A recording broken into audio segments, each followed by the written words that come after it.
1, 2, 3, 1, 2, 3, 1, 1, 1, 1, 1. Je li dobar? Sigurno?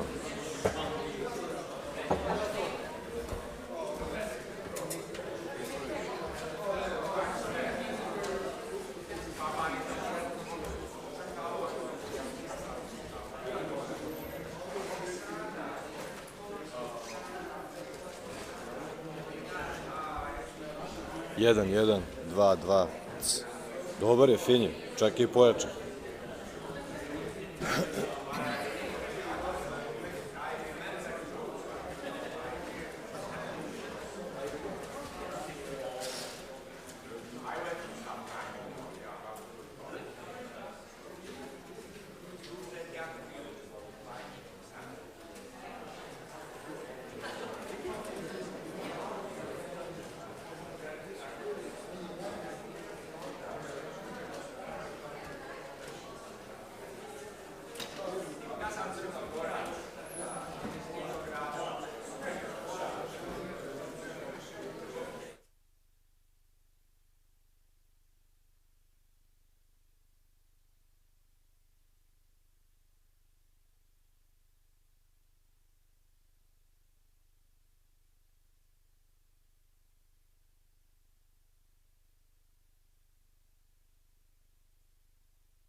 Ladies and gentlemen, dear distinguished guests, esteemed Ms. Brnabić, President of the Government of the Republic of Serbia, Professor Kostić, President of Serbian Academy of Science and Arts, Professor Heitor Gurguljano de Souza, President of the World Academy of Art and Science, Mr. Gary Jacobs, CEO of World Academy of Art and Science, esteemed Excellencies, distinguished academicians, students, dear friends. It is with great honor and privilege that I welcome you on behalf of the organizing committee of the 4th Conference on Education, and I wish you a pleasant stay in Belgrade. Organizing this prestigious conference, international conference, is a great challenge and opportunity for our country to extend our traditional hospitality to foreign guests.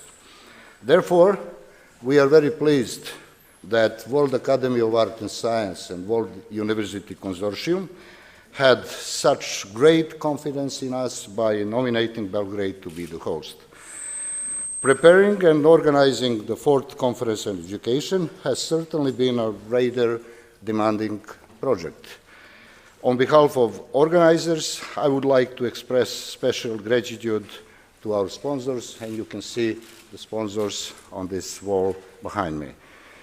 I would particularly wish to emphasize support of the government of the Republic of Serbia and, of course, of the Serbian Academy of Science and Art, which is also one of the organizers of this conference, and particularly and especially of its president, Mr. Kostić. As you already know, as of 2013, World Academy of Art and Science and World University Consortium have initiated a series of conferences on future education. The first such conference was held in California, Berkeley, in October 2013, the second one in Rome in November 2017, and the third one in Rio de Janeiro in November 2018. Initiative for Belgrade to apply for hosting the 4th Conference on Future Education originated 2 years ago by and from the Serbian chapter of Club of Rome. Support to organizing these events first came from the Serbian Association of Economists and at the same time from the Serbian Academy of Science and Arts and later from University of Belgrade. We considered that the topic of the future of education was very important for countries such as Serbia, which has been trying for years to complete the economic and social transition that started at the end of the last century. Dynamic and successful development of a country requires a high-quality system of education. The volume, depth, and speed of changes on a global scale are such that the time we are living in is said to be the time of 4th Industrial Revolution. Influenced by these changes and new technologies, methods of production, consumption, providing services, and communication are being transformed. New occupations emerge and the existing ones disappear. According to available credible research, approximately 400 million existing jobs will disappear by 2030, and more than 260 million people will do jobs that do not exist today. The World Economic Forum experts estimate that by 2022, 48% of the basic skills for any job would need to be further developed. Having in mind dynamics of the changes, there is a high degree of uncertainty regarding the types of knowledge that would be required in the future. But it is already evident that even lower levels of education would require to develop knowledge and skills that would prepare individuals to find their way in a complex digital environment. The focus of learning is shifted from memorizing to developing creativity, innovativeness, analytical and critical thinking, and the ability of lifelong learning. In other words, if we want to exploit the opportunity that brought about by Industry 4.0, we need to work on developing knowledge and skills of the population. At a time of knowledge-based economy, education and the educational system assume the role of the key development factor. Therefore, the agenda of fourth Conference on Future Education is very comprehensive and will consist of the 5 plenary sessions, and each of them will be followed by 3 parallel panels focused on the challenges and opportunities of future education. At the end, there will be an additional plenary session which will include 4 selected topics of interest for future education. All in all, today and tomorrow, we will have close to 100 distinguished speakers coming from 30 countries from all around the world. Finally, with the last night's program, Welcome Chat at the Ethnographic Museum, and with tonight's reception at the National Museum, in addition to the working part of the conference, we, as an organizers, try to show you at least a small piece of Serbian history. I hope you enjoyed last night and you will enjoy even more tonight. To all participants of the conference, I wish successful work and pleasant stay in Belgrade. Thank you very much.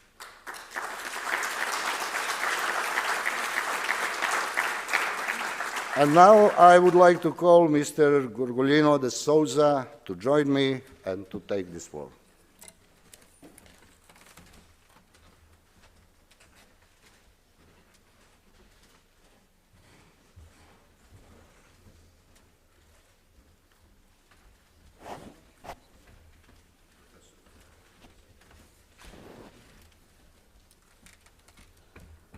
Good morning, everyone.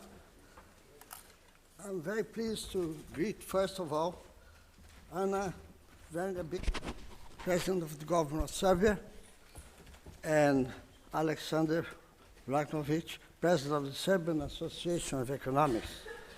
I also would like to especially greet Dr. Ivanka Popović, Rector of the University of Belgrade, as well as Ludmir Maksović, who is the president of the Serbian Academy of Art and Science. And also like to, at this moment, especially greet Nebojša and all our distinguished effective Secretary General and his colleagues who organized this conference, and those that were involved in supporting it, particularly those that I mentioned here. And I'd like to also mention Gary Jacobs, our CEO, who helped organize this meeting here. It is really my great pleasure on behalf of the World Academy of Arts and Sciences and the World University Consortium to especially be honored to welcome you all to this fourth International Conference on Future Education. Our World Academy of Art and Science was founded in 1960, so we'll be 60 years next year, by a group of eminent intellectuals who also wished to establish an informal world university at the highest scientific and ethical level in which deep human understanding and the fullest sense of responsibility will meet. It was not possible to do that at that time. Okay, with the information communications today that we have, is it feasible? I think so. But global demand for higher education is focused to raise to an extra 100 million students over the next 15 years. It is equivalent to building 4 new universities of 40,000 students each every week during the next 15 years. But that's not going to happen. We all know that. So we decided to create a World University Consortium. First, we met at the University of California, Berkeley, and then we invited universities who were already offering distance education, hybrid education, and experts from the Silicon Valley in California. The World University Consortium was finally formally announced and created at a meeting at the Library of Alexandria in Egypt. We thought that was a good place to start our conference. Okay, we organized the second conference, as Mr. Alexander already met, in Rome. We had 300 participants there, We had the next conference in my country, Rio de Janeiro, Brazil. I was one of the organizers. We had 272 participants. I don't know how many we'll have here in this conference, but we'll wait for a few more days to know that. But I want to remember, all of you, that a new agenda for sustainable development was adopted in September 2015 in Paris, France, by 193 states of the United Nations. The purpose of it was to wipe out poverty through 17 development goals by 2030. Very optimistic. Education is captured by goal number 4, to ensure inclusive and equitable quality education and to promote lifelong learning opportunities for all. So in addition to training young generation for jobs which are not there and for professions that still do not exist, UNESCO has spelled out some global education challenges, and they were said as following. Yes, I'll give you some numbers now. 69 million new teachers are needed to reach 2030 goals. That's a major challenge. Second, 758 million adults lack any literacy skills. 2/3 of them are women. $39 billion is needed in extra aid, assistance aid development, a 6-fold increase to fulfill the finance gap we have today. 263 million children are out of school today. So, and only 14% of the youth which complete secondary education in low-income countries, 14% only. So these are big challenges indeed for all of us here in Belgrade. Although I will retire as president of the World Association at the end of this month, I'm now 91 years old, 4 months and my 92 anniversary, so I decided that it's time to retire. I will be following the results of your ideas for the education of our great-grandchildren and their children by the end of this century. I wish good luck to all of you and lots of success at this particular conference. World Academy of Arts and Science and the World University Consortium will help you. Let's face these challenges. Thank you very much. Thank you especially to Ivo Slaus and Gary Jacobs, who challenged me to come and help this association. Good luck to all of you. Delighted to be here in Belgrade.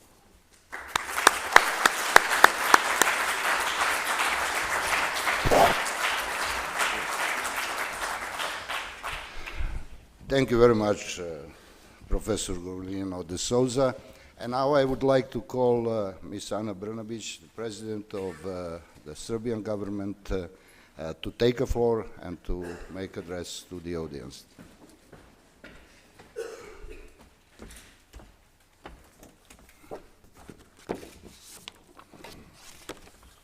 Dragi Aleksandar, hvala vam mnogo.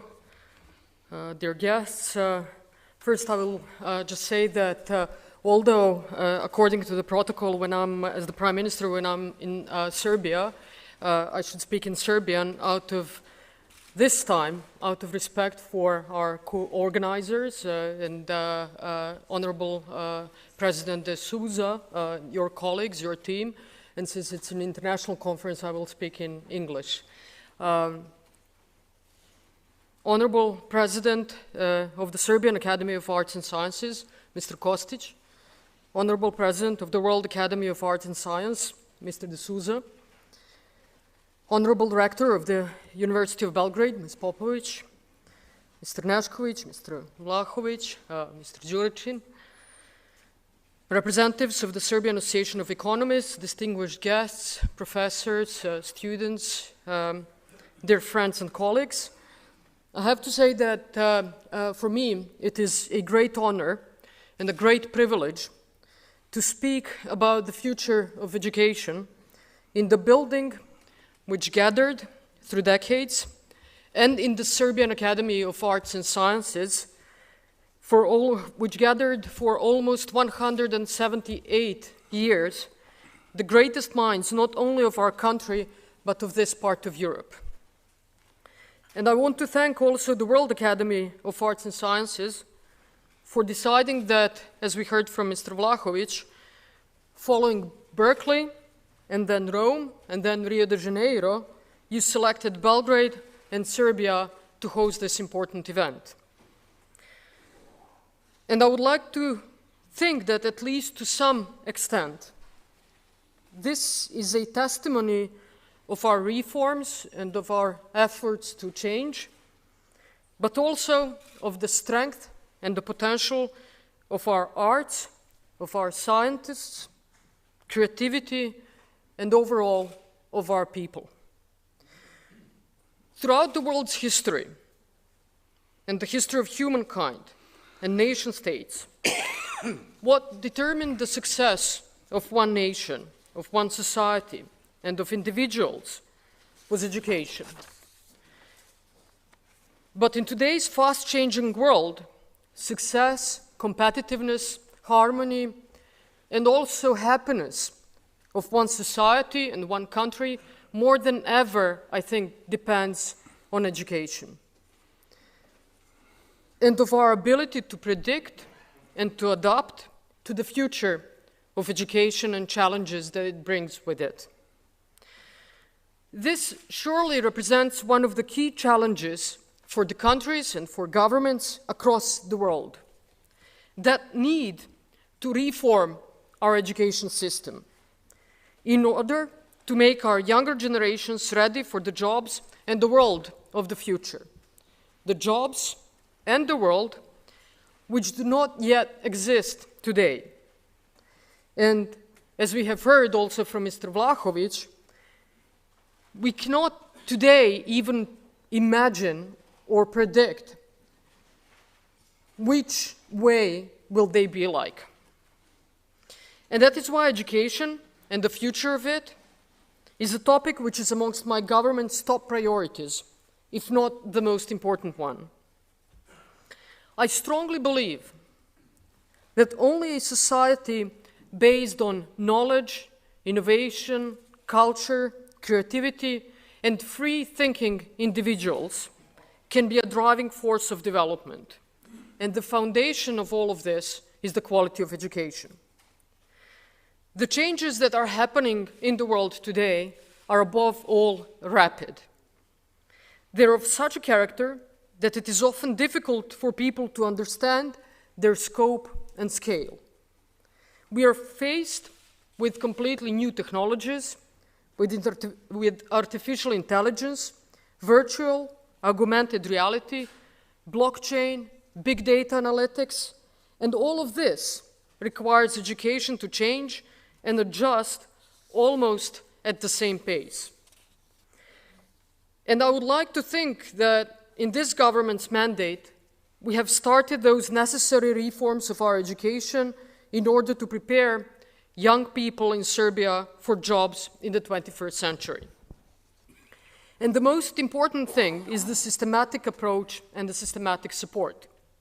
For this reason, we have decided that our efforts should in particular be focused on developing the unified information system for education, which will help us connect our education to our labor market so that we can track individual students' progress through the system, which profiles and levels of education they opt for depending on the school that they attend, how long they wait for employment based on the high school profile or study program that they have completed, what is their average salary once they're employed, and how fast, as a country, all of us together, we get return on investment into each single individual in our society. And what was amazing to me, if I might add, when I became the Prime Minister, was that we never knew, and to this date, we still don't know how much money we invest in each of our students, in each of our school kids. How much money do we invest in them?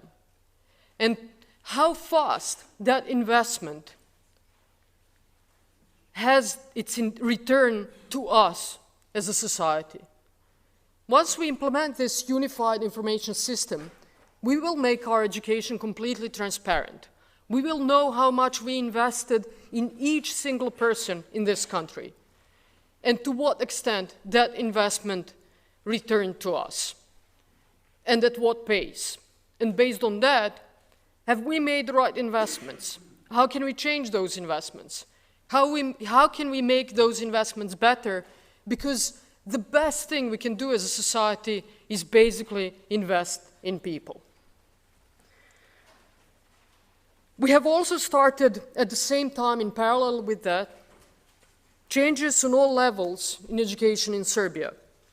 Together with UNICEF, we have implemented curriculum reform in preschool education, which provides more project-based learning and play-based learning in kindergartens, stimulating research, curiosity, and critical thinking.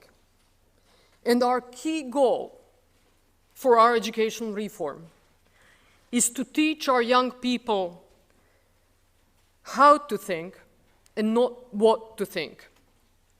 And because this is so important and is basically our key challenge, I will also say this in Serbian. Naš osnovni cilj je da napravimo obrazovni sistem koji neće učiti decu šta da misle, nego kako da razmišljaju. And this is, I think, in the root of all challenges in terms of educational system reform, at least in Serbia. There have also been a lot of work done and investments in school infrastructure and equipment in preschool institutions. We have, for example, started supplying our kindergartens with B-bots to develop algorithm thinking in children, and our plan is for all kindergartens in Serbia to be fully equipped with B-bots within the next 3 years. The curriculum reform has also been implemented in primary and secondary education. Outcome-oriented learning, project teaching, and elective subjects. In line with digitalization, to which we are very committed, we bring internet to every school classroom. Starting from this school year, we have introduced high-speed wireless internet access to 500 schools, and we have already budgeted for the next 500 schools in 2020. To have our schools fully digital across Serbia by 2021. We currently have 10,000 digital classrooms with about 200,000 students attending classes in cities and towns across Serbia. And the results, I'm happy to say, are excellent. Both students and teachers are satisfied. Teaching is much more interactive and much more interesting. And this way of learning is much, much more attractive for younger generations, and knowledge is much more easily accepted. We have worked diligently and patiently to introduce specialized IT departments in high schools. And this was completely inconceivable until just 5 years ago. Now, we have around 1,000 students across high schools in Serbia in specialized IT departments. IT and programming became compulsory subjects in Serbia from the 5th grade in primary schools, which is when kids are 10 and 11 years old. Today, in the 5th grade in Serbia, kids learn Scratch as mandatory subjects. In the 6th grade, they learn Python as mandatory subject. In the 7th grade, Pygame. And as of next school year, September 2020, they will learn Jupyter as mandatory subject.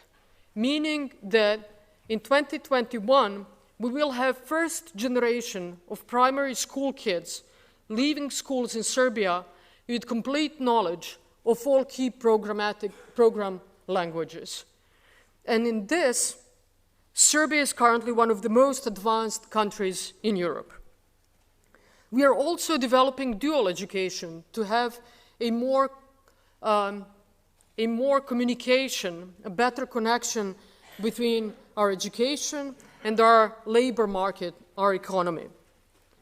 We have now enrolled second generation of students in dual programs, and the results here also are fantastic. Around 80% of all the students who attended dual education programs are employed immediately after completing secondary school, while the other 20% opted to continue their education.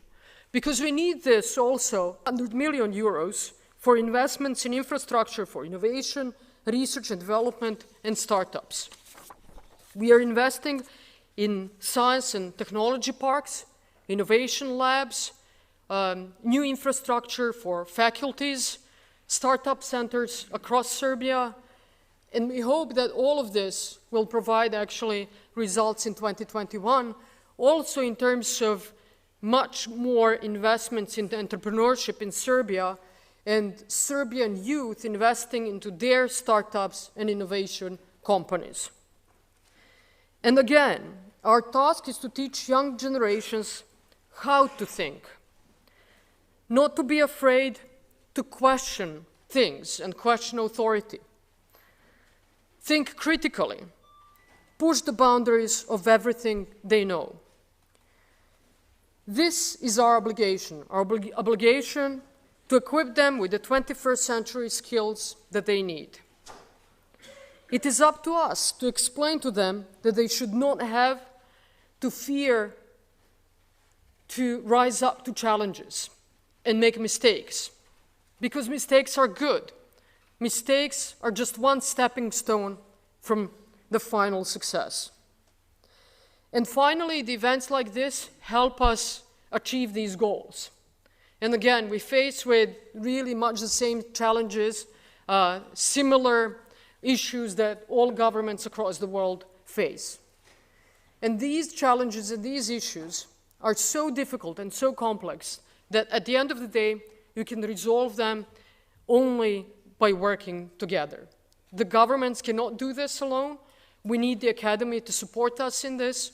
We need business people to support us in this. We need civil society.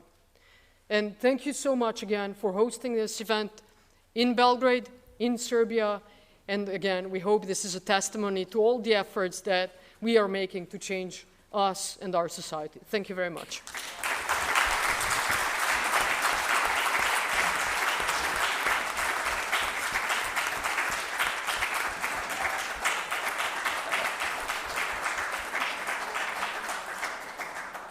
Thank you, Ms. Brnovic, and I think that now my and Mr. Souza's job is finished at this point of time. I would like to call Nebojša Nešković, Mr. Nebojša Nešković, to chair inaugural speeches.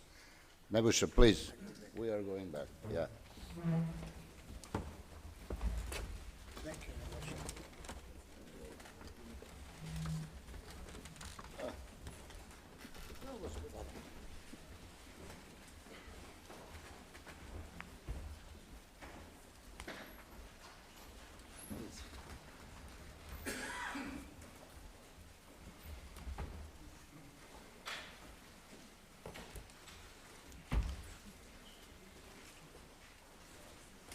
The next part of the introductory session will be devoted to inaugural speeches. There will be 2 inaugural speeches, and I'm asking Professor Vladimir Kostić, President of the Academy, Serbian Academy of Sciences.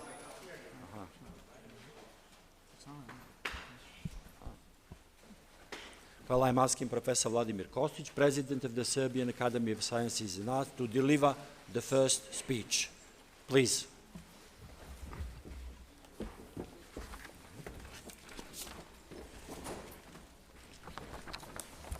Poštovani članovi Srpske akademije nauke i umetnosti, dragi gosti. The protocol is also demanding from me to speak at least the first sentence in Serbian, but I will continue, of course, in the official language of this meeting, English. There is a sarcastical sentence that the wise people, people with wisdom, and I'm not pretending to be one of them, are able nowadays, in the fluid times we are living, to recognize or anticipate only the contemporary moment. So the future of education is something I cannot help actually with my discussion, but I will allow myself to think aloud in general terms about the topic that preoccupies me, about the future of university, and is by Leszek Kolakowski's essay written far back in 1996 entitled Why University? He listed a number of points, just to mention a few. First, to what extent is it desirable that university operates in line with the so-called social needs, or even direct tasks imposed by the government or industrial corporations, labor market, or the like? If utilitarian position won, would this bring about the collapse of university? You can understand from the first sentences that I'm a bit conservative. Second, how to oppose undoubtedly harmful but mostly inevitable division into two cultures, humanities and science, when it is present both among students and the teaching staff. University should persevere in the position that all scientific challenges are interdisciplinary and that social studies and humanities probably play a key role in overcoming the gap between different disciplines. Third, what is university politicization and in what sense it should be allowed and in what sense it actually suffocates its operational essence? On a very principal level, ever since 18th century, war was waged to liberate university from ecclesiastical and theological oversight in Europe. If the war had not been won, we would have become an irrelevant anachronism and spiritual culture would have moved elsewhere. I believe that nowadays we are also faced with the key issue of recognition and identification of new forms of pressure that university suffers, still political and still ideological as before. Fourth, to what extent students and some others, for that matter, directly and indirectly interested groups should participate in decisions made by the university. Considering an eternal issue of excessively difficult curricula, Kolakowski noticed that the worst way of university management is to reduce the requirements with a noble idea but eventually making people miserable. If our civilization should exist, the lives of students and their professors cannot be easy. Globalization may prove to be a fundamental challenge faced by university in its long history. Although the opinion that it is in this society of knowledge that we aspire to, the institution of university will reach new peaks, some skeptics predicted that if it survives at all, university will be nothing like the institution it used to be, accusing particularly the growing market of academic and research staff, internalization of curriculum, as well as commercialization of international flows of higher education. The new concept of economy of knowledge highlights the need to direct the education of students to development of skills and competencies for a global workplace, including a workplace anywhere worldwide. Students have to be prepared to continuously adapt themselves to the labor market, where technological innovations spring up almost on a daily basis, where responsibilities continuously change, where vertical management is replaced by networking, where information passes through numerous, frequently informal channels, and where strategies are particularly complex since markets expand beyond state borders. Therefore, education has to incorporate assistance to individuals to perform tasks that they have not been originally trained to accomplish, to prepare them for non-linear career course, to improve their competencies as team players, to use information independently, to develop capacity for improvisation, and finally, to develop foundations for complex thinking as a response to the diverse reality of life. I can only say via victis. University is the key place for synthesis of education and research activities. The question is this a match made in heaven or a marriage of convenience? Gibbons and Associates warn us that the very idea of science may be deconstructed. New paradigms of knowledge production are primarily characterized by the importance of context, not only in terms of the final application of science, defining scientific problems and selecting pertinent methodology, but to redefine the relevant, usable knowledge that is, as the author said, socially robust, whatever does it mean. The relationship between science and innovation is defined as ecosystem, where health of the whole depends on the health of components, and more importantly, health of the relationship. In recent years, we have heard repeatedly that fundamental sciences are a kind of luxury difficult to sustain in small countries like Serbia, and that innovation are more sensible and thus preferable. This is just an oversimplification of innovations, because innovations cannot be created without development of fundamental research. In developed countries, in spite of an impression that funding is shifted to applied research, analysis revealed completely the opposite. In the last 2 decades, the pendulum swings toward fundamental research. I still vote for the university as an institutionalized form of the very special biological capacity of humans, curiosity as a spontaneous reflex, ability to understand the world for the sake of understanding it only. In the 80s and 90s, we faced trends of education's corporatization and informal education. They had a fairly streamlined objective: to reshape education into practice procedure to provide for a desired outcome. In a certain number of countries, these processes are accompanied with significant privatization of education.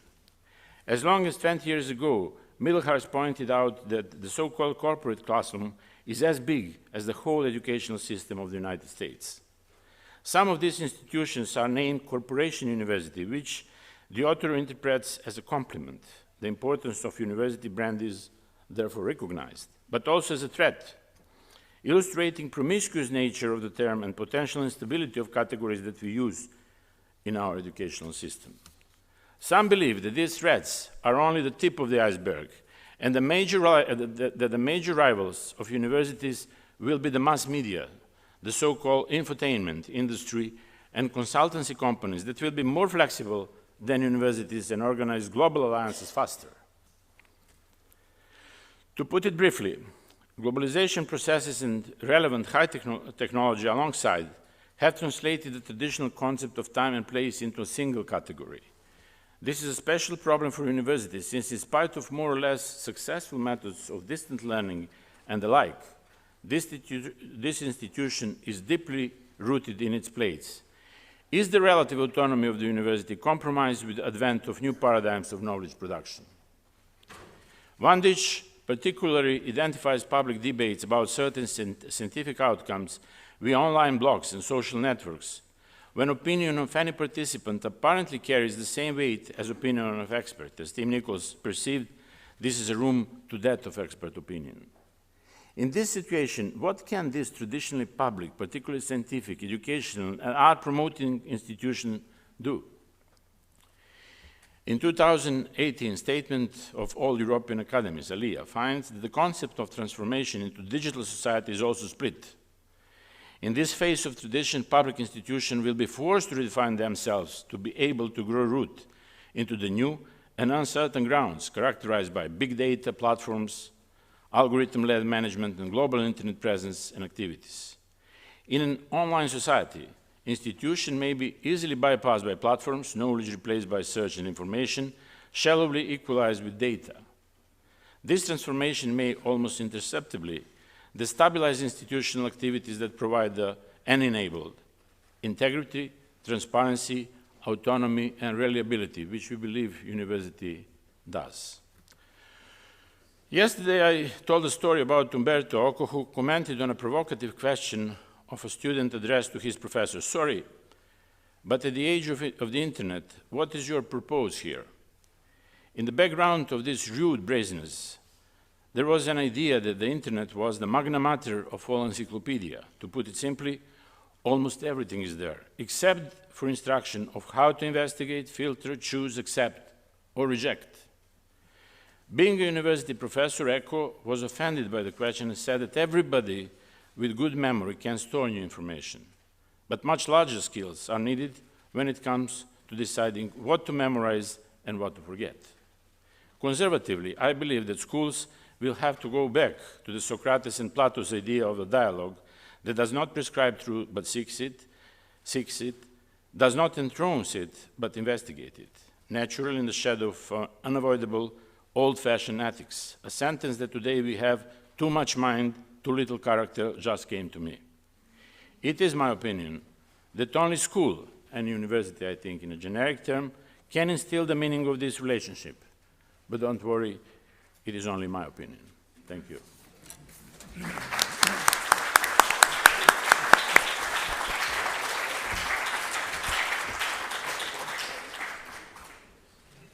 Please. Thank you, Professor Kostic. Now I'm asking Mr. Gary Jacobs, Chief Executive Officer of the World Academy of Art and Science, to deliver the second inaugural speech. Please, Gary.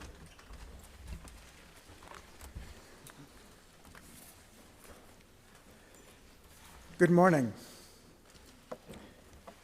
I'd like to add my thanks to all of the organizers who have made this possible, add them to the comments already made by Professor Gorgolina de Souza, our president.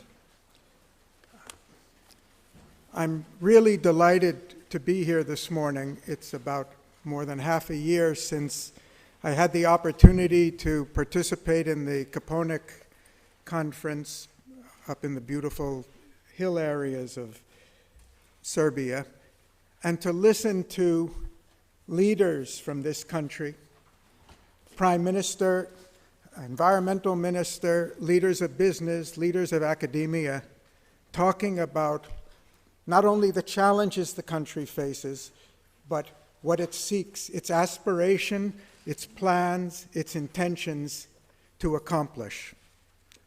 And I felt at that conference something special about this country, something I first felt back in 1989 when I visited for the first time. A spirit of independence, a strength, and an aspiration for excellence. And the challenges that this country's faced over the last decades that we're all so familiar with, I think are only the preparation for a very great future.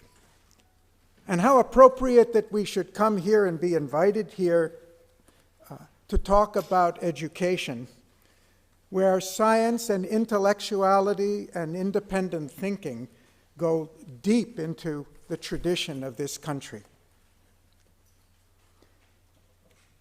Education is, in my view, the most important institution that we have ever created as human beings.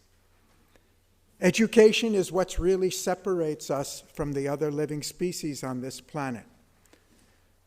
It's the system or organization we use to capture the essence of our experience in generation and after generation, to codify it, process it, condense it, and pass it on to the future generations, so that each successive generation can start off with the cumulative knowledge and experience of the past and move rapidly into the future without having to reinvent not only the wheel but everything else and make all the mistakes of the past. But today, not only in Serbia, not only in this region, but all over the world, we face a new challenge. That the speed and magnitude and complexity of the changes in global society are so great that our educational institutions are simply not able to keep up with the challenges before us. And rushing to teach the newest technologies or algorithms or employment opportunities, however essential it is simply not enough to prepare us, our youth, and our societies for the future. Last night we had a fireside chat without the fire with about 25, 30, maybe 40 participants in this conference, speakers and panelists in this conference. We didn't talk about solutions. We asked the participants to talk about the questions or the problems they think that we should be addressing at this conference, going beyond the traditional issues that are being addressed in educational conferences all over the world, in which, in fact, we have been addressing in our forums and discussions. We heard many very important issues that address the issue of employment. How are we going to meet the skills gap? How are we going to address the challenges of the fourth industrial revolution? How are we going to prepare youth for lifelong learning? As the Prime Minister emphasized, how are we going to encourage students not just to absorb knowledge passively, but to think and think for themselves? Because whatever we teach them today, whatever they learn today, it's simply not going to be sufficient to meet the challenges and complexity of the future. How are we going to reinstill as the core of our academic tradition, our educational system, the importance of values and character, which was there in the origins of education before science sanitized, with all due respect to all of us representing the scientific community, but before we sanitized our life and existence to the point where we leave out the subjective dimension, which is so important to the vitality, success, survivability, and progress of the society. How are we going to address not only the issues within each academic discipline, but which Dr. Kostic mentioned in his comments yesterday, how are we going to overcome the problems from the disciplinary barriers which are so deeply entrenched, not only deeply entrenched in our structures and in our faculties, but deeply entrenched in our thinking, where we have managed to divide and compartmentalize a complex, interrelated reality into so many small. We have 100 disciplines and 1,000 sub-disciplines that are taught in the United States alone, and each one creating greater and greater knowledge and expertise of a special expert function, while losing sight more and more from the wider connectivity with which everything has to be related. Last month, we participated in a conference of IEEE with the systems engineers who were working on the leading edge technology in the world, who learn nothing about what's going on in the world except technology, know nothing about the society and the impact of the society that's being impacted by the technology or the economy than what they may learn outside the educational system, because they've been focused so much on keeping up with advances in the specialized technology of their field. The World Academy looks at the big picture. We're not divided into disciplinary specializations, though we have representatives of all disciplines of the arts and sciences and other professions in our academy.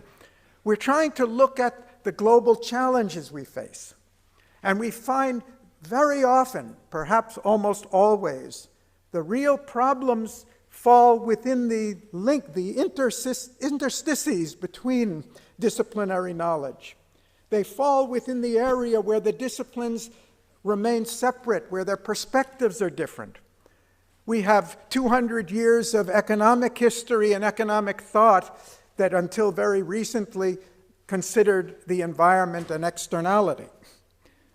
We now know, as Professor Durason said last night, that we are now possessed, with due deference to our economy, the world is possessed by a fanaticism of neoliberalism, which is simply neglecting the tremendous eroding, corroding impact of neoliberalism on our societies, on opiate addiction in the United States and suicide rates in other places, which doesn't take into account that our free market system, which was originally, I believe, inspired on the principles of liberty and freedom for the individual, is now undermining our democratic institutions by creating such widening inequality and sense of alienation by parts of society. Where does it come in our education? Where are we addressing the critical issues, ecological, economic, social, political issues? And if our educational system is not doing it, who is doing it?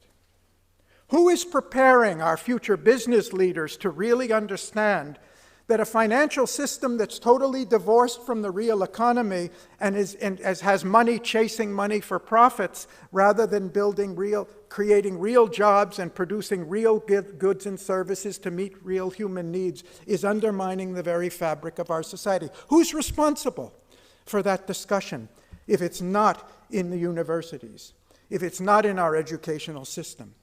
And I don't mean to minimize the difficulty of this challenge. We have a whole long heritage behind us. We've all been through that process of fragmented disciplinary education. We've all been raised with the idea that knowledge is something we get from outside, rather than something that's born and awakened in us. We've learned to depend on the external environment to give us what we need to make us valuable, and now we have what one of our speakers last night called academic capitalism, where we put a price and value not only on knowledge, but on the human being who's been through the process. Where our greatest asset, which the Prime Minister, the greatest asset are our people as human beings. How far is our educational system really developing our capacity as human beings? Our emotional intelligence, our value system, our confidence, our strength, our courage to speak out. And if it's not doing that, is it really doing service to the future? We have the added capacity. We have to continue. We have to continue upgrading our skills. We have to continue adapting to our technical requirements as the society goes on.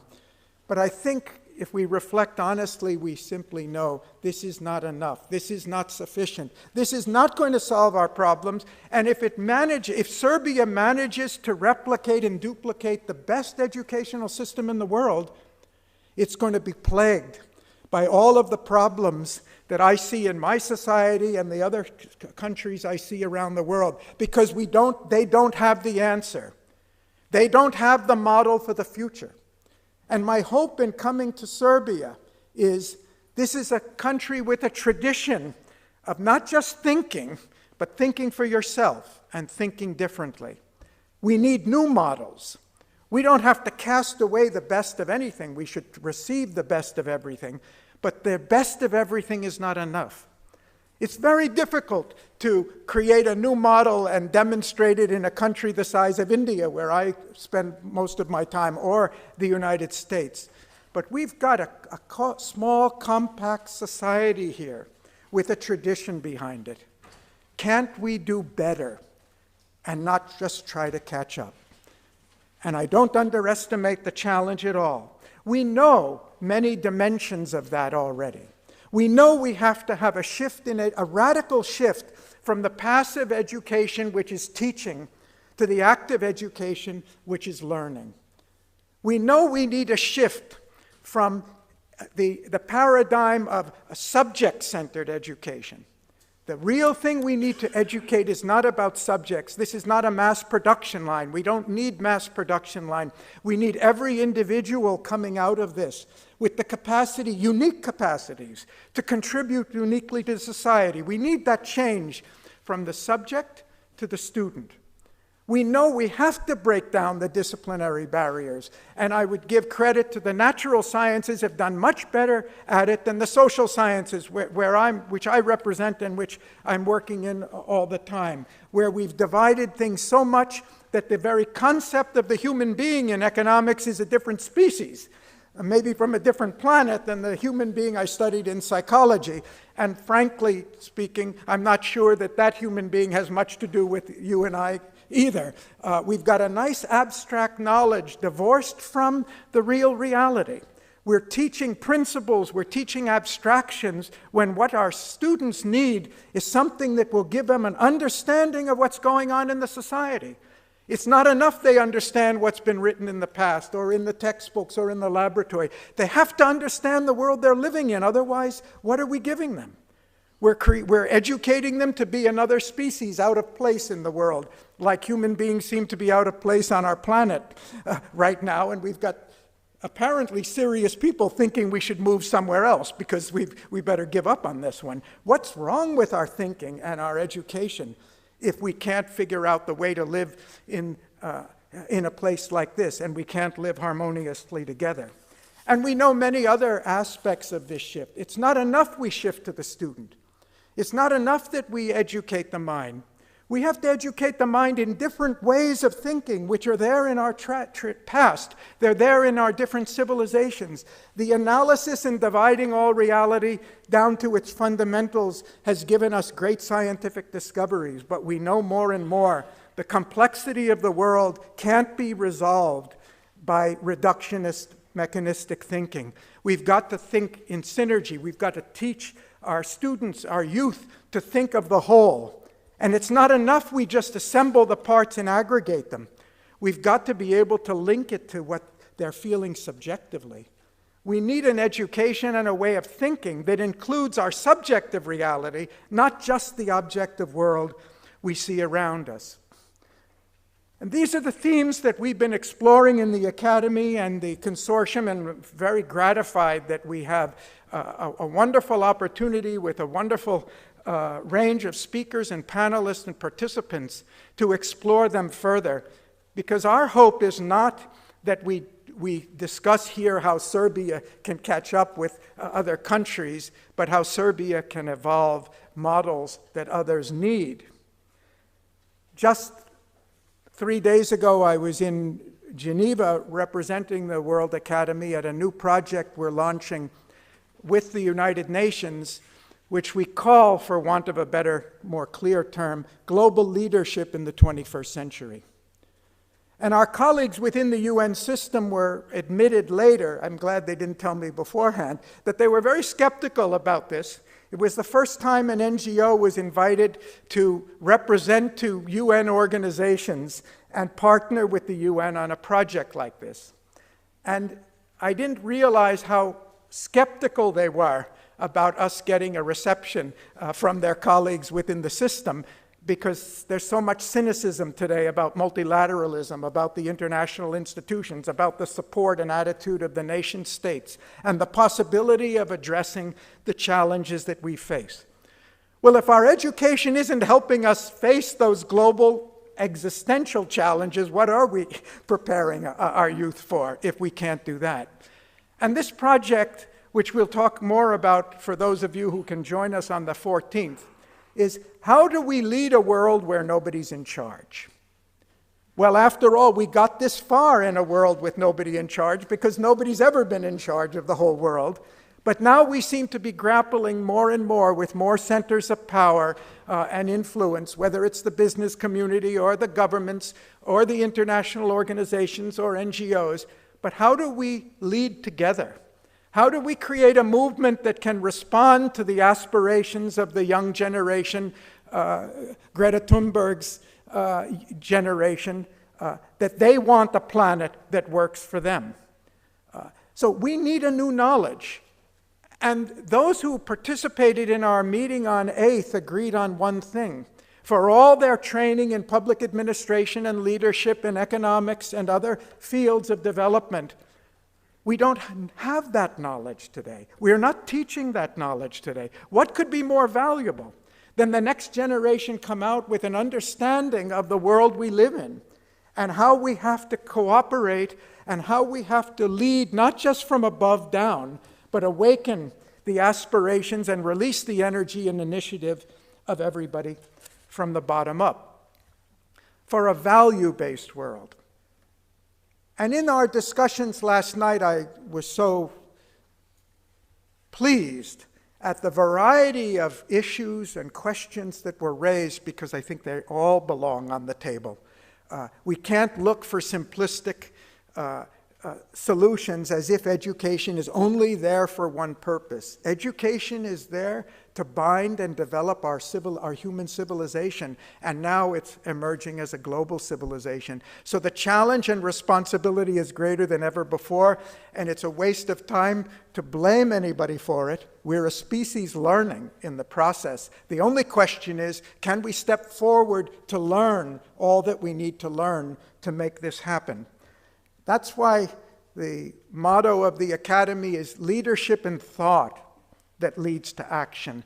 We do need a lot of action, but we need a lot of new thinking in order to ensure that that action's taking us in the right direction. And I have deepest hopes and aspirations that this conference is going to help us do it. Thank you.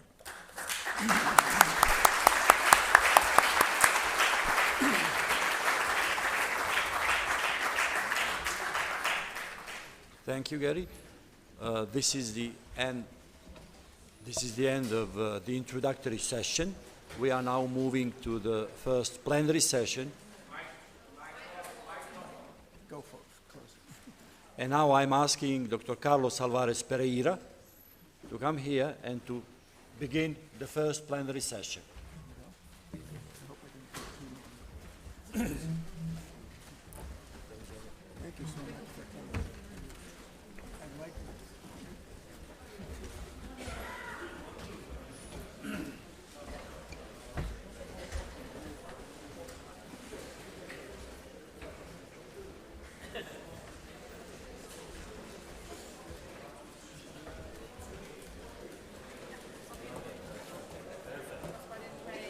Yes, that's me.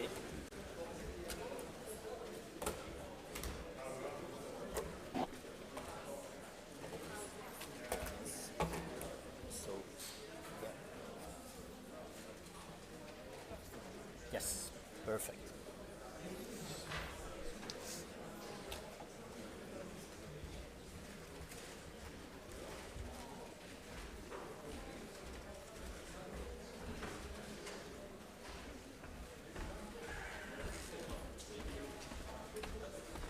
I'm chairing and speaking, but honestly I prefer that you take the first.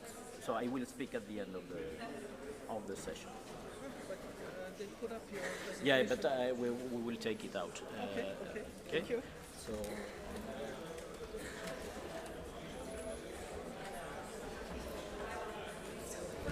And we miss, I think you are here. Yeah, that's you. Perfect. And we miss.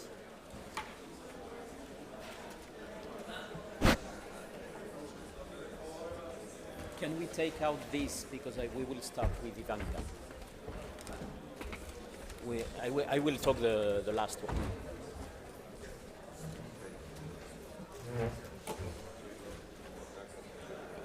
Just a question. Yes, sir. How do you pronounce your name? Okay. Perfect. I'm Spanish. Oh, okay. And family name? Schengelia. That's easy.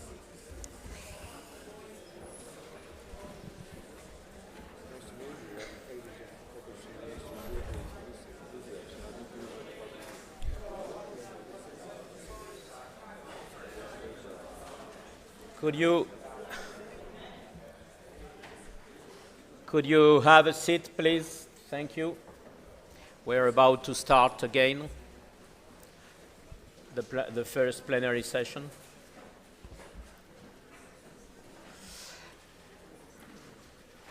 Quite obviously, I am not Mampela Rampele, my dear friend and co-president of the Club of Rome, who I explained yesterday, and I bring her apologize for not being able to be with us. I am Carlos Alvarez Pereira, treasurer and member of the executive committee of the Club of Rome, so I will not replace her because this is mission impossible. I will do my best to share this session and I will also speak, but not first. I mean, I don't want to use the privilege of being the chairman and speak first. I'm following actually Mampela's wisdom. She says, you know, we have one mouth and two ears. So it's more important to listen than to talk. And especially when I go to a place which is different from mine. This is not my first time in Serbia and in Belgrade, but anytime I go somewhere else, I try to listen first. And I have with me in this panel very distinguished speakers. So let's start by listening to Mrs. Ivanka Popovic, rector of Universitat Beogradu. Dear Ms. Popovic, thank you. The floor is yours. Thank you so much.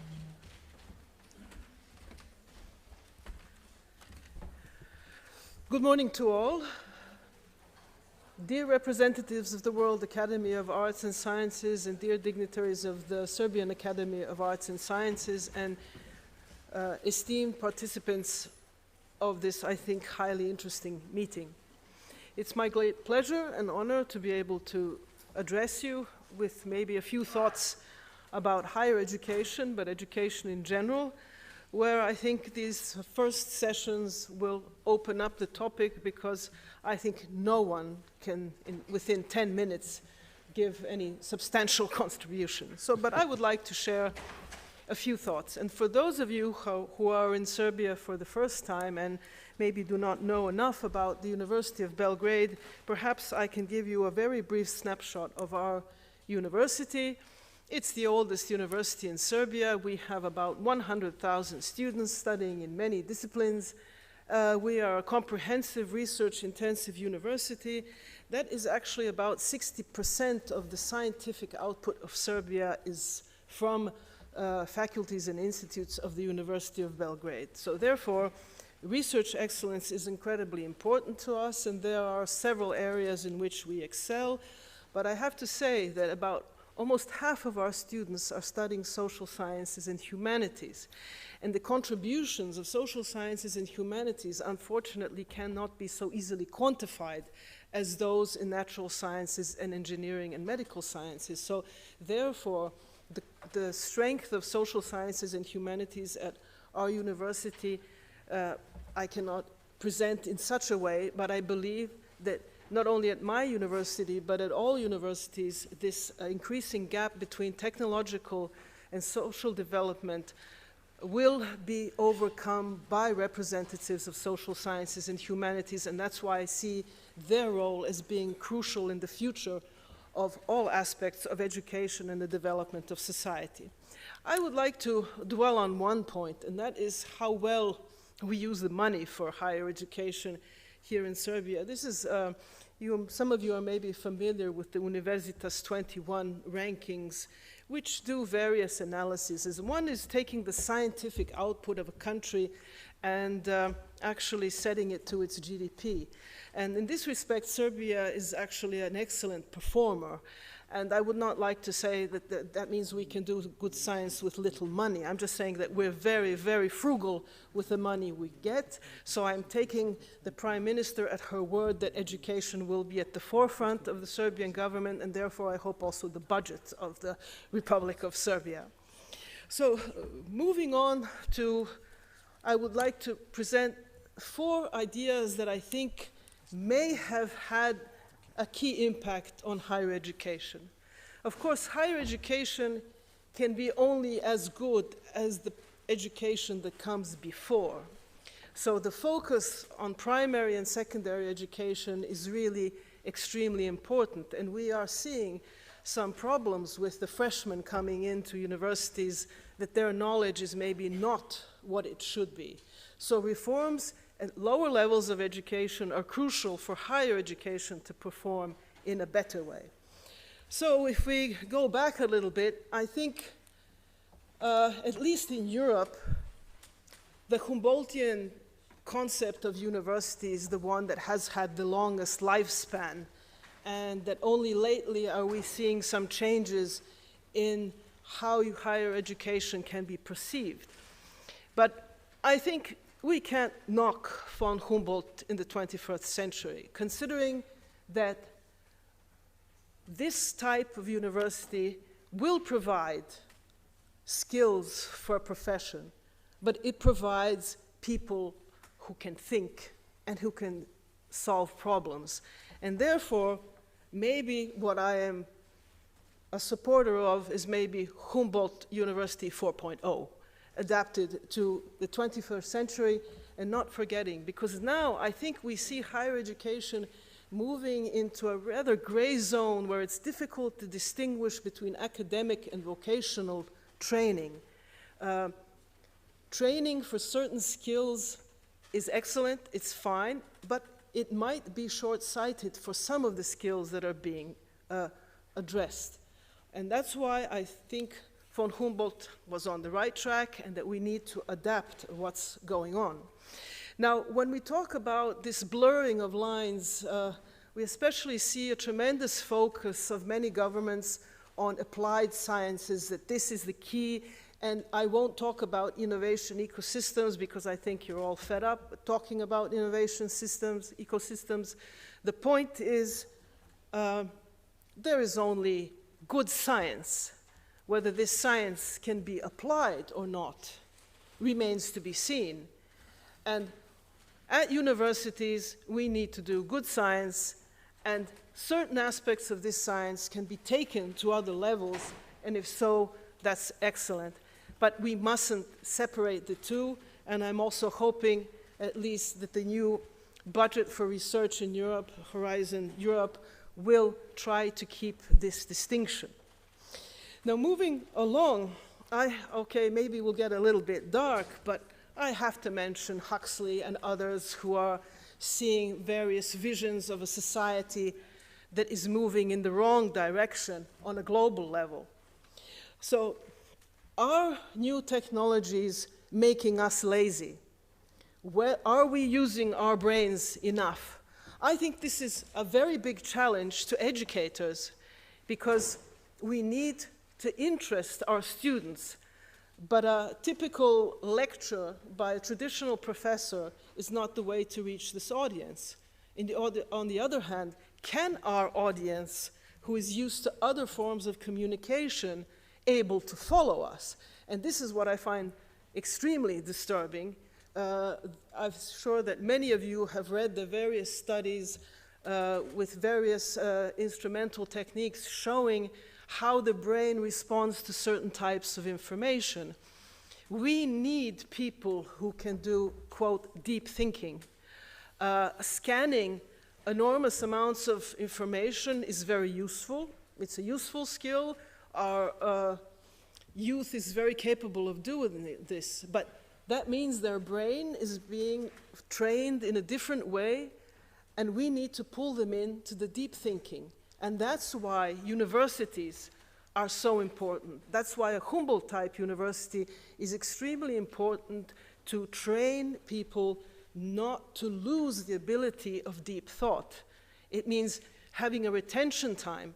It's being able to focus for a longer period of time that's longer than a tweet, or when I look at various articles on the internet today, what you see, what is the information? What is the key information you get? You get the title, the name of the author, the date, and then in parentheses it says reading time, 1 minute, 3 minutes, 5 minutes. I think that is something that's unacceptable, that you decide whether you're going to read an article depending on how much of its time, or your time, it's going to take up. So we are faced with some really serious challenges in all forms of education, but I think higher education may be at the moment in the biggest challenge, because we have people who are arriving already shaped by certain aspects of the digital. And how are we going to overcome this problem? Obviously, traditional universities are not the answer. Institutions, especially if they're large, are very inert. They're very difficult to move ahead. And that's why smaller, younger universities can answer the challenge more quickly. But does that mean it's better? And that's why we mustn't give up on the traditional universities. And I think one common point that most universities are now trying to struggle with, this is of the transition. And many people have mentioned transition today since the start of this meeting, but what I find interesting is it's talking about from changing one state or condition to another. And of course in natural sciences this is okay, because we know what state 1 is and state 2 is. We now don't really know what the next stage or condition will be. So we are transitioning into the unknown. And in this respect, it requires a foresight that maybe it is not easy to have, which means we have to go back to generics, we have to go to basic knowledge to enable people to be adaptable to what will come to the future. And that's why I see that universities, having gone through this dilemma of how to define what transition will be, are going for the Sustainable Development Goals. Why is this so interesting? It's interesting because we are going toward interdisciplinarity, we are going to problem-based solving, let's say a problem-based approach to learning, and this could be a way where we could overcome several issues. One is to transform teaching into an active mode, and the second one is to reestablish the connection between universities and the societies in which they operate, because we all know that the ivory tower is a thing of the past, although some academicians and university professors are still stuck in them, but this is a way of interacting directly, whether in your own community or at a global level. So if we look at other aspects of how are we going to adapt this new type of higher education, we have to look at the job market. And many have said there will be jobs that will be disappearing. And this is true. There will be, this is one of many articles which discusses this point, but what you can see is that we are losing mostly menial jobs. That means we're going to have people who are insufficiently, I'm finishing, educated, not being able to move forward. The traditional professions are there, they are stable, and this is where the focal point of university is. And as far as the new emerging careers are, this is where we are seeing pockets of adapting on part of the universities. So we need to make some very serious steps forward and to address the biggest skill gaps. The biggest skill gaps are actually in the area of what I mentioned, social sciences and humanities. These are people skills that we are lacking. And this is not really that you can put into a direct curriculum. On the other hand, we have some IT, very broadly defined IT skills, which can be addressed through formal, informal, or non-formal education. And of these biggest skills, only the one dealing with management has maybe to do with the potential academic training. So this is where universities need to fill in this gap. So when I say I see various problems as I finish, I've spoken about too many problems, but on the other hand, universities, I think, are the only solution to maintain humaneness in a society that is developing too quickly in a harsh and cold way. Even though there will be the forming of more and more elite institutions, even though we have a more complex situation regarding our students, regarding their backgrounds, whether they are mature students, whether they are coming from backgrounds that have not given them the tools to be successful in higher education.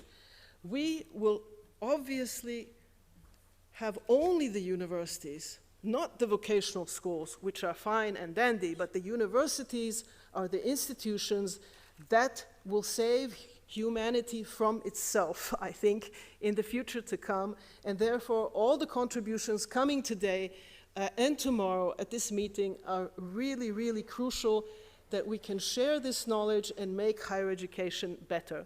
So I thank you for attention, and I'm sorry if I spoke too long.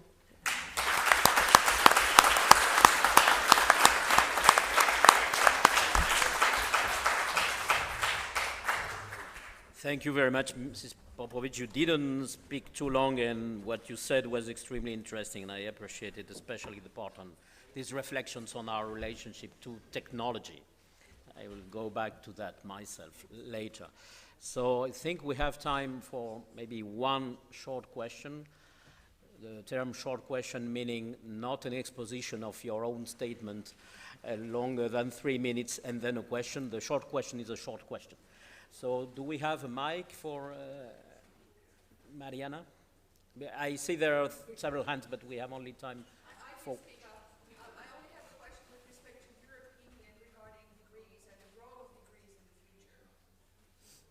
The role of formal degrees? Yeah. At the bachelor level, I think they're essential. If you take it to a higher level where we're going into interdisciplinarity, there I think we can be more flexible. But you cannot have an interdisciplinary team without people who have knowledge of the fundamentals. Because if everyone is doing a little bit of everything, we are going to be missing parts of knowledge. And this is very, very risky, because every interdisciplinary curriculum provides many opportunities of choice, which means it provides many holes. And that's why I believe firmly that bachelor curricula are essential as a building block for what comes later. So yes, the bachelor degrees, yes. For later, I think we can be flexible. Very good, thank you. I know I assume you don't make friends by chairing sessions. So yeah, I see hands and people willing to ask, but sorry, I am the timekeeper I will not make friends with my colleagues in the panel, nor with you, but that's what the role I had to assume. Let's go on with, I'm sure it will be also very interesting with Mr. Kaha Shengelia, president of the Caucasus University in Tbilisi, Georgia, and also president of the International Association of University Presidents. So the floor is yours. Thank you. Thank you very much, Mr. Speaker. Ladies and gentlemen, it is my honor and pleasure to be here in Belgrade. Last time I was here actually was actually first country in my life when I visited out of my country, which was in 1991. I've been so far 172, but first one was Serbia, and I'm very proud of it. Because we Georgians are very close to Serbia and very close to Serbians historically, culturally, mentally, psychically, everything is, when I'm coming to Belgrade, I think I'm in my own Tbilisi. And thank you very much for it. So now I have quite challenging job to say what I was thinking of, and when Gary asked me to do it and Nebojsa asked me to do it, this presentation, it was not easy task. And good thing was I had a time to think about it, and then finally I got something which I would like to present today to you. As I already mentioned, ideas and studies about higher education trends and problems are highly fragmented. Higher education is a different age at different continents. Change is on the way, and a lot of this will affect academic profession. There is a continued need to reestablish a sense of academic mission.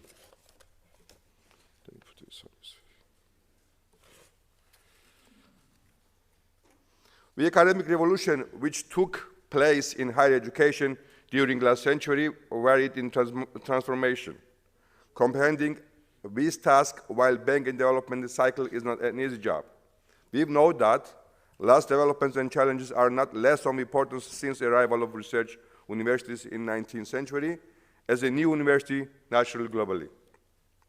To drive of change and nature of challenges for 21st century, higher education is more extensive and wider due to number of institutions and people they affect. Among our issues, I would like to draw your attention to some of the main challenges, like educational massification and social mobility, funding of higher education, diversified higher education systems, and confronted academic standards. Initially, leading goal of higher education was a cope with public service mission. In 21st century, higher education has become a competitive enterprise. For student population, places at university are scarce. Admission process is competitive, and universities contest for status, rankings, and funding from private and public sources. While competition is always a force to support fair development and excellence, it has not always supported academic society in development. For 21st century higher education, globalization, and integrated world economy is a key reality. Main influencing factors here are information and communication technologies, international knowledge network, and the role of English as dominant scientific language among our issues. All these result in a variety of policies and programs what universities create in response to internationalization. As such trend is that some regions or world represent an assault to national culture and autonomy. International unequal distribution of wealth and regional inequalities are some of the key challenges for different groups for access to higher education. Another big challenge is academic profession. In 21st century, academic profession is under stress as never before, as there is an increasing need to respond to massification. Average qualification of academics in many countries has declined. As always, research resources are to be managed better. Research, teaching, and public service is in tight competition again. Information technology and technological revolution once was considered to take a leading role, but it is not happening anytime soon. All academic institutions are required to follow new technological developments, as both faculty and students like to demand digitized processes. Electronic means and digitalization of resources help academic process and research collaboration, knowledge transfer, and availability at remote places. Crisis of academic profession is present and vivid. Universities cannot achieve results without a well-qualified, committed academic staff. Neither an impressive campus nor an innovative curriculum will produce good results without good professors. There's a lack of quality academic professions globally. With some predictions, up to half of universities, professors worldwide just hold bachelor degrees. In addition to this, part-time profession become another challenge. Good professors need to be truly involved both in teaching and research. A significant proportion of academic profession must have full-time academic appointments and devote full attention exclusively to academic responsibilities. Current challenges is that universities employ part-time professors who have full-time commitments in our institutions. It is no longer easy and possible to lure best minds in academia. This significant part of the problem is financial. Academic salaries did not keep up with remuneration of highly trained professionals anywhere. In the past years, academic autonomy was one of the main sources of affection to this profession. The situation has changed in many academic systems and institutions. In terms of accountability and assessment, academic profession has lost much of its autonomy. As a result, international mobility is increasing for academics similar to students. Higher education continues to be defined, as it has always been, by who enrolls, who teaches, how knowledge is produced and disseminated, and by higher education's societal role. Change is inevitable in time, but line of movement in a modern world seems to be accelerating and presenting higher education to more complex challenge in every era. Traditional societal mission of higher education has been under pressure. The commercialization of higher education has put considerable strain on its social mission. These challenges require policymakers, administrators, and professors to reconsider some of the main structure and traditions of academic profession. Thank you very much.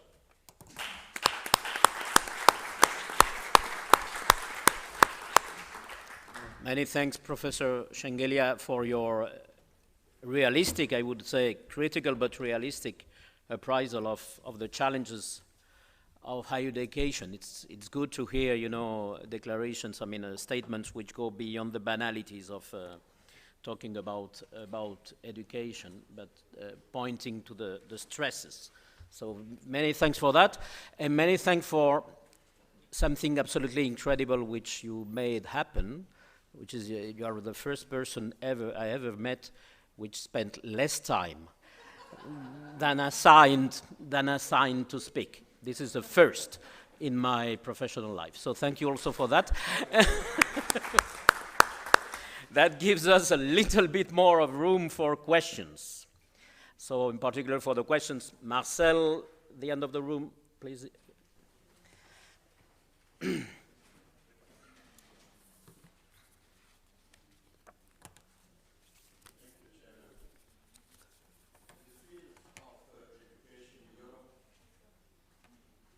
Closer, no, just closer to your mouth, I think.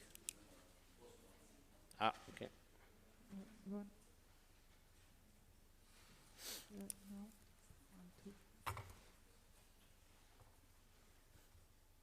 So we can speak up, no problem, we can hear you. Yeah.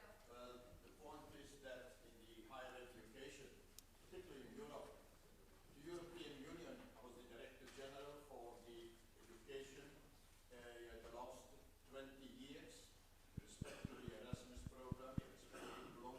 program, which I was on the basis. The university education at present is in a crisis. The situation is, like the rector clearly said, that we are educating people, if it is a doctor in physics, or a doctor in chemistry, or in philosophy, and they have no job in the future anymore, these people, because the society, like the rector was mentioning, well, sustainability, we need people who could solve problems, energy, climate change, all those, and not people who is just a physicist or just a chemist. Now, we in Europe, particularly the European Union, is a pity that still your country is not a member. We have now set up, together with the OECD, together with the UNESCO, together with Davos, together with a number of international organizations, the National Science Foundation, the United States, but also Japan and China, where I'm still professor, at Tokyo and Shinwa. The point is here that, and now I'm putting the question to the rector, but particularly to the last speaker, what are you doing in order to get not an interdisciplinary, but a transdisciplinary education? The education for the 21st century is different from what you present. The people, the students, wanted to have a job at the end of their studies at 25 and 8 later years. We are training people, and there is no job anymore. Very clearly demonstrated by Google in Geneva when they were recruiting the people. We need an education in the 21st century for solving the problems which we see in the future, and not training people that cannot get a job or get a job, and when they are 45 years old, they have just with their simple disciplinary training, they have no job anymore. I'm presently chairing the European exercise for the transdisciplinary education, for a new European education, and I would have liked to hear what at the University of Belgrade, with whom I have many contacts, and we are providing for the European Union a lot of money for training these people abroad. Thank you. Fellowships. I really would like to see what is really going to be happening at this university for the welfare of the students, and at the same time, at the last speaker, an international scale of university. Thank you, Marcel. Thank you. Good questions. Not completely easy to respond, right? It's completely. It's as my whole speech.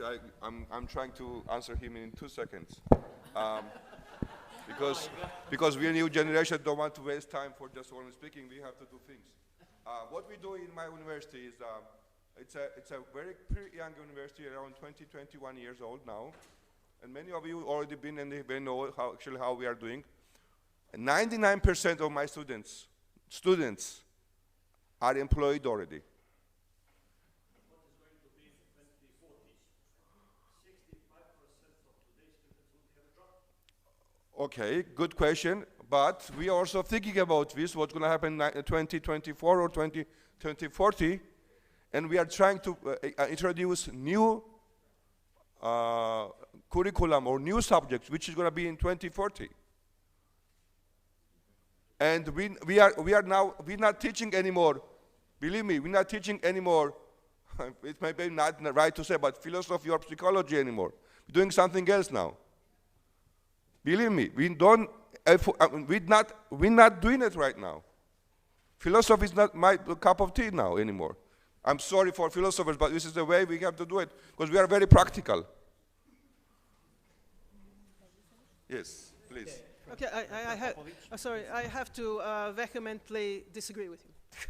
I'm sorry, because I think we need a balance of all professions, because especially philosophers, I'm an engineer, and I fully comprehend the need that philosophers are the ones who can work on bridging the gap and how we can cope with the technology we have created. So I think it's Transdisciplinary, yes, that is the buzzword for the future, but this does not cut out knowledge. We can't take niches of knowledge as they suit us. There has to be a full body of knowledge from which we have people who can contribute, because everyone is working in teams now. Nobody works alone.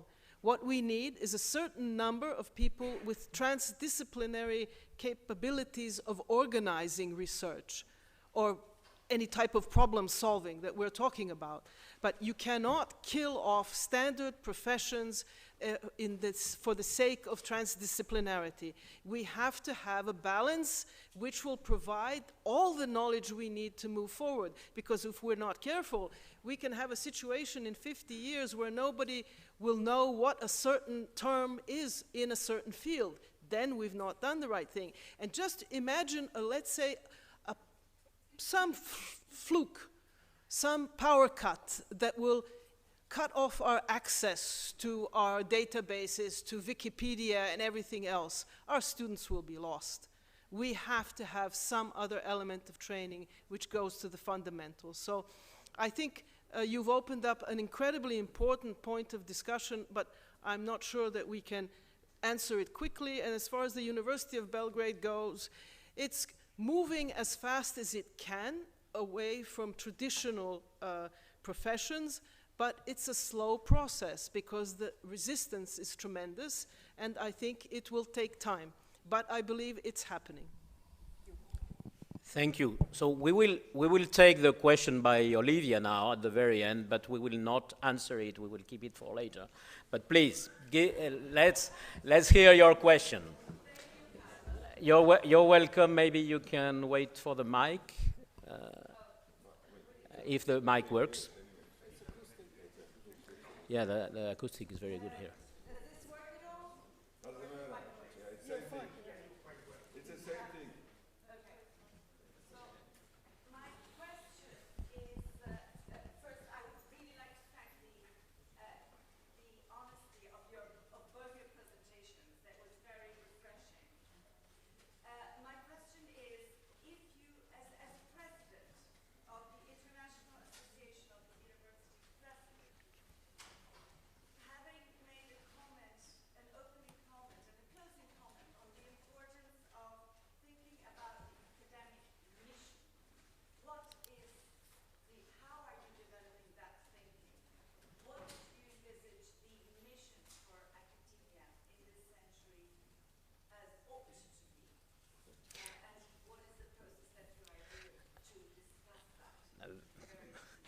Very good question. Let's use that as the end of the session, because I think it's. I mean, we are all concerned about that. So now we have the pleasure of listening to Professor Dragan Juricin from the Faculty of Economics here in the University of Belgrade. Professor Juricin, the floor is yours. Thank you, Mr. Chairman. Is this your talk, or for now, or is this another one? This is my presentation. Oh, okay, perfect, yes. perfect. Okay. This is my presentation. What I'm really trying to do is to relax this rigidity, Mr. Moderator, practicing in this panel. My predecessor saved me 3 minutes, and I will capitalize this opportunity, and I will expand my presentation from 12 to 15 minutes. So I will play the bad guy. This is balanced. This is balanced approach.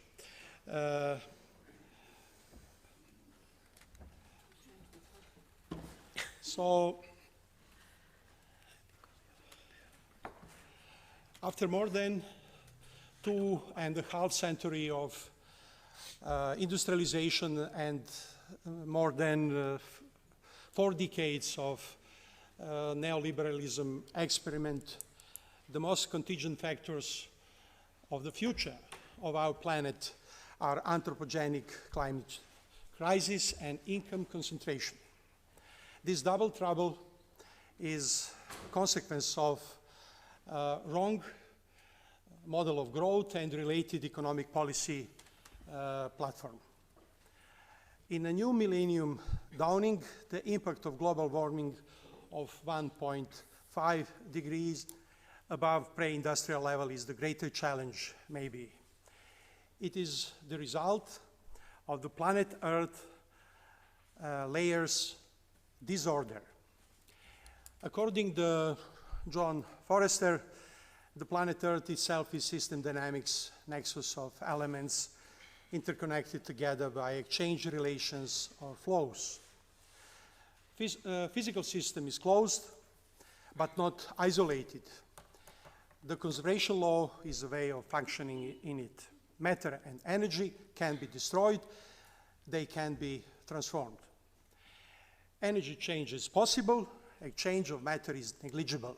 There are amount of energy that can be transformed into disorder or pollution, and dispersed heat is actually manifestation of pollution. In biosphere layer, the fundamental law of functioning is adaptive evolution. In economic system, which is the man-made, viability is measured by GDP growth rate. In conventional economic theory, sometimes called orthodox, independently from the school narratives, market is primarily coordination mechanism. Economic rules primarily impacting the tax system and cost of capital, and these two variables are changeable dependently of the power of stakeholders primarily. Economists are the toys in the hands of politicians. The laws that govern the main processes in physical system, unfortunately, do not depend on economic schools' narrative, as well as changing preferences of stakeholders and lobby groups. Today, there are deep fractures between the layers, vertical fractures, and inside the layers, horizontal fractures. In economic layer, the fracture is a consequence of long-term ignorance of negative external effects as a consequence of exponential growth based of industrialization. Particularly after the exponential growth, which means compound average growth rate more than 5%, the next stage is overshooting.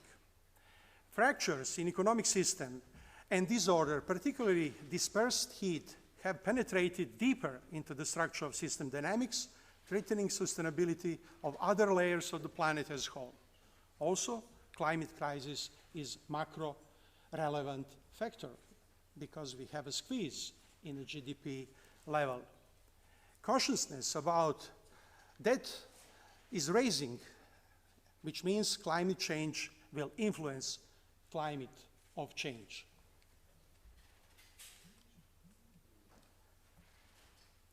Attribution studies based on global climate models identify the role of anthropogenic factors as primary driver of global warming in this century. Also, recent modeling of global warming based on artificial intelligence also confirms previous results. Framing the decarbonization challenge requires halving process anthropogenic carbon dioxide emissions squeezed in every decade. Almost all sectors need transformation part, particularly energy, agriculture, transport, construction, but in finance, because broadband is great consumers of electricity. Roadmap for halving anthropogenic emissions could help promotion of non-linear disruptive technological breakthroughs toward circular economy. Previous impacted new industrialization, A, and B, heterodox economic policy platform.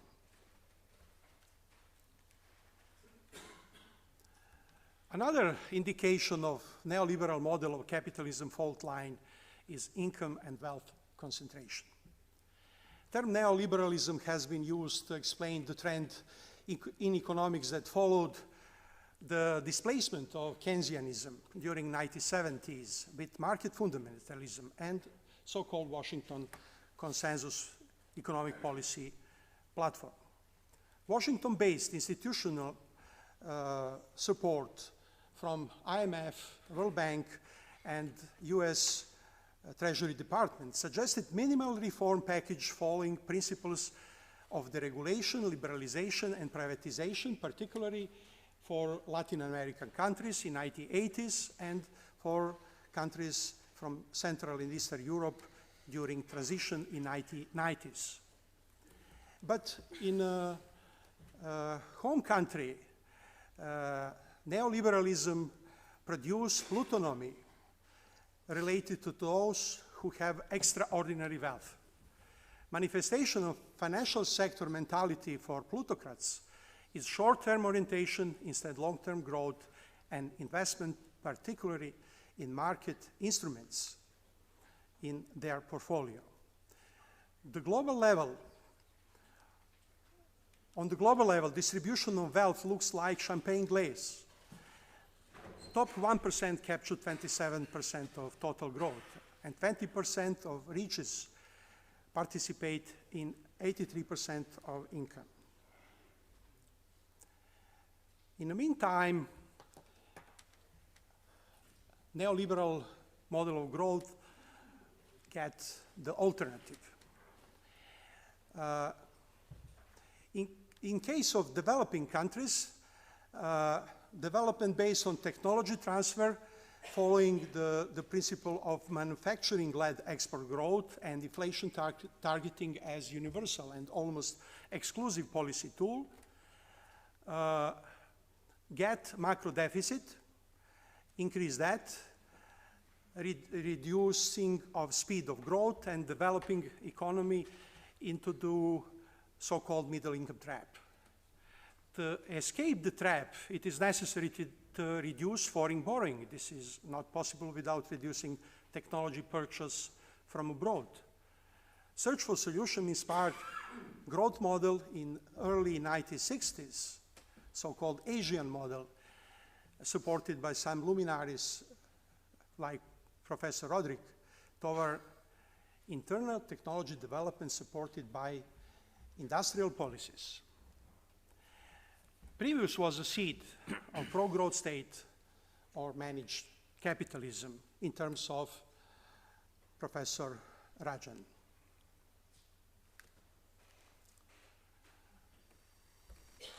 The prosperity of any economy or business organization is contingent of compatibility of its structural variables and context variables. Actually, the new normal is double flying wheel with two key forces moving in different directions. The Great Recession of 2008 and consequences of so-called unconventional economic policies and Industry for All. The situation is further complicated by the fact that other forces holistically impacted key forces of the new normal, particularly demographics, new Cold War or geopolitics, the global appeal toward the environmental conservation, and unconventional macroeconomic policies in the period after 2008. Let me illustrate decoupling from the logic in the case of anti-recession measures based on simple examples, three simple examples. Following too big to fail policy, central bank in a developed country after the 2008 crisis bailed out banks instead debtors. Second, ultra easy money in QE, quantitative easing, decoupled risk and reward relations. And third, negative interest rate destroyed time value of money concept. By destroying conventional cause result logic, unconventional economic policies have destroyed fundamentals of free market capitalism. Now we are in the brink of new era. This is the fourth industrial revolution. Possibilities seems endless. We know that in so-called evolution of the industrial revolution, we see for stages. Now we are in the fourth one, and this is the era of endless possibilities, but endless threats. During the Industrial Revolution, we have and see quantum leap of performance in output, productivity, but also in population.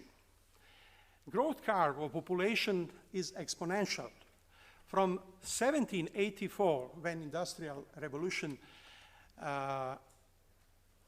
start, until 2015, the human population skyrocketed from 0.8 billion to 7.4 billion. So we have a problem. We have too many people on the wrong side and not enough people on the right side. When it comes to paradigm, it is a time to expect inflection point. There are A, reason, B, opportunity. Every science, no matter how serious it is, follows its paradigm as a set of rules with the power to explain behavior of the system under consideration. The new normal triggers paradigm change. Actually, this is a double paradigm change in microeconomics and micromanagement, and paradigm change in macro management or economics. Economy can't do what the nature can do, but it must follow fundamental principle of physical system functioning, reversibility one. So if we follow this principle, circular economy is a right choice. Another requirement depends on the complexity of the system in the time of, fourth industrial revolution.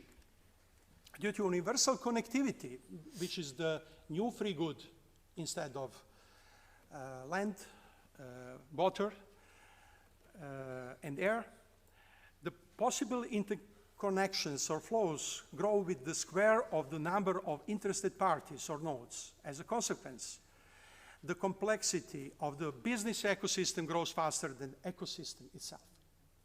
Namely, ability to find, classify, aggregate, and transform transaction data in actionable information grow faster than that of using it. It means that noise will grow faster than the signal. The former easily drowns the latter. So, actionable information is in the focus. Revolution starts in microeconomics with so-called PDP loop, physical, digital, physical loop, and continue in macroeconomics with new set of rules explained in so-called new model of circular economy, which changed the linear model of production with principle of reversibility. New set of rules in economics are visible hand of the state is legitimate and complementary institutional choice, and short-term budget balance should not be fetish, and in connecting different form of capital for sustainable inclusive growth, there are double axes, vertical for education and science and technology, and horizontal for diffusion of new innovations and results. Also, in a term of policy platform, we have the changes. This is so-called heterodox model with industrial policies, horizontal, vertical, and automatic stabilizers which harmonize these policies to each other. The role of education in this situation is concentrated on modern career development, change field STEM, science, technology, engineering, mathematics, change jobs sustainable and inclusive, job and change direction, turning learning into returning. Many countries has the problem with brain drain because it's not easy to save the people in the same geography. Without reform, the people will left the country by using ecological means. Thank you. Thank you.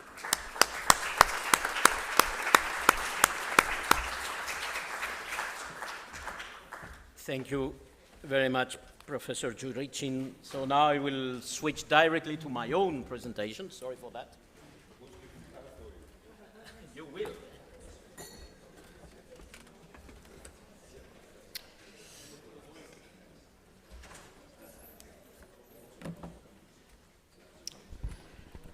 So, dear ladies and gentlemen, what else can be said?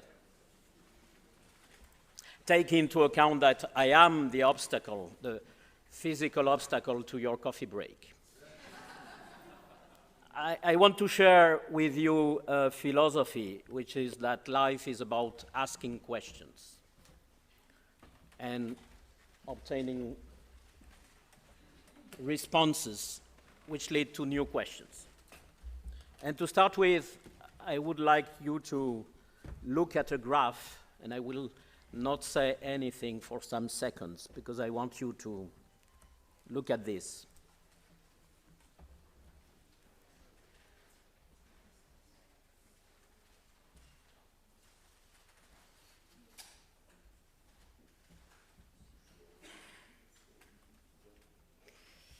What this graph says is that we have a real problem. Nobody has found the answer to the question of what sustainable development is. Countries with high level of human development, as we measure it, have high footprints. Countries with low footprints have low levels of human development. That's the main question for the future of not only of education, for the future of humanity itself. Not so much for the future of the planet, not so much for the future of life. They will survive without us, for the future of humanity itself. Which leads me to another very, very simple question. A very intimate and absolutely universal question that so many millions of people are asking, so many millions of parents are asking. So this is about education, of course, but this goes much beyond education. And we have the paradox that in the countries we still consider themselves as the center of the planetary system, this question is now asked more and more, because people have the perception that the lives of their kids will be worse than their own. Many millions of people have that perception. Isn't that weird? In the 21st century? So let me provoke you with some ideas. One is that it looks like we go at high speed, right? We go very fast. We have heard a lot about the speed of technological innovation, the fourth industrial revolution coming, etc., etc. And it's true that there are many things which go very fast, but in some fundamental, really fundamental issues for the future of humanity, we're completely gridlocked, stuck in a place where we are not able to address the questions of climate change, loss of biodiversity, etc. Will technology solve it? Not by itself. Sometimes I've been 25 years an entrepreneur in the IT sector, and my conviction now is more than at the beginning that the framing of technological development is many times more aligned with the idea that we humans have to serve technology. This is what I call the technolitarian scenario. It's more aligned with that than with the idea that technology has to serve not only humanity, but life at large. And speed, beware of that criterion, as some wisdom coming from a completely different lens brought to us. you know. So a good question is, what do we not see? I think this is a fundamental kind of questions we have to ask. Because we have so much information, so much knowledge, etc., that we forget about our blind spots. And let me do a very simple experiment. If I draw this looks pretty natural, you know. If I start with the idea of us, myself, my family, my tribe, my country, us is a very natural concept to us. If I continue drawing and I add this continues to look quite natural, right? We see that all the time. We use the concept of environment, us and the environment. But the bias is already here in this very simple scheme. We got it all wrong from that very beginning by saying there is us and there is the environment as separate things, as natural as that.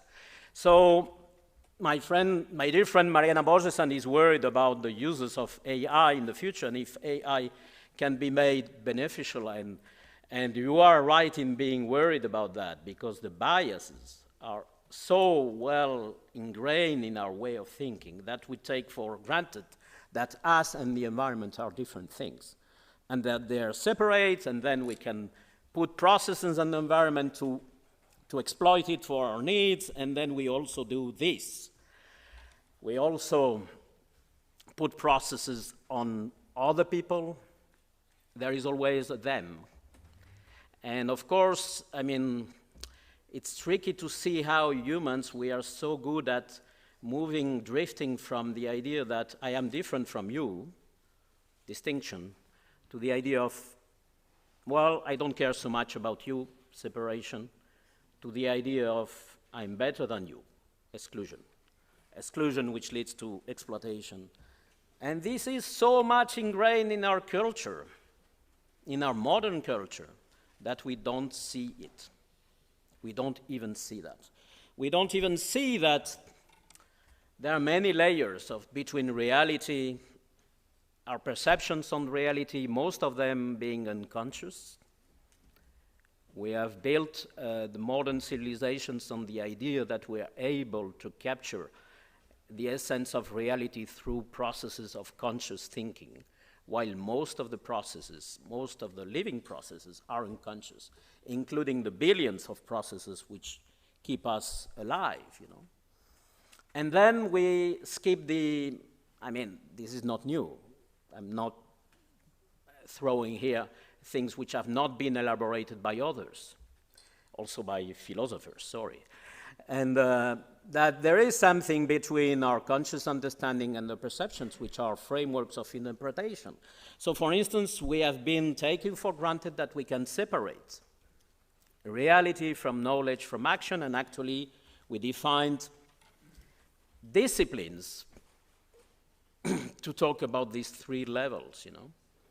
What is, and that we can separate them, that we can take a place which is from outside reality, and we can acquire objective knowledge of reality, and based on that knowledge we can elaborate, and then we can elaborate separately what would be good or bad. And we defined roles for, or mediators, the role of science mediating between what we say is reality, what it is, and epistemology, what do we understand, and the roles of technology and law and institutions, etc., mediating between what should be and what we know, you know. And of course, the role of education, trying to get us into the knowledge of these disciplines. But there are plenty of blind spots in the gaps between reality, knowledge, and action, and in the fact that we are not outside of the environment. And AI, just to brief point on this, AI is not solving this. AI, as it is today, maybe it can be reconceived in a different way. AI, as it is today, doesn't solve this issue, it just accelerates the issue. This is based also on the idea, on the framework of mechanistic thinking. And the big paradox is that while physics has evolved over time since mechanistic thinking and that paradigm was developed in the 17th century until today, physics has developed many other paradigms of science, because that discipline has been able to realize, this paradigm of classical mechanics only explains a certain area of phenomena, and we have many more which are not explained by that. Let's develop new paradigms. But we have not done that, or very marginally, as far as our social institutions are concerned, as far as our education is concerned, etc. And by the way, we forgot in the process, in the scheme I put before, we excluded areas of human experience which do not fit well in this rationalistic perspective of the world. And we put them, into private spheres or in the sphere of entertainment. I'm talking about all kinds of spiritual traditions, all kinds of ancient knowledge, and for sure the role of art. Instead of understanding art as a different way to access reality, maybe a richer way because it involves a lot of our unconscious processes, we have converted art into, a business, Société du spectacle, that's entertainment. All of that is very much related with this idea that effects have causes, and that if we want something to happen, we have to define a purpose, a conscious purpose, 10 actions, and then we will get effects. But another good question is this one. What the dog will do? It comes from Gregory Bateson, who used the following metaphor to explain the difference between mechanistic thinking and living systems. If you kick a ball or a stone, you will be able to predict very precisely with the appropriate instruments of measure the trajectory of the ball. If you kick a dog, you cannot predict anything. She can run away, she can attack you, she can go around wondering why you attacked her. That's the domain of living systems. Living systems are not solutions to problems. Life has no problems. Living systems are not answers to cause-effects mechanisms. It's an infinite cycle of questions and responses with no end and no purpose other than life itself. And we have limited our consciousness, our conscious mind is limited to understand that. We can develop other ways to understand that, but a person who made a fundamental contribution to the history of science and knowledge, because he was probably the main character to reconcile thermodynamics with biology, said this: the world is richer than it is possible to express in any single language. So let's take care of that. Let's take care of the fact that we have to stop suffering from complexity and uncertainty. Yes, they are here, of course, and they are here to stay. And they were always here. It's just our framing of classical mechanics, if you want, of rationalism, who made us believe that the world is not complex. Fortunately, it is. And this leads me to my very last slide, which is again a question. If this describes some of the issues we have, a question for this conference is this one. What education for mutual learning? Because complex systems, living systems, don't change because we want them to change. They change by learning something else in a new context. So what we have to do is basically to be involved in mutual learning. How education, formal or informal, can do that. I leave you with this question. Thank you.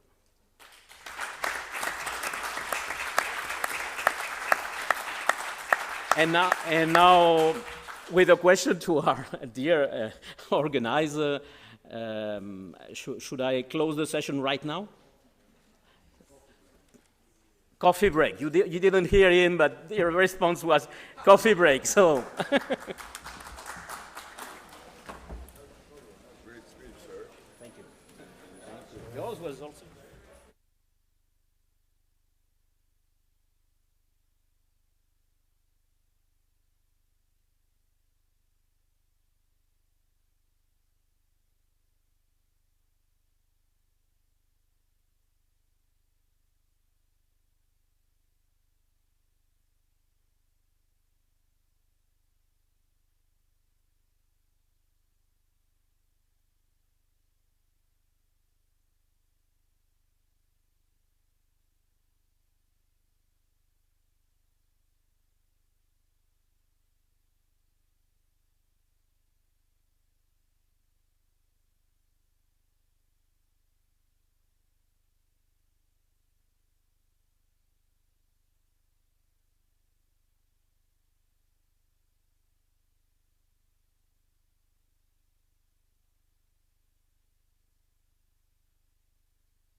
Тест, тест. Тест. 1, 2. Тест.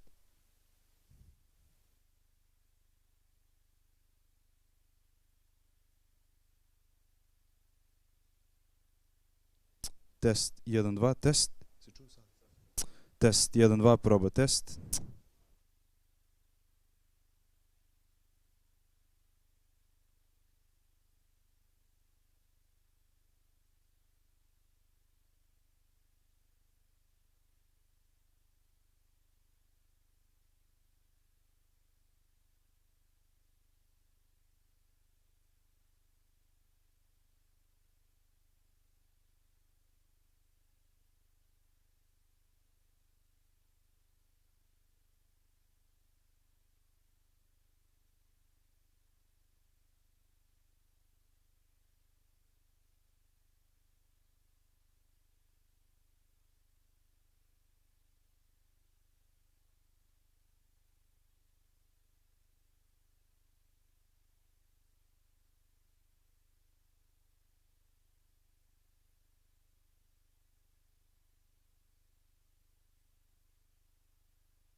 Still, numbers, you know. Numbers, yes. In people in medicine, they have numbers.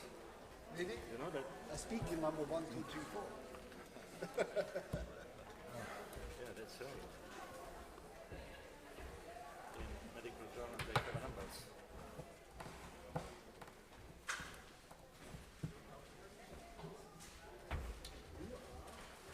Daniela Kirovsky. Kirovsky. Yeah, yeah. From the Daniela. So it's I. Yeah. So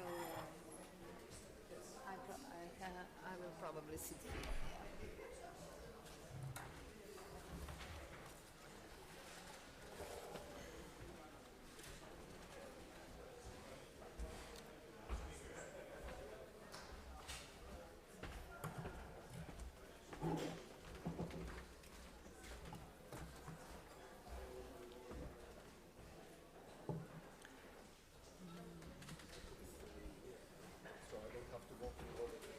why not? Yes. Have water? Ah, no, you have.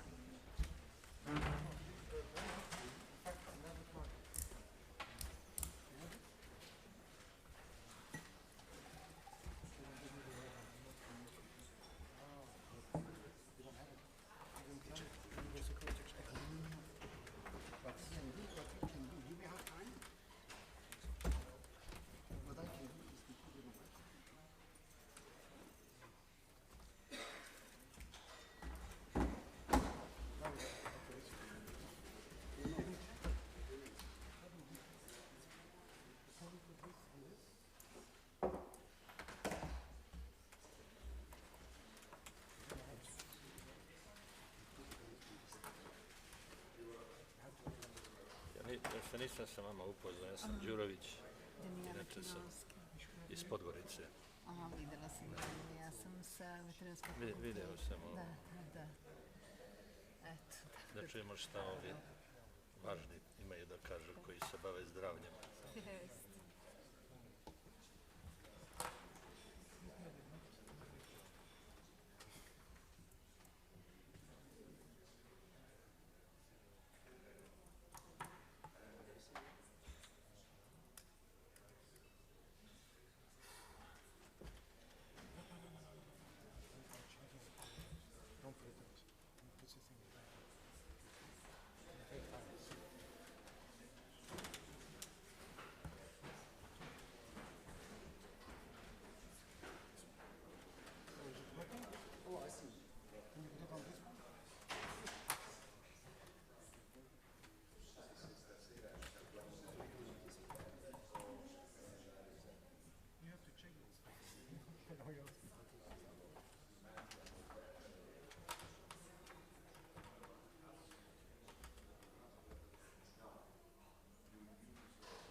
We are set.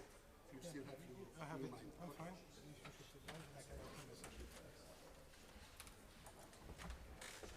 Okay. Finally. So we will begin now. My name is Patrick de Georges. I'm a philosopher. And for 13 years, I've been a strategic advisor to the Ministry of Environment in France on biodiversity and climate change issues.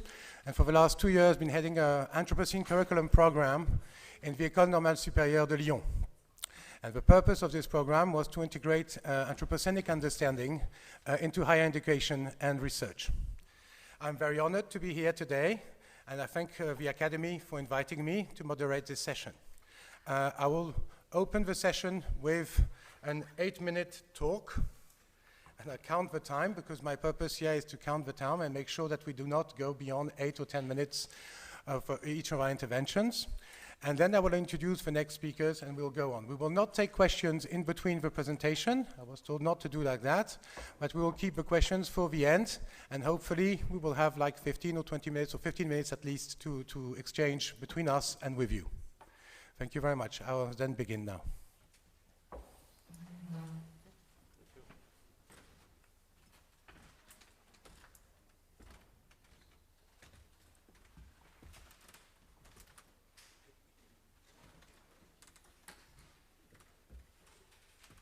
So,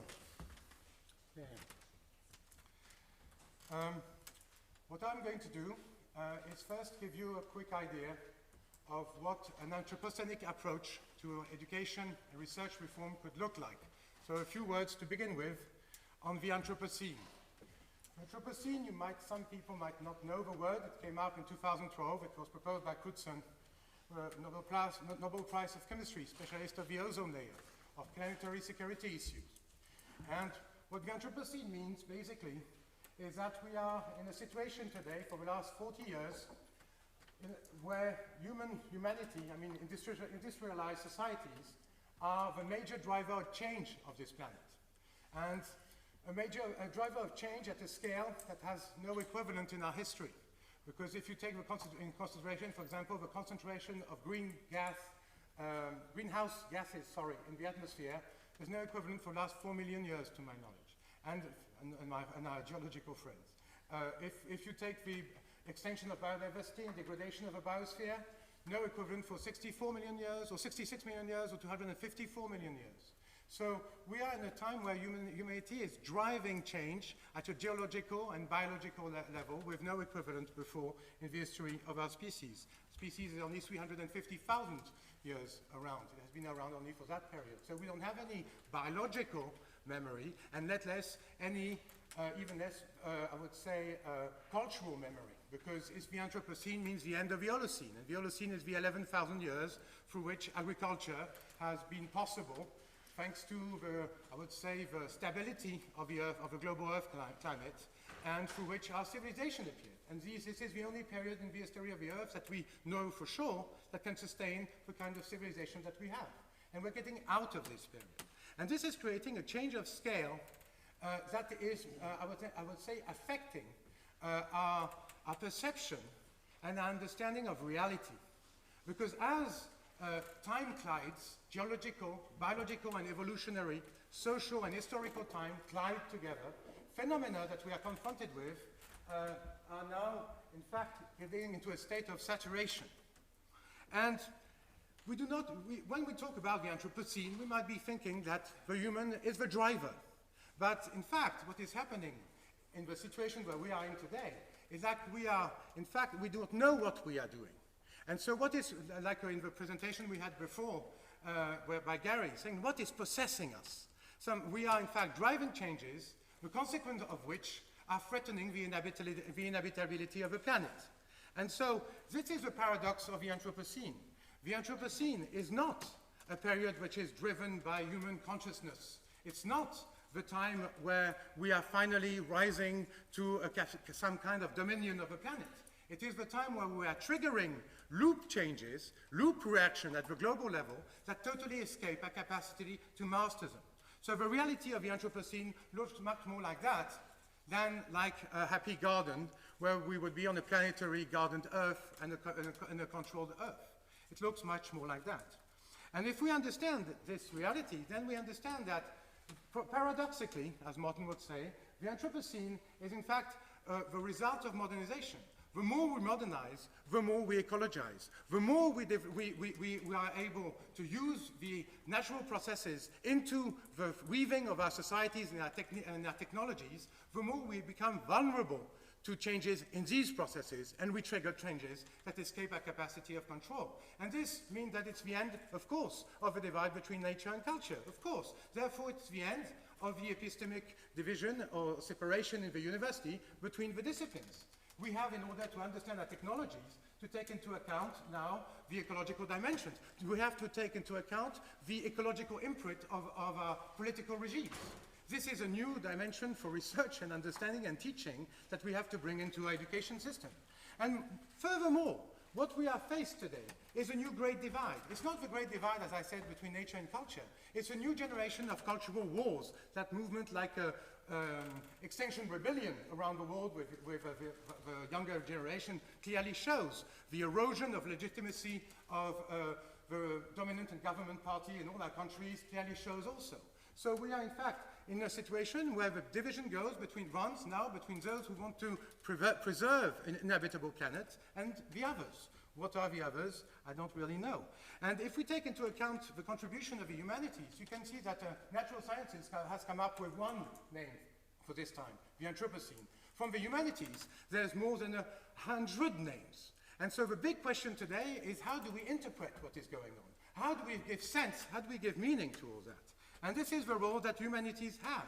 Humanities, humanities, their role is to fight this new cultural war, this new change in our relationship with the rest of nature. Humanities create culture. So this is why we are defending now in the Anthropocene curriculum and at the international level with the Bridges Coalition, which is partly led by the Moss Secretariat of UNESCO, we are leading up new approaches and reframing of sustainability around humanities, which will be humanity-led.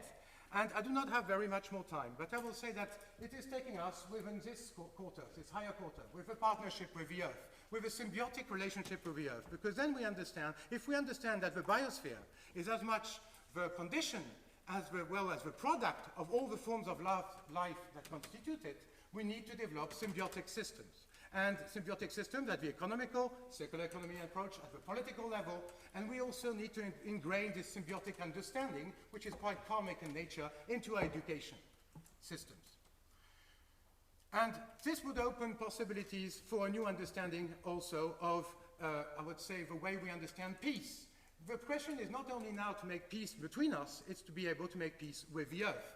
And in order to do that, we propose to work into an integration of these issues into training systems, lifelong training systems, education systems, through, I would say, a paradigm that we call the paradigm of common health rather than commonwealth, and to reframe the connections between human health, political health, social-political health, and ecological health.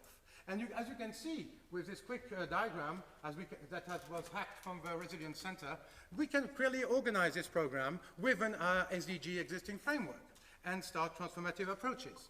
And through this, we could also start territorial approaches, building consortiums between universities, training institutes, and territories with elected bodies and local administration to develop pact for co-viability at that level. And this is what we are trying to do. And clearly, to end, because I do not have very much more time, I think it's finished, you can see that if you use this kind of dramatic approach to try and understand the kind of disciplines that we need to mobilize, the kind of episteme that we need to mobilize in order to be working to peace with the Earth and to common health, then you'll see that it's more in the side of the humanities and eco-politics that we have to work. I think we do not have to think so much in terms of global sustainability, but we have to think here in terms of cosmo-biopolitical design, working to redesign our relationship to the Earth, which is not the globe, which is not the planetary system, and which is not, thank you very much, only the common world that we have to make in between each other and the social level. And this is the purpose of the Anthropocene curriculum. Thank you very much. I will now... Right. I will now introduce Benoît Velen. So I will try to do it with one hand. Thank you. I will introduce you in a second, as soon as I can open your presentation. That's it.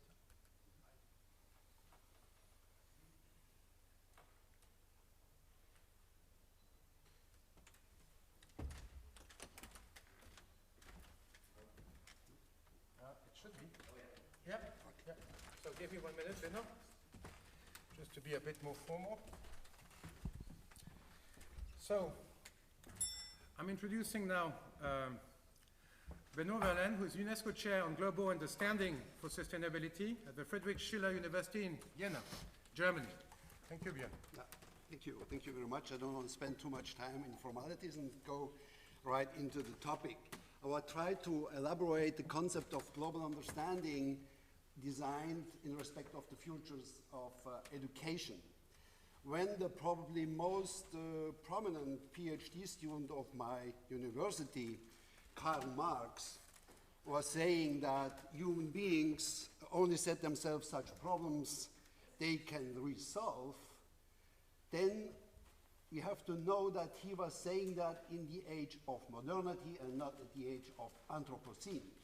Because when in the age of Anthropocene, we need first of all to foster a widespread awareness of the need for appropriate action. There is an old joke. There's one man grabbing around under his lanterns, and the policeman is coming up and says, "What are you doing there?" I said, "I'm looking for my key." And said, "Where did you lose it?" He said, "Over there." And they said, "But why are you looking here for?" "Because there is the light here." And I think we are exactly in that situation, that we have the spotlights of science on certain issues, and we are thinking that we have to find the solution only in there, but maybe we lost control somewhere else. So, with globalization, a long-established worldviews are challenged on a broad front. I'm saying very often we had a 300-year, 400-year brainwash of national or nationalistic thinking, and now we are confronted with a totally new situation, and we are not prepared for that. a lot of people are disoriented in this new situation, and what we are thinking is strategies that are backward oriented. So backward oriented forward strategies. That's the challenge-faced situations in policies. We are looking for solutions in the back, in the 19th century of nationalism, but the problems we are facing are completely different of that structure. I'm just giving a short illustration of that, of the geographical conditions of the age of the Anthropocene, for a simple screen we are using here on stage right now. The minerals are coming from all over the world. So if you are not even moving 1 kilometer over the Earth's surface, we are living globalized conditions wherever we live. Nearly every product has a globalized constellation in itself.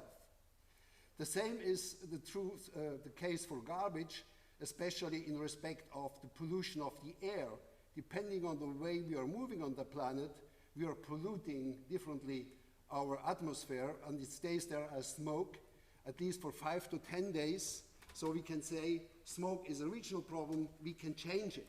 But after that, but we can also say that in 2017, still about smoke situations, 5 million people got killed by polluted air. But it's even more dramatic. After that, the pollution is transforming into carbon dioxide, and this carbon dioxide goes in the atmosphere, mixes in 2 to 4 years around the planet, and stays there for at least 100 years. So this is a global constellation of local action. So our local garbage becomes global garbage, and the problem is that the most important parts of our life are global commons, and nobody is feeling responsibilities for it, for air, water, and many other things. So, in the face of global, cultural, social, and climate change, we have no other option than to see our life in a global perspective.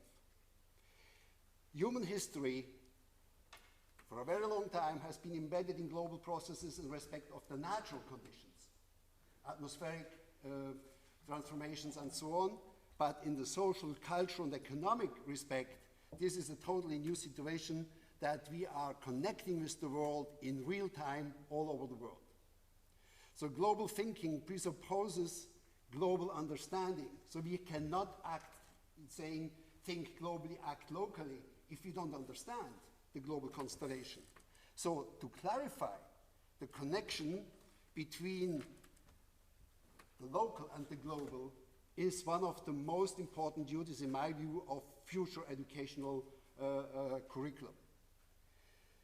The aim for future education, therefore, is to promote a better understanding of how the local impacts the global, and to provoke actions and decisions that yield sustainable outcomes all over the world, every day, everywhere. So what is global understanding? Very briefly, in fact, global understanding means making understandable how much our lives are embedded in global natural processes, but also cultural, social, and economical flows. So we are embedded in global flows, and our actions are contributing a tiny little bit in the change or in the production of this kind of flows in a helpful or less helpful, healthy way. So global understanding clarifies connections between the local and the global. That would be the point. So, but the implications of that are quite dramatic. If you want to really do that, we have to turn away from our way to think the world in container spaces or nations. We have to turn from that kind of reality interpretation towards a practice-centered perspective. That's the proposition. If we do that, looking at what people are doing in local places all over the world in respect of the global constellation, then we have also to change the idea of environment towards a contemporary world. Because we are part of this world, we are not outside of it. Environment is Haeckel's idea to put the surroundings for living species more prominent than others.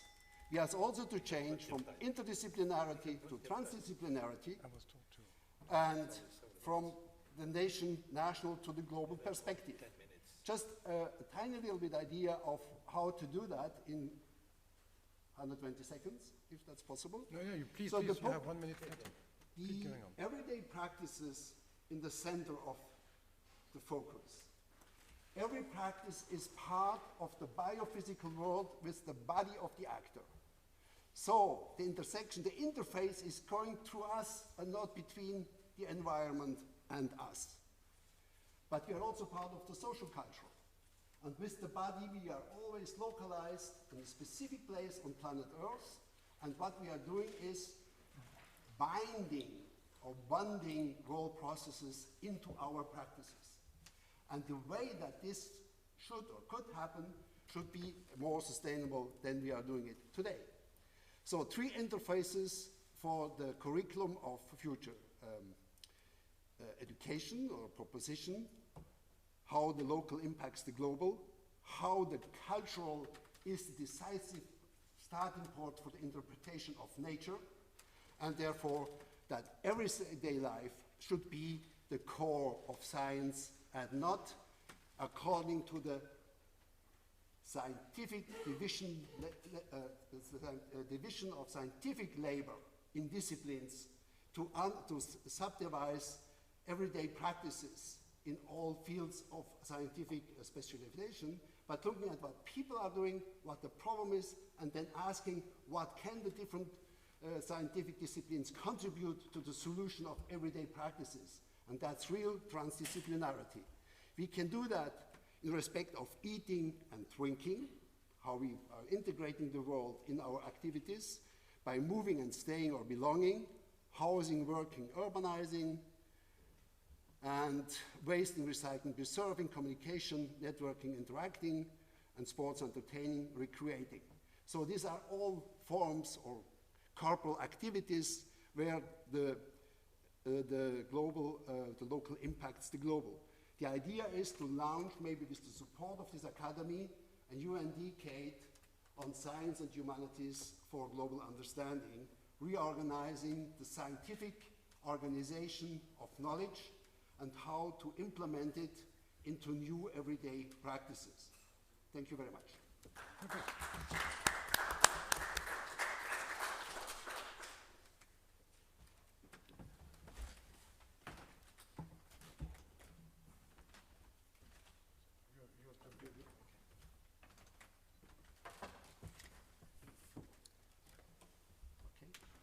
Very good. Okay? Okay. So. Hello to everyone. First of all, I want to express my deepest gratitude for this invitation to such a prestigious event. And I also want to apologize for not being able to be in Belgrade. My teaching commitments here in Madrid, Spain, did not allow me to travel to Belgrade. I would have loved to do so in any case. I guess that I met many of you in Rome 2 years ago in 2017 in one of the previous international conferences on the future of education, and I want to send my best regards to all those whom I met in person. Also, I want to congratulate the World Academy of Arts and Science and the World University Consortium for this continuing effort to think about the future of education, to examine the future of education. And this is unique. I'm not sure that I don't think that there is actually such an ambitious program of conferences on education as the one undertaken by the World Academy and the World University Consortium. I cannot think of a task as important nowadays as that of thinking about education. Not so much about our educational systems, but about the education of the human mind. And it is always a privilege to take part in this kind of events. So thank you very much, and also thank you to Gary Jacobs and to all those who have worked in the organization of this conference. It is clear that we live in an age of specialization, an excess of specialization, which many times impedes us from contemplating reality from an interdisciplinary and synthetic world. One of the tasks of the World Academy and of a conference of this nature is how can we develop what Howard Gardner has called a synthesizing mind. Indeed, how can we think critically of complexity? which is always one of the challenges of each time. Are we prepared for a world in which everything is changing so quickly? Are we prepared for a world in which one of whose main ingredients is rapid technological development and the development of new technological tools, even of artificial intelligence? How can we cope with so much information and so much misinformation?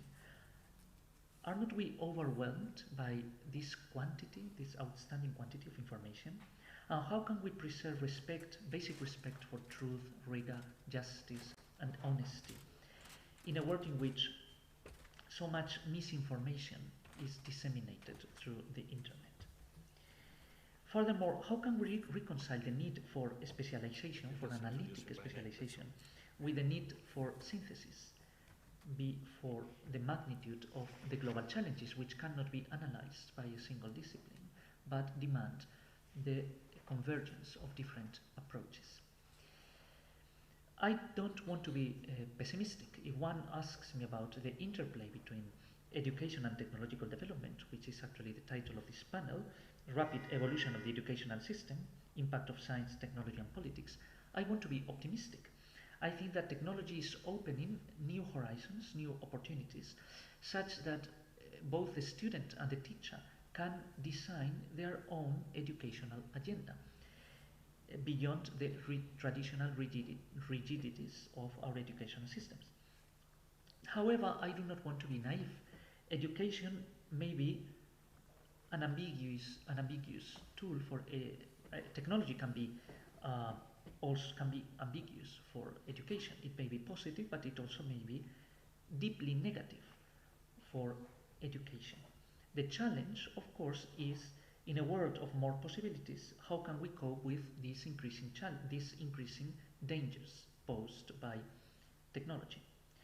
We have a wonderful opportunity for intellectual cooperation between disciplines and between cultural traditions, for mutual enrichment, in order to build bridges, creative bridges, between the humanities, the sciences, and also between theory and action,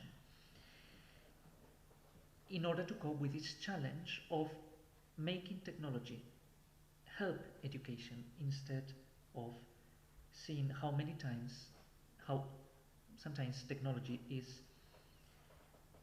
representing a danger for the education of the human mind in critical thinking and in creative thinking. A few years ago, I attended a lecture by an expert from MIT here in Madrid, who said that the future of education was going to be defined by 4 capital letters: STEM, science, technology, education and mathematics. I thought that his approach was extremely poor and impoverishing for any attempt at seriously thinking about the nature of education. Because what are we going to do with the humanities and the arts? Why should they not fit in that equation? Is only science and technology? Are science and technology the only tools we have for educating our minds?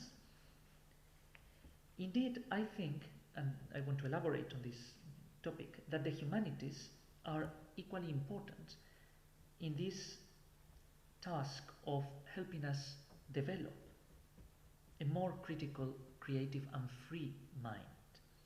Because the humanities teach us about our common human heritage beyond difference and fragmentation. And what we need to see is the sciences and the humanities not in opposition, not as Charles Percy Snow's famous 2 cultures, but as complementary dimensions of the human intellectual adventure.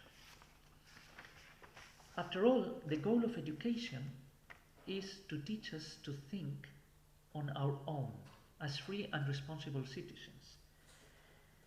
And the challenge is how from our individuality, from the critical and creative exercise of our individuality, we can contribute to the improvement of society, to improving the world. The humanities can help us recognize the human beyond the difference between cultures and individuals. Thus, let us not exclude any source of inspiration in this fascinating challenge that we have before us, which is that of helping us cope with the complexities of our world. The sciences, the humanities, and the arts they complement each other in this task. The natural sciences help us understand the structure of reality. The scientific method has allowed us to discover the constituent elements of reality, the building blocks of matter, and the fundamental laws of nature. This is perhaps the greatest triumph of the human mind, which is clearly seen in the predictive power of scientific rationality. But from a philosophical perspective, I think that the beauty of scientific rationality resides also in another element, which is the development of a deeper awareness of what knowledge means. A scientific statement needs to be justified and validated, and scientists are well aware of the fallibility and the fragility of many of our statements. The wisdom in ignorance and the possibility of becoming aware not only of what we know but of what we do not know is perhaps also one of the most striking and illuminating features of scientific rationality. The humanities help us discover that which unites us, the human beyond its expressions. We all face the challenge of thinking about what it means to be human.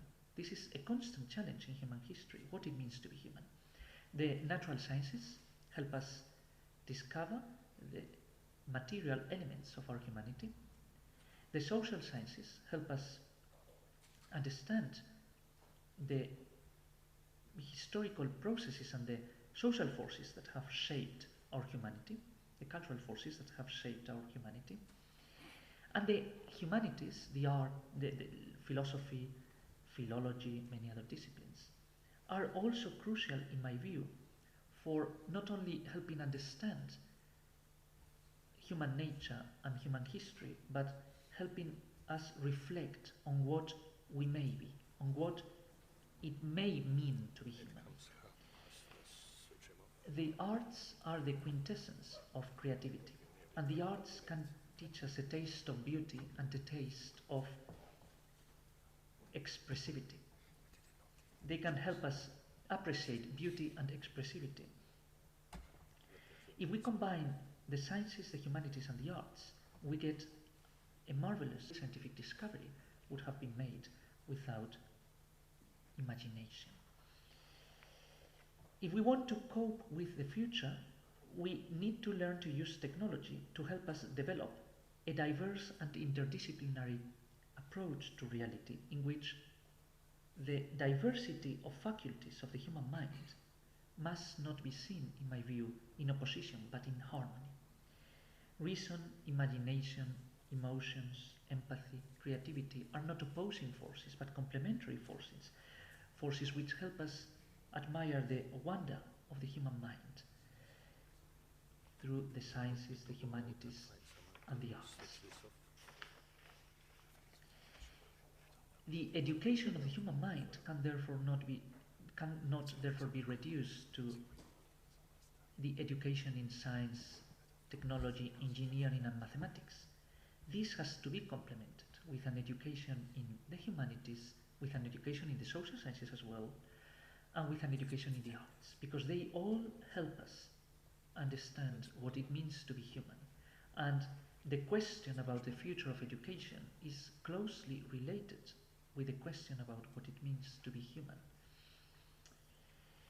To educate, in my view, means to develop understanding, comprehension, meta-intelligence, an intelligence of intelligence, an intelligence capable of analyzing what has been analyzed, a reflective intelligence that is constantly wondering and does not dare to challenge the... Sorry, we had to interrupt the video recording because it's not fair for the people who came here if they have to listen from someone who's not there and record it for more than 15 minutes and they don't have that much time. But I guess I did not have time to introduce Carlos Blanco Perez from the Department of Philosophy, Humanities and Communication in the Comillas Pontifical University in Madrid. And I guess that we had clearly understood the position that he is taking. So now, before taking questions, we have two more presentations. Would you please, Daniela Kirovsky from the Faculty of Veterinary Medicine in the University of Belgrade, make your intervention, please. Thank you. Yeah, just...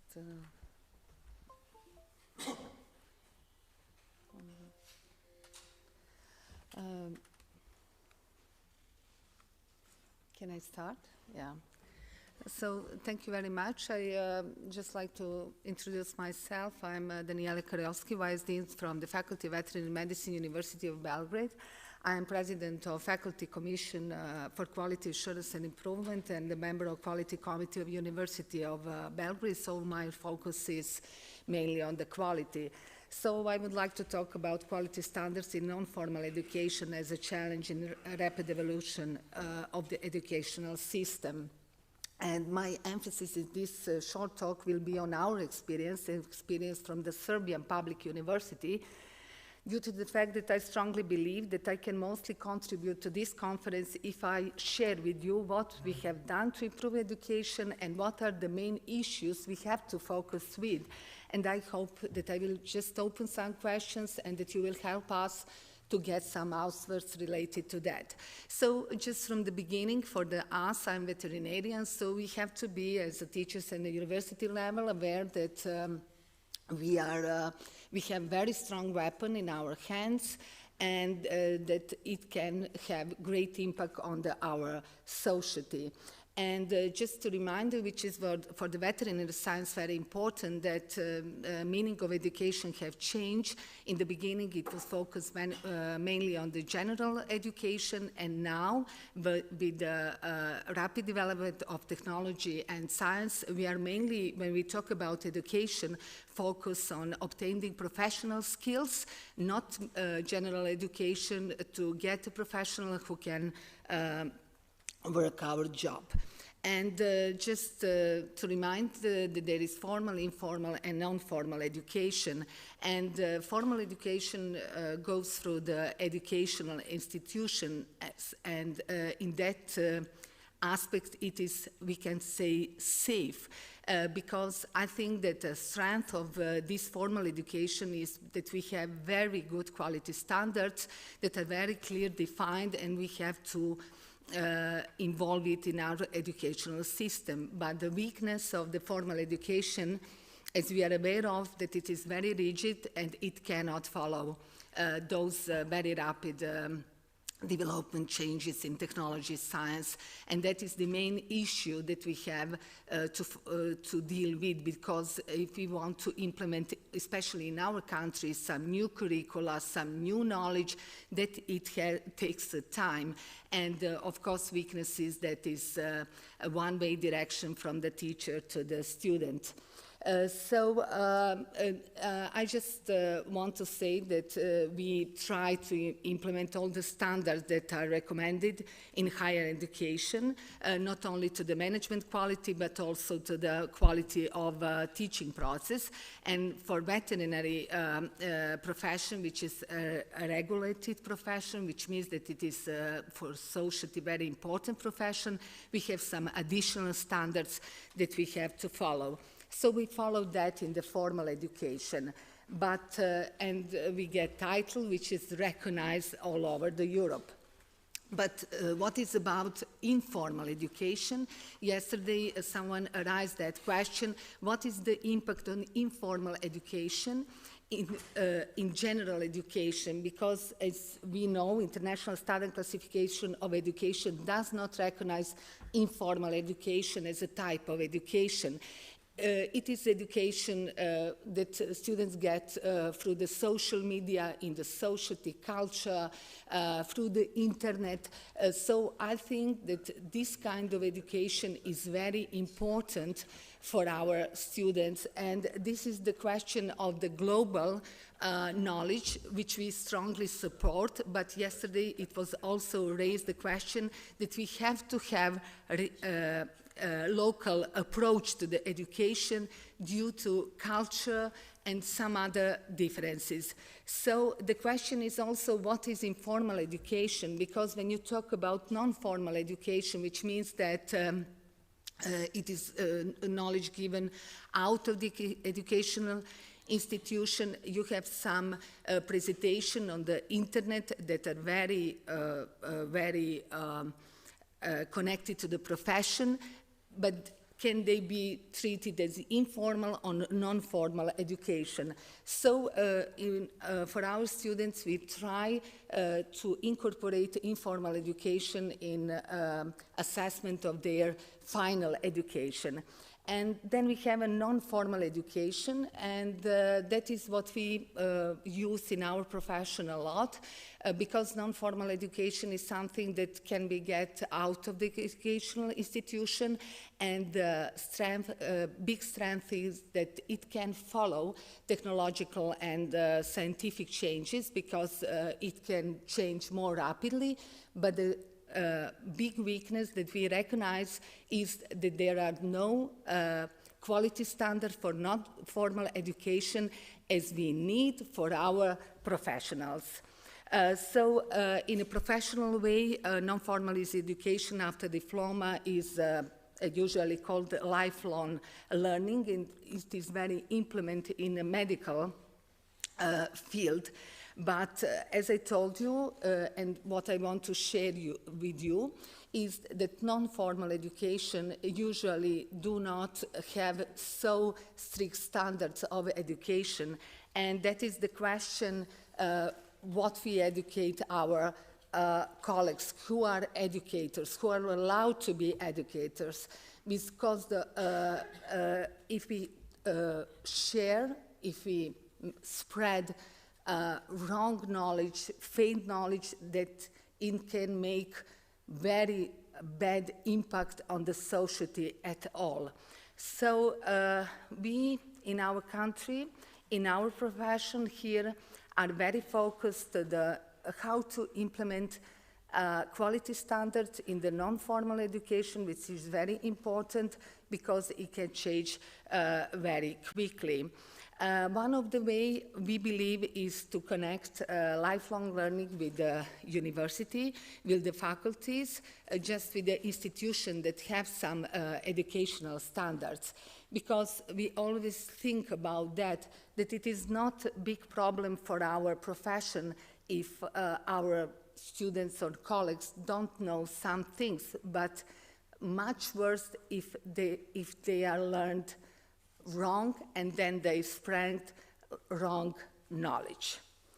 So we are trying now to use all the possibilities to implement standards in non-formal education. It is not only our issue, it's a global issue, so there are some ISO standards, especially for non-formal education, and in veterinary profession, there are also some standards with related to the lifelong learning. So thank you very much. My idea, with respect of this conference, was just to emphasize, just to repeat again, what is our main problem. It's maybe small for the global aspect, but it is very important for us to deal with. Thank you. Thank you very much, Daniela, and for keeping the time so perfectly. Thank you very much. Now we'll have Momir Durovic from the Montenegrin Academy of Science and the Arts, and after Momir's presentation, we will be able to have a discussion and to see how we connect the dots between these different presentations. When I delivered my inauguration lecture in the Royal Academy of Spain, I was asked to read it. They say when you read, then you know what you're talking on. So I'm going to read this, and I will just read on the few issues concerning formal education, since this is unfortunately less important than going uninformal education in the future. So let me just say, that in the first 2 decades of the 21st century, the rate of changes in many human systems has accelerated more dramatically than any other time in the history. At the same time, the education system has stayed unchanged. The last change was in the 18th century, when education was designed to meet needs of the labor in industrial revolution, what meant performing simple and repetitive tasks. But that era is long ago over. The right to education is fundamental, and in most countries, it is a legal obligation for certain age groups. A lot of research has exposed that schools teach a lot of unwanted and unnecessary information. How it's possible to transform an education system which has great history, inertia, and fear of changes, while being aware that in the 20th century, education emphasizes compliance and conformity over creativity, 2 skills that were at that time necessary to hold down a job for decades. In the first 2 decades of the 21st century, the education is aimed to find pragmatic solution to global problems in the world of growing interdisciplinary collaboration and cooperation while sharing information from different fields. Education is becoming reshaped through new innovative teaching methods, advancement in technology, and pragmatic design. I'm deliberately not mentioning artificial intelligence here. In terms of teaching strategies, it is encouraged a multi-dimensional approach to the education process, which tends to regulate multi-convergent and divergent strategies of teaching. The convergent approach is, as you know, highly structured and teacher-centered. In it, the students are passive recipients of knowledge transmitted to them, while learning achievements are measured by standardized tests, what is one of the worst things in contemporary education.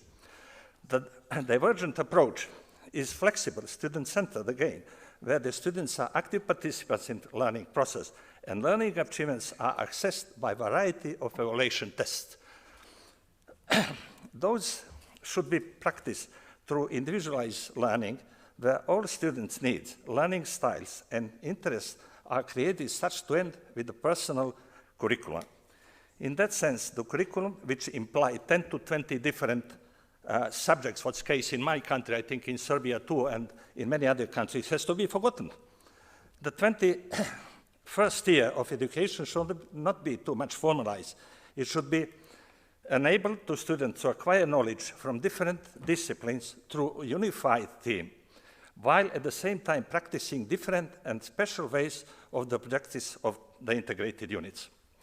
Thus, in particular, education should be focused on individual student, adapting testing to different styles for students, and integrating that curricula by developing interdisciplinary curriculum units. The coalition P21 identified 4 skills for today, namely creativity, critical thinking, communicating, and collaborating, which should be implemented in education system. Among the most difficult problems faced by the education system are those associated with the teaching effectiveness. The current preparation of teachers for specific age level, specific subject matter, specific academic skills, etc., does not take into account consideration sufficiently the complexity of factors such as students' various characteristics. Teaching should be transformed to individual by informal learning, while education will be for all ages. It is understood that those changes will result in the shift from practice of abstract learning to practical learning, even humanities and social sciences being focused on practical skills needed for real situation. Obviously, in such process, teachers will become only mentors. In view of the cross-disciplinary trends, the curriculum should be integrated around the topic that reflect the patterns, interaction, and interdisciplinary of different fields. Interdisciplinary curriculum education needs to emphasize students' talents and abilities. They should enable students to study, start to comprehend the world around them through concepts and ideas that are less disparate and disconnected, as well as enable them to live and work with equal opportunities anywhere in the world, while keeping up with their interests and abilities.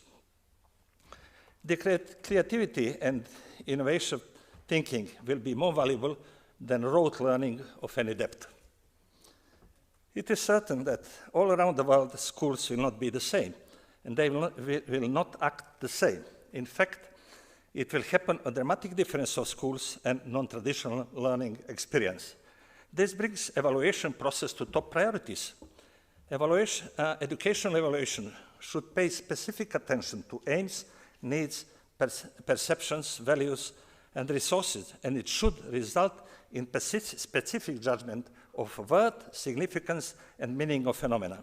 Educational institutions usually perform evaluation with purpose to demonstrate effectiveness to stakeholders or founders and for marketing purposes.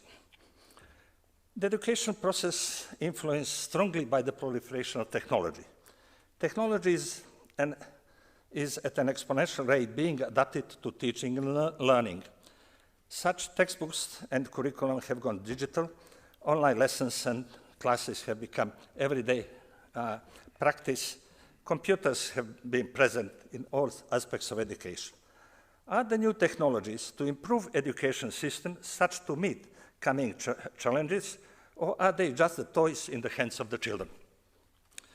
The situation in education sphere can be considered quite controversial. Many schools are afraid that technology will replace teachers. Others, in contrary, argue that using gadgets, children will learn better. Certainly, each of these parties is right. Modern technologies will benefit education process and can change many traditional teaching aids only if they are adequately applied. No doubt, great application of technology will help to introduce interdisciplinary curriculum in teaching practices. I'm not deliberately talking on artificial intelligence and education, which is a specific topic, and Veljko might talk more in detail on that, which is changing completely education and our life, in my view. Education is primarily a state and local responsibility. There are states and communities, as well as public and private organizations of all kinds that establish schools and colleges, develop curricula, and determine requirements for enrollment and graduation.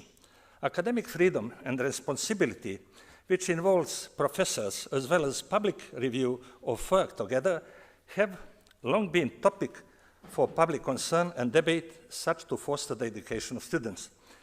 It is an essential precondition to fulfill the mission of education, educating students and advancing knowledge. In the education process, teachers must bear their own professional responsibility by acting not only professional, but behaving appropriately towards students, being observant, creating a safe learning environment, and communicating students at the place of learning, what's not the case, at least in my country. Communicating consequently, by understanding the students' needs, a variety of different teaching styles should be used to ensure none of the students is isolated, is not able to fully participate. In this process, the faculty are responsible for establishing goals for student learning, for designing and implementing programs of general education and specialized studies, and for assessing students' achievement. In that process, there is no agreement on what should be the goals, consistency, and responsibility of quality assurance, which is a big problem worldwide when you communicate with different countries and different communities. I'm finishing soon. The complex changes followed by scientific, technological, and social challenges which we experience generate many new demands if we want to reach significant improvement of existing education system. Such education systems cannot be anymore based on a single unique approach. Basically, it will mean forgetting doing learning to learners, but practicing learning by and with learners. What should introduce in education critical thinking in problem solving while working collaboratively and communicating effectively. The most important, and on top of everything what I said, is if education is needed for job. Then it is very uncertain what and how to teach, being aware that we are not clear which job will exist and how they will be performed even in the middle of this century. Such our children would possibly practice in their lifetime 10 to 14, I'm just finishing one sentence, please. This is very important. 10 to 14 different jobs, even short jobs, even at the same time, even changing their profession. Moreover, 25 years from now, 65% of contemporary graduates will be going into jobs they don't exist now. To finish the responsibility, let me say that responsibility in the education process is shared by many actors involving state, local community, public sector, professional institution, as well as existing regulation. And just doing that, it might be possible to achieve responsible achievement, what we are looking for. Thank you. Thank you very much. We have a few minutes now to try and have a discussion between us and with you. But so, just 1 minute, please. It's like so rushed here. Just to say a few words. As a moderator, I have 2 words to say. 1 minute. It's just that what I see is that we were asking a question in these different interventions, they connect quite strongly. Because we are faced with very rapid change that we have to put into place in our education systems. And in order to do that, what I see is that we have strategies of decentering education from the existing institutions.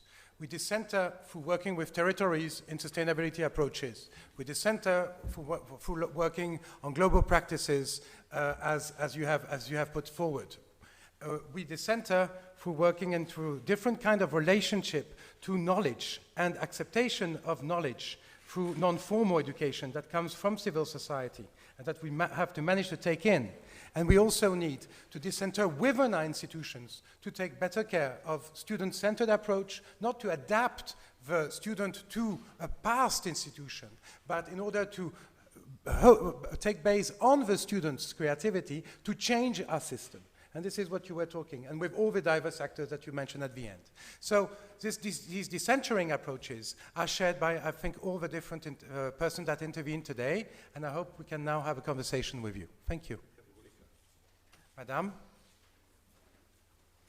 I don't have anything to help you.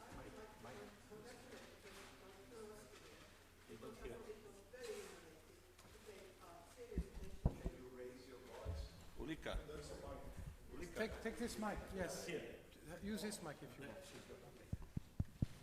want. Okay.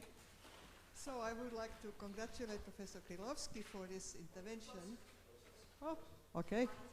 Oh, we have to train this. Okay. Because I thought it was very innovative and very important, and I haven't heard anybody so far address this issue. So you are really a pioneer. And I wanted to know a little more. I know we have very little time, but are you trying to reach to get a grasp of this at the kind of kindergarten or kind of preschool or what level, or are also at the university level? And how can we measure the impact of informal on this informal education? How are you trying to get at it? Well, we are just now in the phase that we understand that there is a great difference between our students in a way on informal education. That is why I tell you I ask answers maybe from you because it is very, especially for example, is veterinary profession, you have different kind of the students in a way of social backness from the country or from the city. Then the information they get from the internet are from the very different sources. So in that way, we just recognize that we have groups of the 30 students that we deal with the same, but they're very different. So we believe that we have to do something, but I'm not. We estimated when they are enrolled in our faculty, we cannot go back much more. We just see that in that time. And we need to focus to that issue and try to solve the problem. Yeah.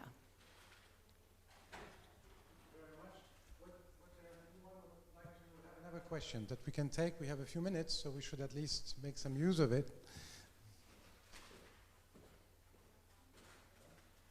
Thank you. It's not as much a question as an addition to our thinking about all of this. We seem to sanitize our discussion away from wars and invasions and the effect, because they are going on now. There is perpetual war going on in certain parts of the world that's bringing education back to zero. I mean, when Iraq was bombed, they were told, we'll bomb you to the Middle Ages. In other words, we're losing all that knowledge that was accumulated in the cradle of civilization back to the Middle Ages. So, and it adds to the carbon footprint. We have depleted uranium all over the atmosphere in the region, and people are born with 3 legs and 3 eyes. And so I think that we need to inject that rather than pretend it's not going on in our models, that we have powerful nations subduing developing nations because of their natural resources, and removing the notion of education is pulled back, and how are we going to deal with it, or do we want to deal with it at all? Was it a question or a comment? Rather a comment, I think. Huh? Is it Monsieur here would like to, the first row, second row, just here. Yeah. Thank you. This is a question for Benno Verlen, that I enjoyed so much your presentation, and especially the usual joke about looking for a solution where the spotlight is. But why not to think about to use our creativity to switch on new spotlights? That's for me is the real problem with the equation, to educate people to switch on new spotlights. Thank you.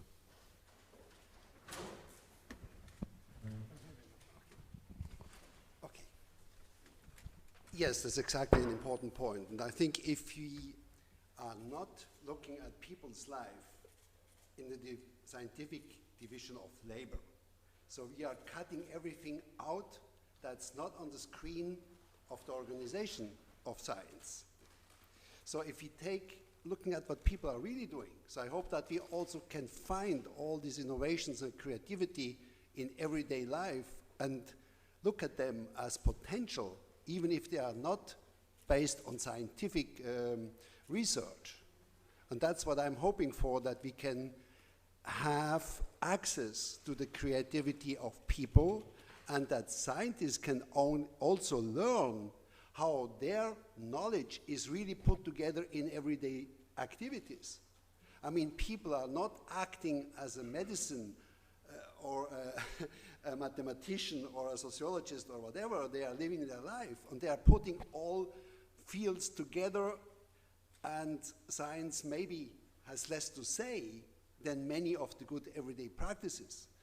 And in addition, we can also learn in respect of how to transform natural basis into our life forms from old traditions in different parts of the world. I mean, scientific knowledge is produced mainly in the northern hemisphere, and we don't know much about lots of constellations in other parts of the world, but people live there for thousands of years, so they can't be totally wrong. They are living there, and maybe they're only feeling bad because they are looking at advertisement from the northern part of the planet, and they would have what we call a happy and satisfying life if they would know about all the things they will never, hopefully not, achieve, whatever that is. I mean, respectful view or a respectful perspective on everyday life, I think it's a big potential, and a lot of light could be there and outside the laboratories of science. Can I just say, I think the time has passed where science was just a feature of gifted people. Science is today just business. Millions and millions of people are entering and going out of the science, just working a job. Everything has changed, and I fully support you. Everything should be aimed for benefit, not for science, for benefit of ordinary living life. Thank you. We have another question on the fourth row on the left. Just by the way, we had recently in medicine meeting, and I learned that every year it's published 12 million papers, scientific papers in medicine.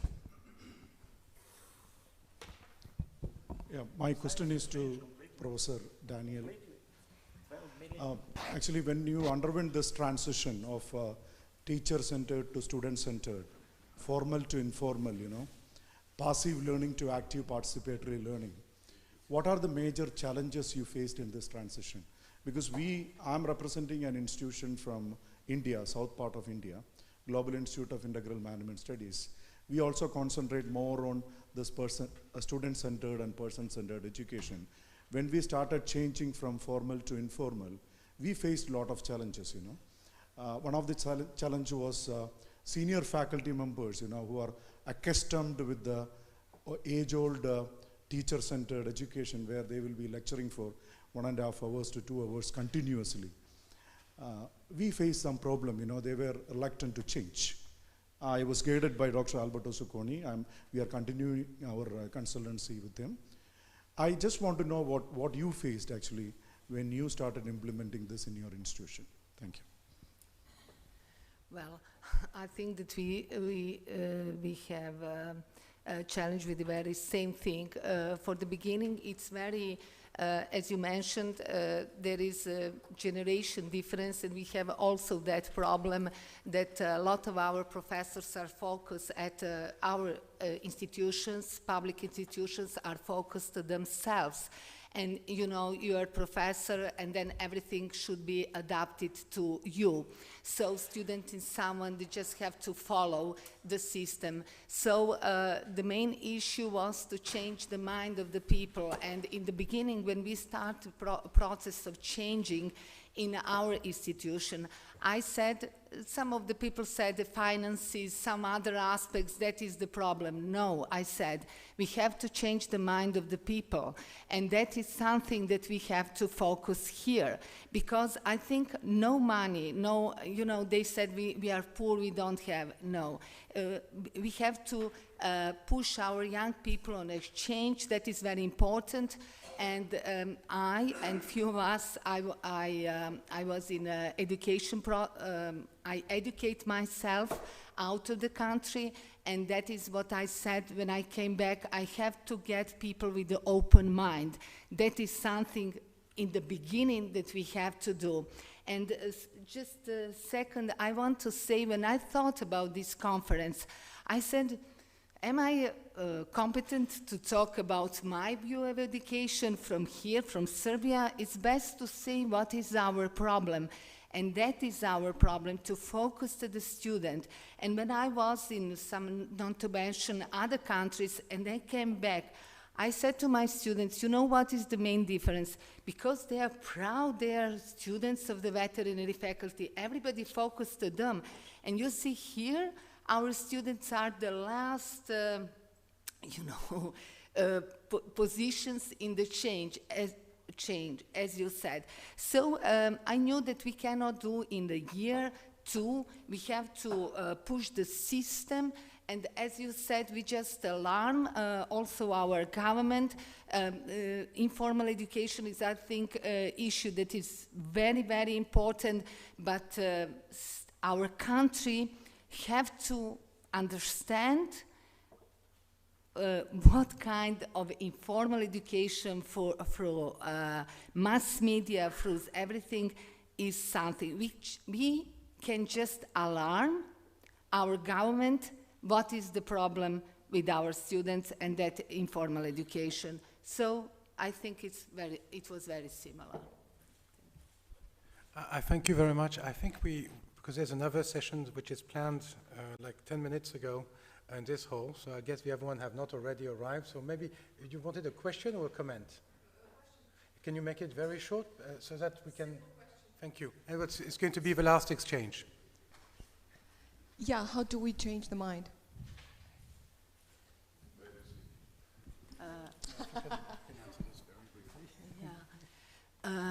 Well, I just, in the brief, we try to change the older people from the previous system, socialism, and we quit from that. We are now focused on the younger academic generation. So in the exchange program, in always pushing their mind to challenging themselves, I think that we are on the good road by the younger academic staff.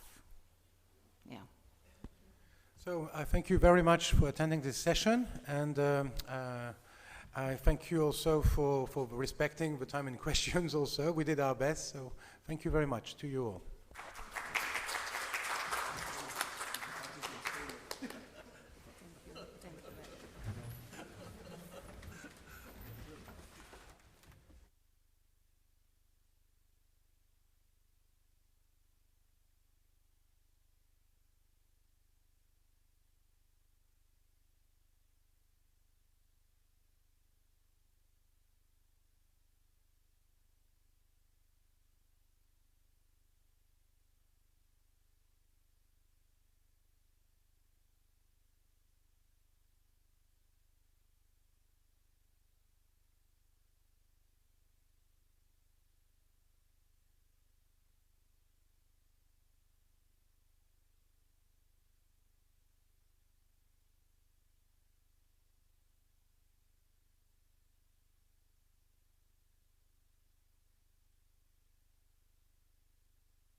Feel a type of responsibility, or to some extent of the blame on neoclassical liberal economies. But you know, there are big changes, and as a speaker, some extent of what Dragan mentioned at the plenary session, he was here sometime. Oh, yes, here. That economists were in the hands of politicians. So because externalities, the damage to the environment, society, was discovered at the end of 19th century. Marshall started writing, and we prepared the solutions. I mean, Pigovian tax and so on. I mean, we have a lot of instruments, but we didn't have power to implement them. So partially in several countries were prepared. Anyway, but you know, coming to the current trends, you know, I did some research a year ago, and then I would like to tell you that, I mean, at least those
It's on, but it's not working. Maybe they just, yeah. Yeah, I need, okay. Okay. Okay, so welcome to plenary session number 2. I have to make a little announcement because this session is starting with the 15 minutes behind schedule, so we are late. And so if we go through the presentation, we'll finish a quarter later than you have on your brochure. So if you are starving, it's better you leave immediately that you say your time for lunch. Yeah, and so we have no more time to lose, and so I start immediately with my presentation. I think that I can do from here, hopefully, that is the impact of digital transformation on creative leadership skills, and I always start with le seul véritable voyage ne serait pas d'aller vers de nouveaux paysages, mais d'avoir d'autres yeux, in the sense that the true research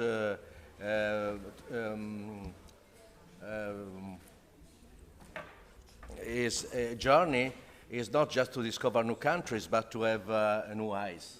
So we need to learn to have new eyes, to discover new things. And so my presentation online is organized with the 5 points: digital transformation, system transformation, creative leadership skills, disruptive impact on creativity skills, and conclusion.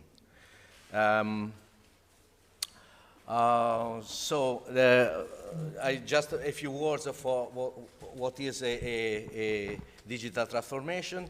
It's just a passage from economy of scarcity to economy of abundance, from atoms to bits, in the sense that when you have just one prototype, then you can replicate with bits many times as possible, as you like, creating a digital twin. And then you can apply technologies like AR, augmented reality, or VR, virtual reality, to exploit as much as possible all the possibilities that you create in this virtual environment. But just to give you past examples of digital transformation, think about newspaper. You see the impact on the market when digital printing was introduced there, and then for digital cameras, you see just the market revenue going down deeper and deeper as soon as you introduce a digital transformation in specific market. And so for music, and so you have to know to be careful about offers versus demand. Scarcity is gold, abundance is commodity, the market value decreases. And so right now, digital transformation are at this level for different sectors, different markets. Music is 100% digitalized, travel 70%, entertainment 50%, 20% manufacturing, healthcare 10%. And so you will see later with the presentation of Dr. Alberto Folletti how digital transformation is impacting healthcare. That is the most needed sector right now. And we have different penetration by sector, by geography too. And so we have a new ecosystem grow. I have no time to go into detail of this one because I prefer to use my time for the better topics later, and then we passing from value chain to the value chain concept. In the past, efficiency was just the key to get more value through continuous innovation, little steps to gain efficiency and so increasing value.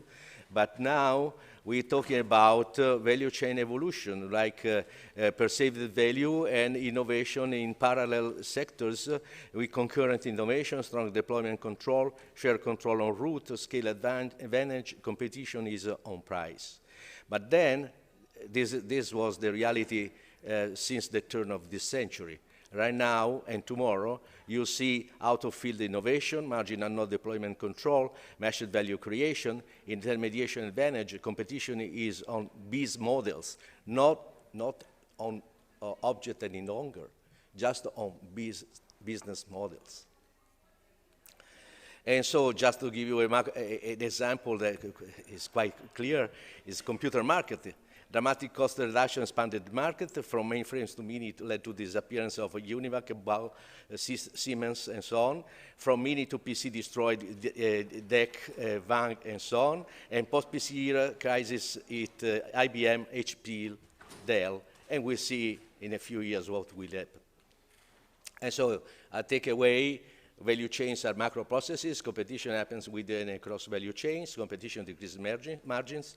Competition shifts efficiency benefit to the end customer. Disruption changes the value chain. Done. System transformation. Now we can use this kind of approach to have more tools to augment humans' capabilities or machine capabilities.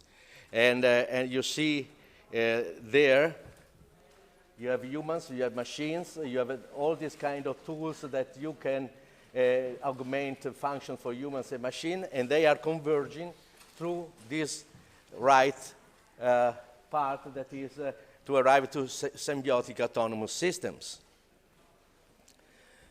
And if you like to go deeper in that, I recommend you this book. You can download this book from internet. It's free. And so I think that you can get a lot of inspiration from this because you see in that book you will find augmented machine technologies already selected with the Gartner hype curve associated by color, and then augmented humans technology, same with Gartner hype curve associated, and then symbiosis fostering technologies just to reach the right side of the premium schema.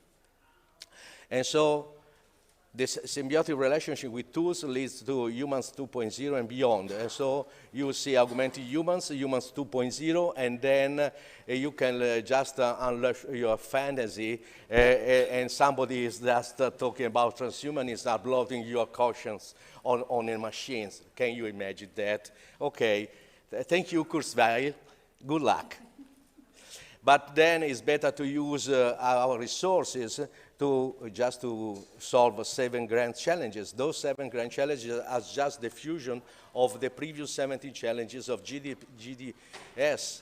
And so I think that in this way, just they can become more manageable. But then we have to just go a step further in learning. We have to leave silos behind.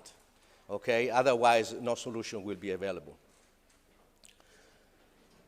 And so creative leadership skills, then we need an inspiration. The inspiration is the day science begins to study non-physical phenomena, it will make more progress in 1 decade than in all the previous centuries of its existence. Such an inspiration. You know the guy here. Huh? But then the inspiration just forces us to go to this diagram that is usually to solve a problem, we focus our attention on direct space formulation of our problems only.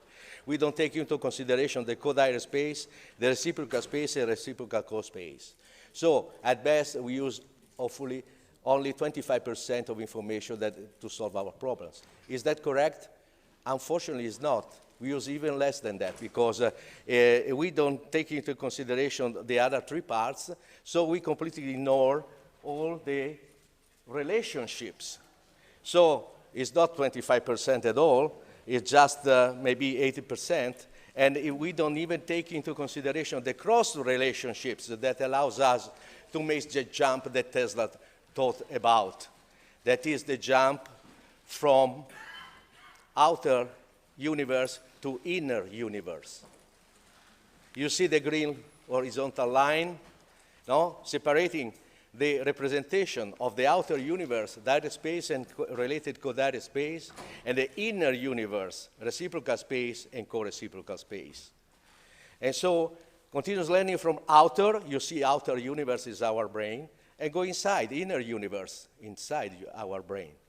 And then we can enlarge a little portion of that brain that is just around the central sulcus in this way, and see all the relationship there of the our neurons on the cortex, and see there on the right side the perceptive components of our representation, and on the left side the motor representation that was already known from the 50s by Penfield and Rasmussen with the homunculus. But then now we have a more precise vision of what that representation is. But then, think about, what is this? This is the cerebellum.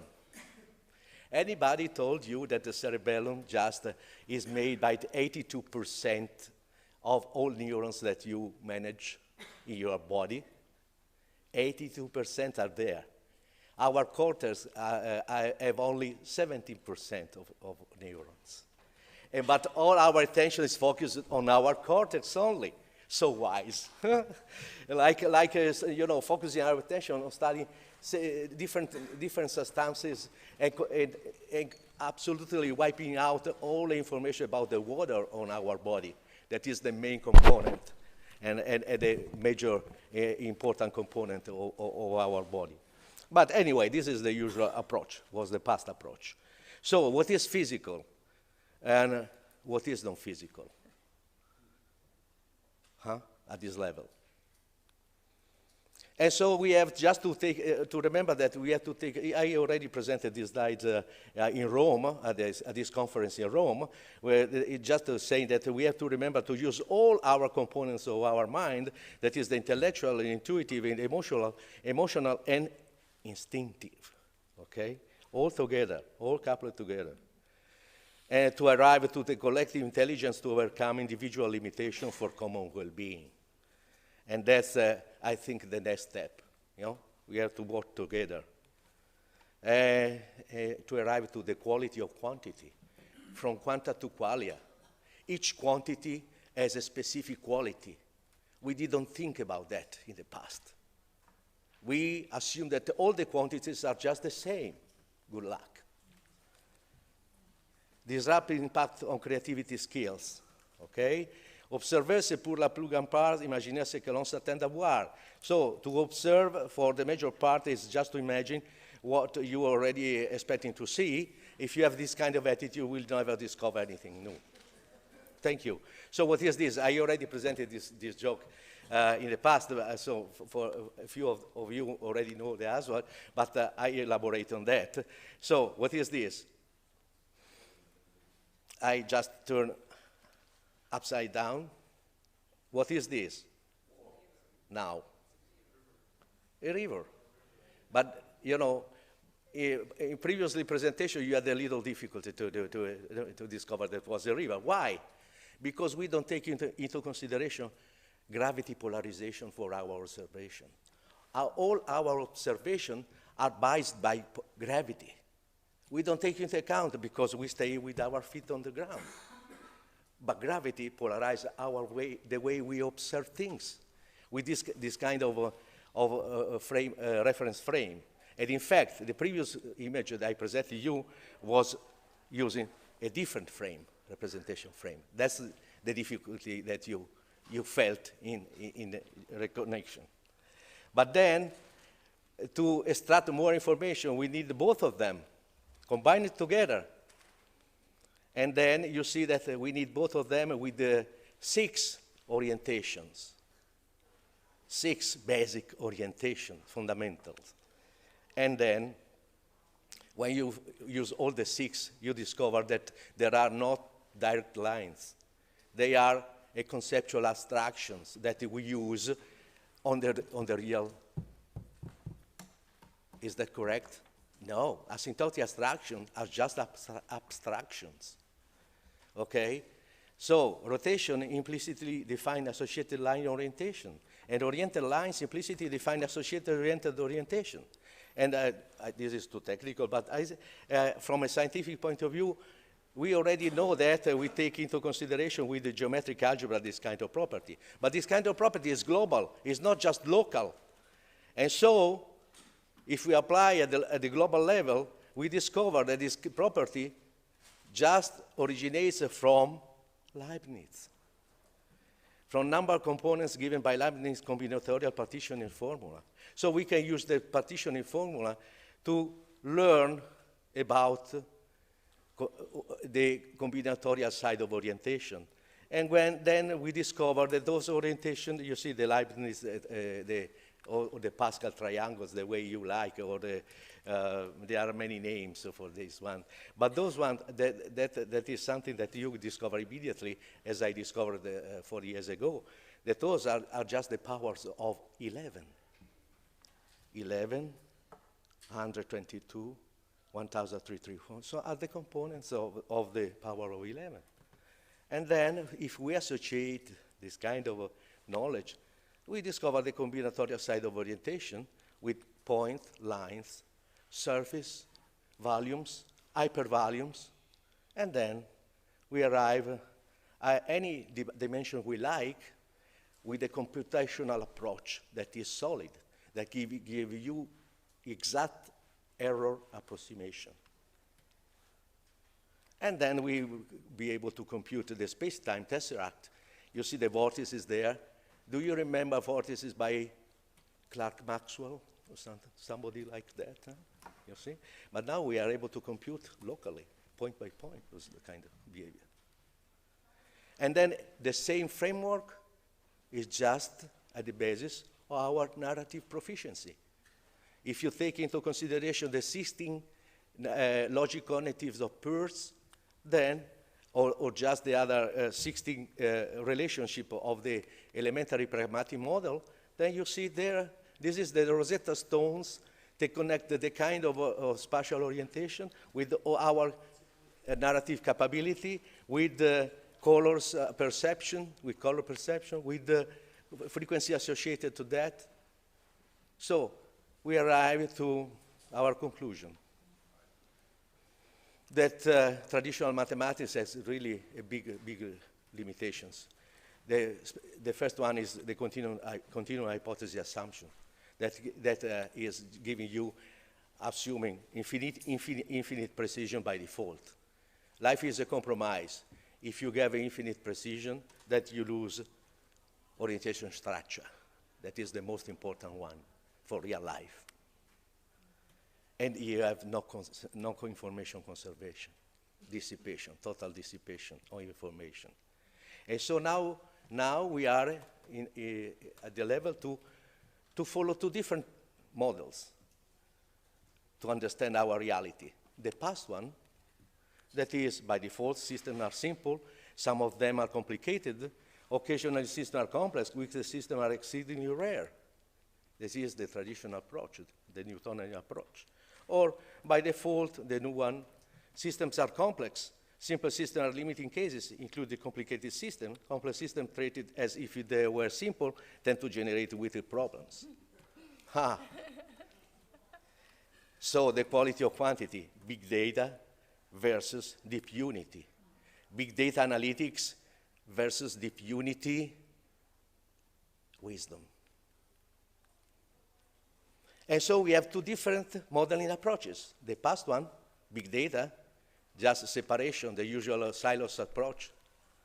And then you have this kind of focusing on inner matter, best operational representation compromise, a representation space endowed with full flexibility. In fact, you can use your imagination to develop any model you like. They are all unreliable.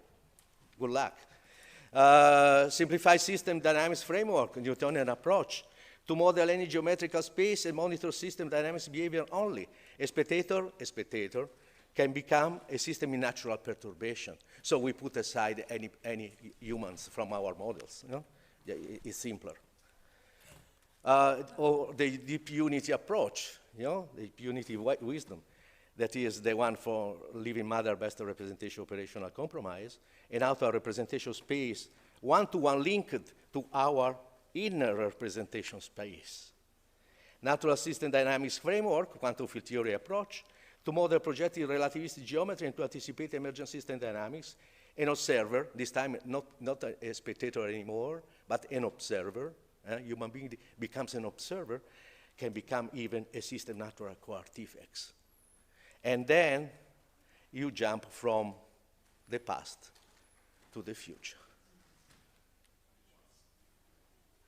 I propose this kind of approach to you remember Roger Penrose, Rupert Sheldrake, Federico Fagin, Jerry Pollack, and then to Luc Montagnier, that right now is just waiting to start a new project to discover the imprinting properties of water. If you would like to know more, for December, hopefully, I will finish my book. This is a commercial, but never forget that the worst enemy you have to fight is yourself. Good luck.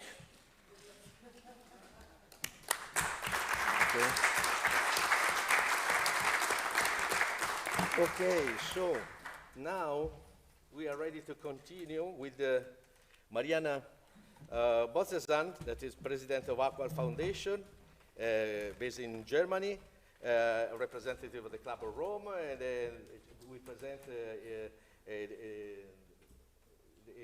interesting paper or presentation, Education in the Singularity Era, an investor's approach.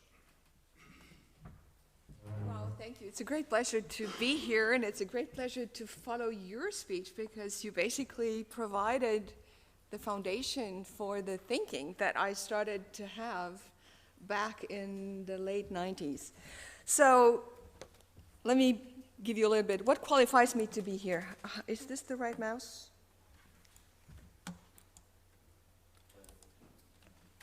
Oh, okay. Thank you.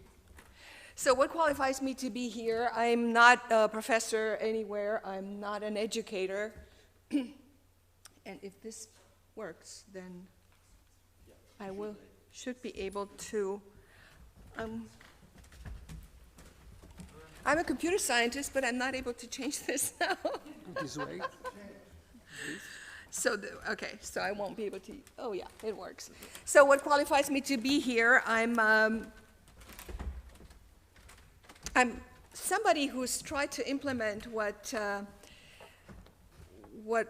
it's Rodolfo, right? It's Rodolfo. Try to, well, theoretically explained from the point of view of physics and quantum physics and bigger picture. And I asked myself this question back in the late 90s when I became wildly successful in my investment as an entrepreneur. In the mid-1994, my husband and I lived in Silicon Valley. I was lucky enough to become an exchange student at Stanford, and I came across Mosaic. And Mosaic was the first browser, and my husband and I, who is also a computer scientist, we saw, wow, now something big is going to happen. The world is going to change, because we had known the internet, and we knew, wow, let's take the internet to Germany, which we did. Only to find out that nobody knew what the hell is the internet, and nobody had internet access. And so anyway, so we solved this problem and started the first internet company that went public on the German Stock Exchange. And because I was born across the border from here in Romania, I grew up bitter poor. I went to school without food. My toes are crooked, my teeth are broken because I didn't have the right anything. We only had an outdoor bathroom. And so when you end up having an exit, an IPO, then you think, oh my God. And then all of a sudden, my marriage started being on the rocks. I thought, are we going to get divorced or what? Because we could not integrate that poverty. So if you're poor, you want to get out of poverty, and all of a sudden, all this stuff, whatever. And so that was the first time when I asked myself these questions. Like, what takes transformation? How do you integrate the inner with the outer? And this presentation of mine is basically trying to show you my journey as a serial entrepreneur and an investor that is actually trying to do this exactly in the investment world, in the business world, building what we call integrally sustainable companies. And I came across the Ken Wilber's integral model, and nobody actually I know a few people in the room know, as a model that helps us integrate the true, the good, and the beautiful. The Greeks already had it, but we actually eliminated it over, I don't know, 300 years ago. Descartes helped us, and before that we only had the church ruling the world. So this is basically what helped me become successful. And the reason why I'm saying I invented this theta model in investing and I put the 6.8 return on investment is not to impress you. I put it down to impress upon you that if you integrate people, planet, and profit with your own passion and purpose, you are also financially successful. And so this should help us get those people who believe that you have to make money at the expense of everything else. This is, in my own little, small, very insignificant way, we were able to prove the opposite. And so, again, my background is artificial intelligence, and I studied that back in the early 80s. But I had to go back to school to get my PhD in psychology, actually in transpersonal psychology, because I needed to stand on 2 feet. I needed to learn, how do I take this thinking, how do I take this thought into investing? And I just had a conversation with Lisa Petraitis, who basically told me that she's actually experiencing in the educational world they were trying to transform here what I had experienced back 20 years ago when I tried to apply this in the investment world. How do you change the system in a system that is already rotten? Rotten in a sense that we either have the opportunity to transform education as an NGO, or as a for-profit, which is what's currently happening. And so the structures, the systems that we have, we need to change them, because otherwise you can't put it forward. You can't integrate, you can't make that transformation. So this is maybe a way to do that. So my intention is, what is the context in which we operate? And the other is, what is the key to transformation? And of course, we've already all heard that. And what is the future of education and the role in what I see? And by the way, those of you who are interested in going into more detail as to how I'm doing it, there is a panel that I'm going to give a little bit more insight tomorrow. So what is the context? We have already heard that we have 3 major threats. It's climate change, is artificial intelligence, Ray Kurzweil, although I think he's a very smart man, and technical singularity, and then AI applied a nuclear threat. So it's not that simple. And being a member in the Club of Rome, we get told all the time, yep, it's climate, stupid, let's do it. And it took us 50 years not to achieve what actually Greta Thunberg achieved in a year, because the time was right. And the question that I ask myself as a company builder, as an investor, how in the world am I taking this, am I applying this into the everyday, like you, when you teach? How do you do that? Day in and day out. These are big thoughts, but how I still have a physical body. How do I work? How do I have an impact?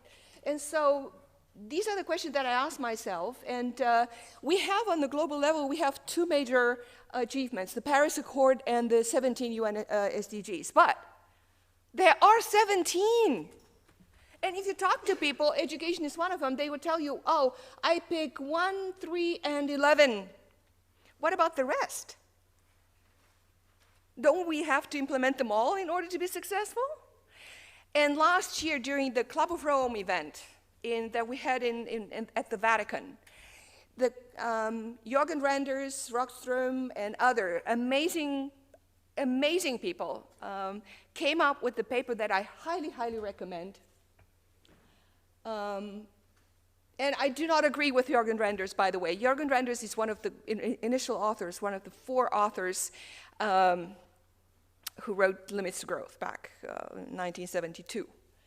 But he says, what we are doing is too little and too late. Well, if that is true, let's kill ourselves.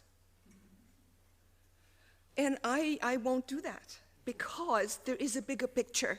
He does not know. He is not connected to the inner side of himself, because otherwise he would not dare to take us the hope away. And I'm here to give us hope. All of you are probably here to give each other hope, because that's what we need. That's what's going to take us further. So how do we integrate how do we integrate UN SDGs within the context of exponential technologies? And we know from Peter Diamandis, tomorrow's speed of change will make us look like we're crawling today, and that's true, unfortunately.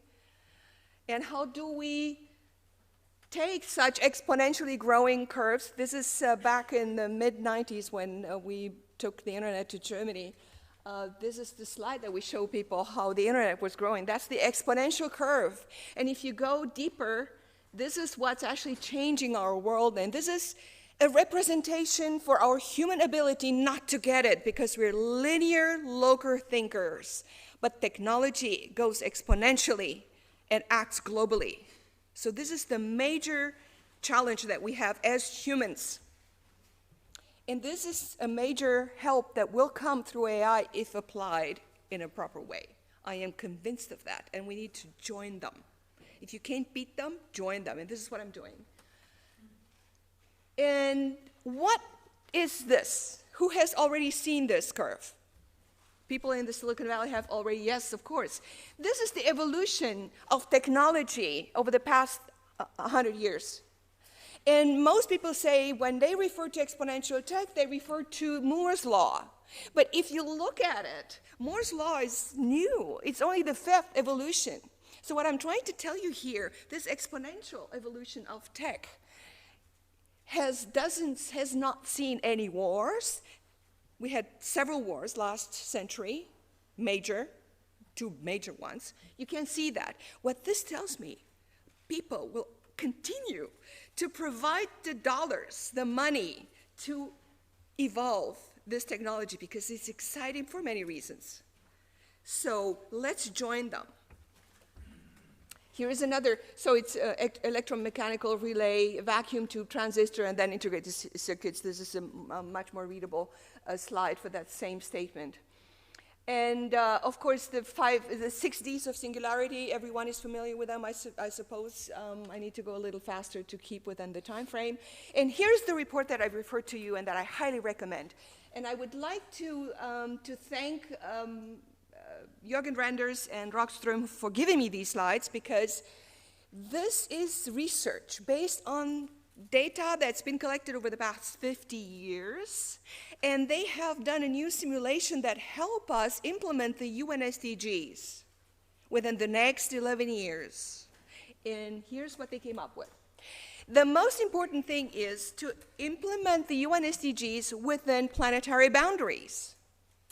There is no point in picking and choosing number 1, no poverty, which is what the Chinese have done, and the North Koreans and so on over the past decades, and implement no poverty at the expense of the planet, number 13, right? So we need to work together. And so this has to occur within the planetary boundaries, and you see there are 9 of them. I won't be able to go into the details, but that contains the ocean acidification, biosphere needs, the operating system. We need air to breathe. And so the UN SDGs need to be implemented within planetary boundaries, but if you look at what we're currently doing, we're not doing this. And this informs actually my action, my activities, my investment decisions every single day. So if you look at, on the y-axis, you see the number, the 9 planetary boundaries. This is an important slide. If you go away with one slide from my presentation from this session, this is it. if you look at the planetary boundaries, there are 9 of them. And you see at the top there is the green at 9. And at the x-axis are the UN SDGs, the number of the UN SDGs that are implemented at any one single time. And what we want to do, we want to operate within the green colors. Green at the top and green on the right-hand side. So we want more planetary boundaries being fulfilled and more UN SDGs being implemented. So what have we done? In the 1980s, we started implementing. This is the data simulated from the Stockholm Resilience Center. So in the 1980s, we were still operating in the green planetary boundaries. Then we started going down the tubes. And if we continue, we will be able to implement by 2050 about 11 UN SDGs, but we will have left, and we already are there, the planetary boundaries of the planet. What happens, and this is the simulation of the Stockholm Resilience Center based on the data collected over the past 50 years, what happens if we move faster in this direction? We won't be able to achieve much more. The same will occur if we move harder, and you can find the details in the report. But there is a way, and this is what gives me a lot of hope. There is a smart way that will be able to take us up, back into the operating system of the planet that will ensure our survival. And I hope we will thrive too. So what are the 5 transformational policies? So we don't have 17, we only have 5, which need to be focused on for the next 10, 11 years, 10 years in the meantime. So everything that you do should fit in here. 1, accelerated renewable energy growth. Number 2, accelerated productivity in food chain. We need to feed the people on this planet. Number 3, new development models. So we need to copy what was right in the models developed by China, South Korea, Japan, and others. What have they done right to help those who are currently developing? Of course, we need to reduce inequality. This is something that I do it in my own little way, but I'm not a politician. And here's number 5. This is where education falls. This is what we're doing right now. This is why this is so important. The role of education, particularly as it applies to gender equality, to women and family planning. The difference between an educated woman and one that is not educated 12 years of education and one that is not, is 4.5 children. That's the impact of education in terms of footprint. And of course, my intention is, what is the key to transformation? And you all have the answer. What is it? A mind shift. Today we have economy at the bottom instead of biosphere, and the society is somewhere nowhere. So we need to tip it to go upside down. Education must support this. And here is, before I ask the what is the mind shift? How do we get there? And here is an example. That's why I went back and got my PhD in psychology, because I wanted to know what makes us function. Maslow pyramid, most people know it. And of course, this is evolution. This takes time. Those of you who have children or no children know how difficult that is, because it's only at the top of the pyramid that we have a world-centric mindset. As long as we're at the bottom, we're egocentric, ethnocentric, not much will change, because we'll protect ourselves and our own interests and not the world's, not the planet. So this is hard work. However, we do implement it. We integrate traditional investing with traditional philanthropy. This is the schizophrenia right there. And if you look at what's happening since the 1980s, impact investing came along and tried to integrate it, but within impact investing themselves, you have schizophrenia. So, financial first. No, impact first. And the truth is integral investing is everything. The parity, I love to use the 6 Ps, the parity of people, planet, and profit with passion and purpose, because you, yourself, is also important. And of course, the future role of education. I actually brought along, and I'd like to finish with that, a quote that that I read recently. In a recent conversation on artificial intelligence with Elon Musk, Alibaba's founder, Jack Ma, stated that he's quite optimistic about the future. Ma insisted that only college people are scared of AI. Street smart people like him or not, Ma continued, AI can help people gain more self-confidence because through it they could begin to understand themselves and each other better. When people know themselves better, they will be smarter and they will be wiser. And with that, they can begin to improve the world and make life more sustainable, unquote. In response to Jack Ma, Elon Musk, who believes that humanity is a biological bootloader for digital superintelligence, he's very worried about AI, so am I. He said, famous last words, referring to Jack Ma. And I personally believe, and we could talk about this over lunch, that both are right. I believe that, yes, the answer is consciousness evolution. And the answer is we need to collectively decide what's good for our planet and use AI to be beneficial rather than destroy us. So, yes, I applaud Elon Musk, who's taking the Mona Lisa maybe to Mars if we destroy it, on this planet. But I believe in the meantime we have so much to do, and I'm deeply grateful to be in this group because we can do it. We can all do it. There's so much collective intelligence here, and more than intelligence, more than cognitive intelligence. There's so much heart, and it's an honor and a privilege, and I thank you for your time. Thank you.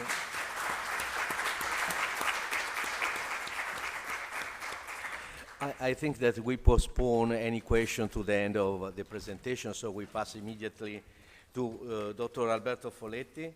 Dr. Alberto Folletti is a physician with a deep experience on the biophysical approach, and will present the impact of digital transformation on medical education and personal well-being. Alberto. Thank you very much for the organizer of the very amazing conference I have the privilege to attend. Thank you to the chairman. So, do not go where the path may lead. Go instead where there is no path and leave a trail. This is a recommendation of my previous speaker. And digital transformation has certainly impacted almost all areas of modern lifestyle. Digital implication and application are not more negligible, even in the area of health and well-being, and therefore in the area of medical education. Moreover, the concept of health and disease themselves need to be redefined in order to update efficaciously and efficiently medical education in regard of prevention and therapy. Addition, the concept of medical education has to be transformed and taken into account a dynamic transforming relationship between people and health professionals. At the beginning of my profession, it was 30 years ago, the doctor was at the top of the pyramid. But now we sit together and we have mutual interaction in which we have to decide, joining together our path to follow. So the doctor itself is becoming a medical advisor, let's say. So we have to reconsider this point in education in all areas related to health profession. Indeed, for both people and health professionals, digital transformation provides some new interesting opportunities. Easy and reliable access to general information, scientific database, such as forum and communities, ResearchGate, for instance, in the scientific communities, and technological digitalized interface and to collect some biophysical parameters related to health and well-being are quickly growing, providing real-time multi-parameter and multi-scale evaluation of some relevant feature, quality of sleep, number of walk that people have around the days, and so on. Most of these interfaces are built into so-called smartphones, smart watches, which are widespread enough to be considered as ordinary companion in daily life for most people in modern societies, and almost independently from the level of development of countries, of the different social classes. Such a deep transformation in most people's habits worldwide presents some new challenges and opportunities at once, and should deeply impact medical education in order to optimize prevention and therapy as much as possible in agreement with the emerging P4 medicine, suggested that healthcare should be preventive, predictive, personalized, and participative. One example of the implementation of such augmented reality and virtual reality is, for instance, such a recent development of the technology based on virtual reality that allows to young people with cerebral palsy to ameliorate the range of movement of the wrist, and is a trick to assign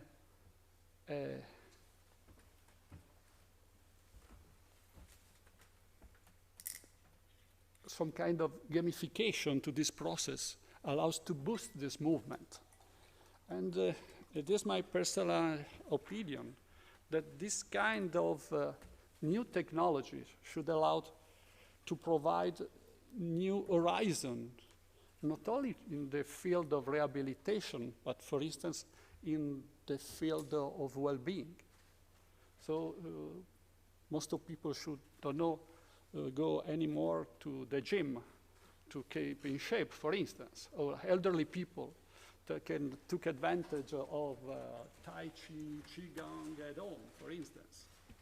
That would be new widespread possibility that would be at the same time time-sparing, money-sparing, and food carbon print sparing.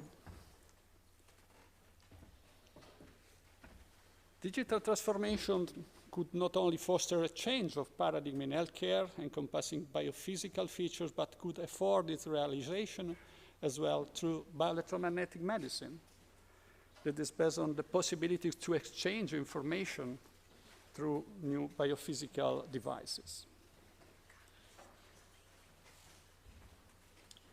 I would like to pay a tribute to a scientist of this country. The scientific man does not aim to an immediate result. He does not expect that these advanced ideas will be readily taken up. His work is like the planter for the future. His duty is to lay the foundation for those who are to come and point the way. But I wanted to make some conclusion, since in this meeting there are so many inspiring intuition. So I see that there are lots of unmet educational needs that affect personal well-being, inducing struggle in the life task, and inducing stress overload that increase the biological cost of adaptation we have to pay in our life each day. It is the basis for any pathology.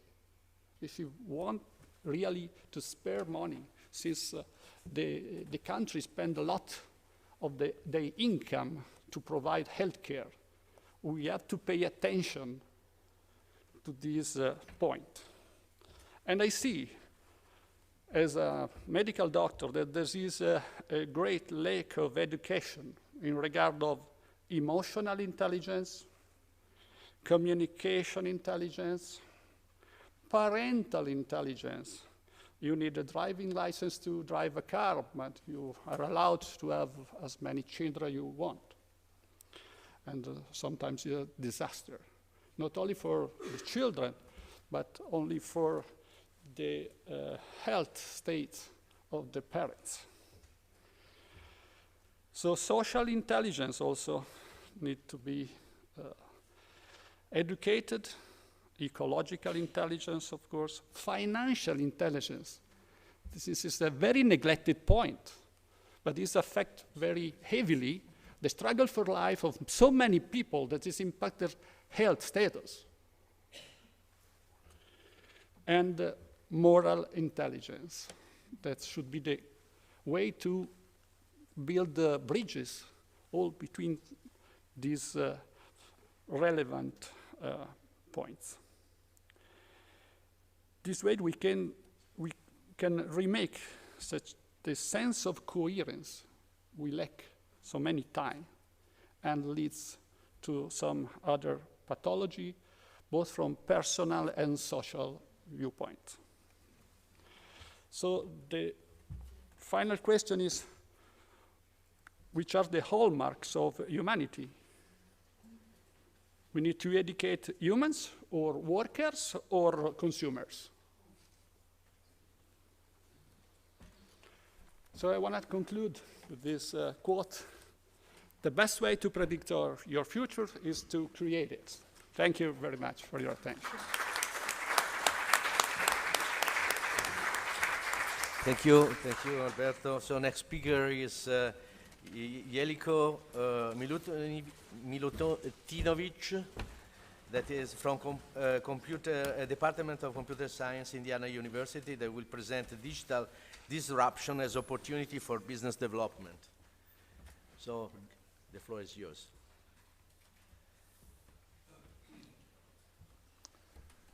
Well, I'm here today to tell you about the course that I'm teaching this academic year at the University of Indiana in Bloomington, together with my other supercomputing course. I've been teaching there for about 4 years now, since I retired from the University of Belgrade. Actually, I'm to talk about an experiment which started 2 decades ago, meaning that at the end I will be able to tell you also about the conclusions coming out of the experiment. As I have said, everything started about 2 decades ago, and an ex-student of the School of Electrical Engineering donated monies to the School of Electrical Engineering, an equivalent of today's about $1 million. Well, that money was well used for the improvement of the environment, both teaching and research. And the faculty decided to come up with a course that would help maximize the probability that the same or similar event happens again in the future.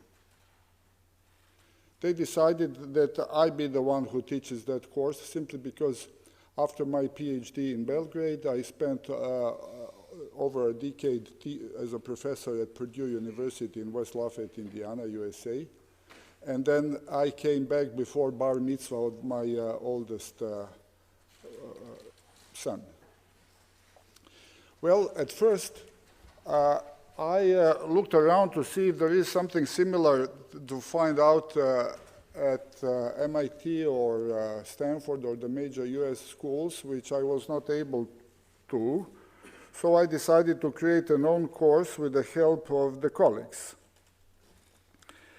And the course has been placed in the context of the management of sophisticated projects, not only in academia or industry, but also in the lifetime. Everything starts with how to generate resources and knowledge needed for the project to start at this line. So this is why here I teach about the funding sources in Europe and the USA, or USA and Europe, depending on where I teach. And also, I tell them about an MBA, a short MBA course, which I took at MIT from the Sloan School of Management, just what is important for the students there. And also I tell them how to prepare if they like to study abroad. Then, assuming that the project is funded, I teach them how to use the DARPA CMMI methodology for strategic planning and an agile methodology for day-to-day or week-to-week planning. Then, assuming that the project will result in a market product or service, I tell them how to apply for investment monies using the SBA methodologies, United States Small Business Administration methodology, and then how to protect their know-how using the PTO methodologies, the United States Patent and Trademark Office. I teach them how to generate survey papers or research papers, which might help them if they like also to become PhDs. I tell them how to disseminate their knowledge, their know-how through electronics, and how to bring people using the mind genomics methodologies developed recently at Harvard by Howard Moskowitz. Finally, with lots of math, I teach them how to look for hidden knowledge in what they have created during the years behind, and again, using lots of math on how to generate brands out of what they have done. Using two famous books from Harvard by Lloyd and Drucker, I tell them about effectiveness and efficiency, and then using the slides of two Nobel laureates who visited Belgrade, I tell them about inventivity and creativity methods. So basically, this course can be treated as an import from Serbia to United States, to one of the top 10 universities of the United States for informatics and one of the top 2 for online MBA. Both types of students are eligible. So week after week, for 12 weeks, students get homework assignments. And then I also teach about the efficiency, effectiveness, inventivity, creativity through their work, and then ethics and aesthetics, with some case studies. Well, here I have more details, which of course I will skip. The details are from a 2-hour introductory lecture. About survey papers, I teach them from a paper of mine, which you can find if you go to Google and type the best method. And then you get about 1 million hits, and one of those is the paper. Luckily, the first one.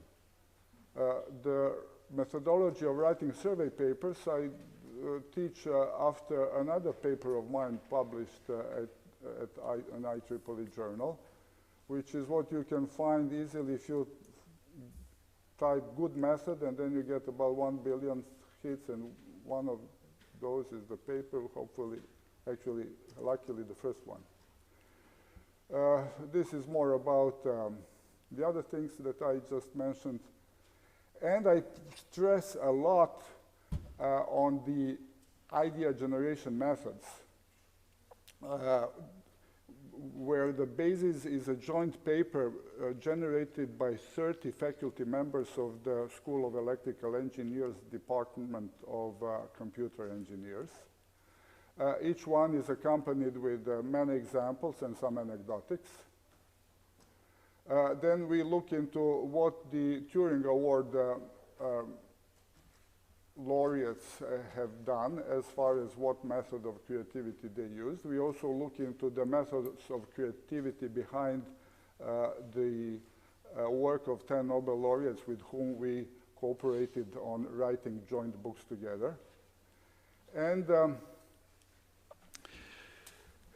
then I ask the students to think 2 decades ahead of time. So let me tell you about what had happened 2 decades later, meaning during this year and the previous year. I will mention only 4 of the students of mine. only the 4 that now claim publicly that on all these lectures they were sitting always in the first line. The 4, but not only the 4, turned out to be a lot wiser and a lot more effective than myself, which was a pleasure for myself. One of them generated a company worth several dozen $1 million, entirely made out of Serbian brain. And he's the only owner. The other one, Dejan Mirčevski, co-created a company which a few months ago was sold for over $1 billion. You can easily Google Endeca.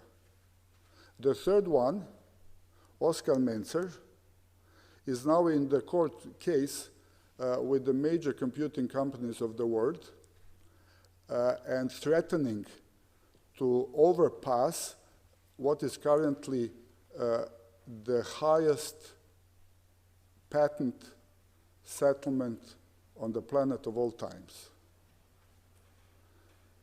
Well, the fourth one to mention is currently the owner and the author of the highest patent settlement of all times on the planet, worth $2.4 billion. His name is Alek Kavčić. Especially the last one, I think, is an extremely wise man. He did an interesting experiment 1 month ago. Around a lecture in the major hall of the Montenegrin Academy of Arts and Sciences, he also signed a contract with the Prime Minister of Montenegro to do an experiment. He believes among the issues of the major importance for the best future of a nation are not the teachers at the university level, neither researchers in institutes or research labs. He believes the most important people for the mission are those that teach preschool kids, vrtići, elementary school, K-8, and high school. So what he decided was, and what he had put into the pre-contract with the government of Montenegro, was to set aside $10 million from his wealth, which means that banks would generate about $800,000 per year as long as his foundation lives, which he hopes to be a lot more than his personal life.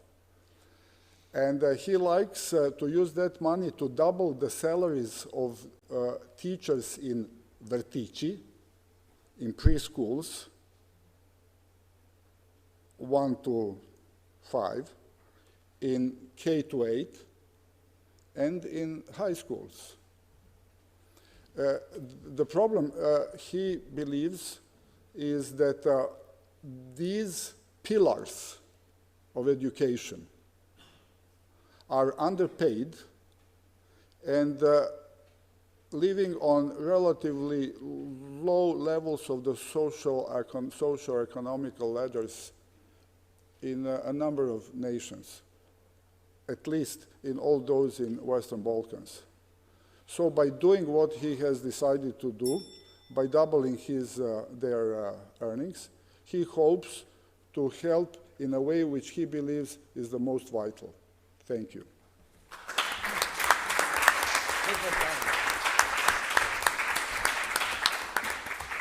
Thank you for your perfect timing. We just finished on the, no? And we have just, I think, 10 minutes for questions, unless you are starving and you leave immediately. So it's up to you. But I think that a few questions are just usual, hopefully. Microphone? No. Economics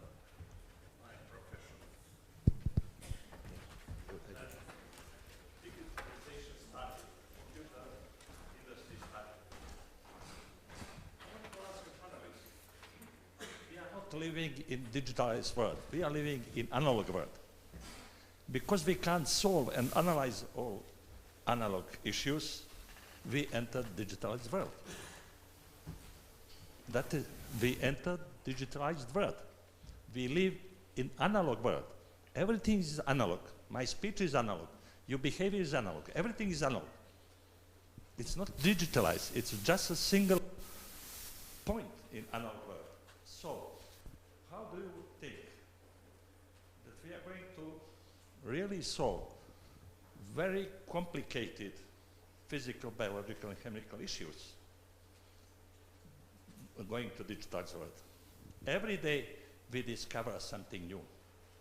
Even some basic physical laws are now under reconsideration, not but analog. So that is something to know. We are not living in digitalized world. We are living in analog world. Everything is analog. Everything is around us analog. That's a just method. That shouldn't be philosophy. Thank you.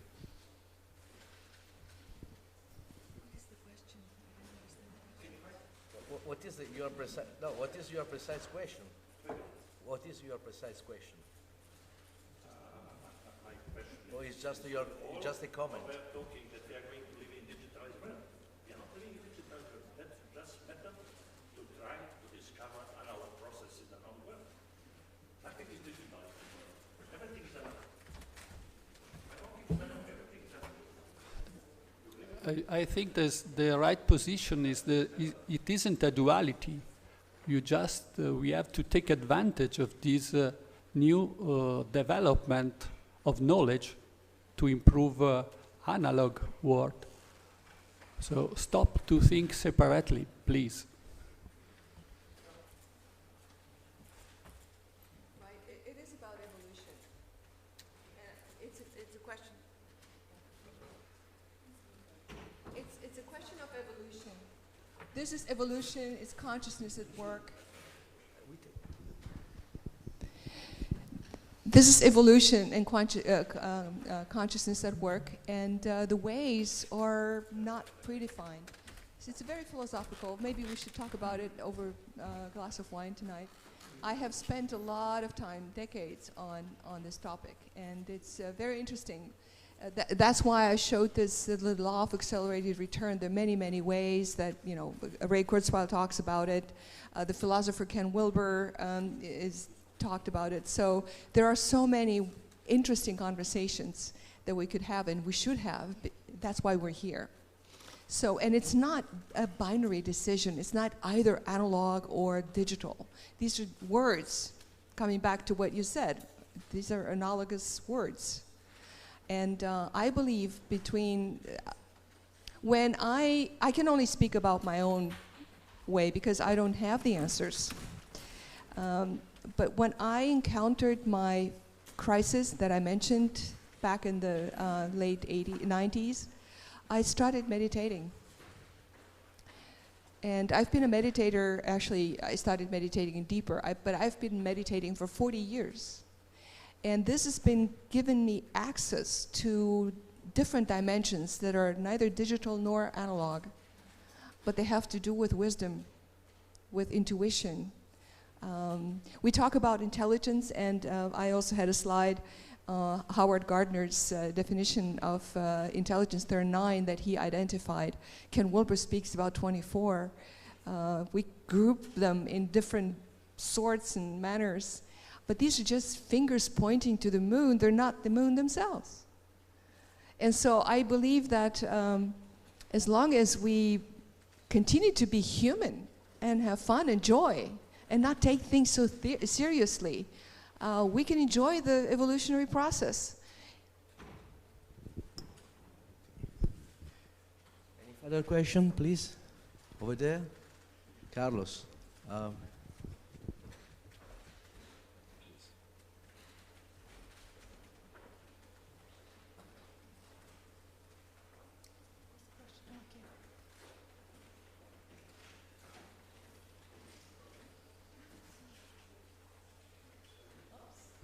Sorry, it was me actually. Mariana, I have a question about your presentation. if you could explain a little bit better how you see the connection between your focus on inner dimensions and the presentation you did of the Stockholm approach, which, as far as I can see, has very little to do with that. Thank you. Great question. Had I had more time, I would have gotten, this is why I invited you to come to my panel tomorrow. Great question. The Stockholm Resilience Center paper, The Transformation is Feasible, has to do with this world, the outer world. This informs my decisions into what to invest in, what my priorities are. And I presented that to you because I wanted you to know how important education is within this context. So, and of course, the education has to do with how do I educate the entrepreneurs? How do I choose in what entrepreneurs to invest in? What are the areas that I'm investing in? How can I make a difference? Now, the conversation on the inner side is that informs, the Ken Wilber's model informs me how I make those decisions, how I not choose the topic, which is informed by the Stockholm Resilience Center paper, but how I choose the teams. 80% of the teams, of the risk in every investment, in everything that we do, has to do with, lies with the people. 80%, that's the humanity in us.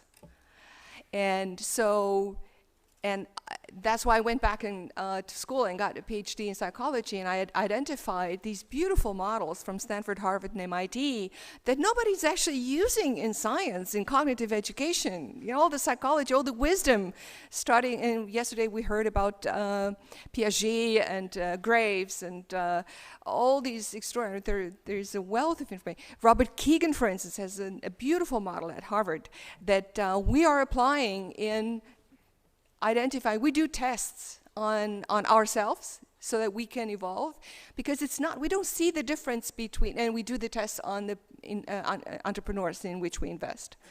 I just want to emphasize that this is not about them versus us.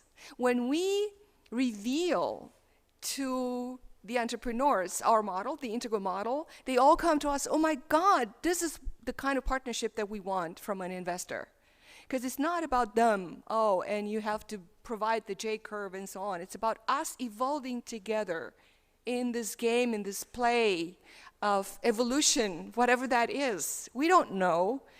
But I think the moment we leave the unknown, we lose.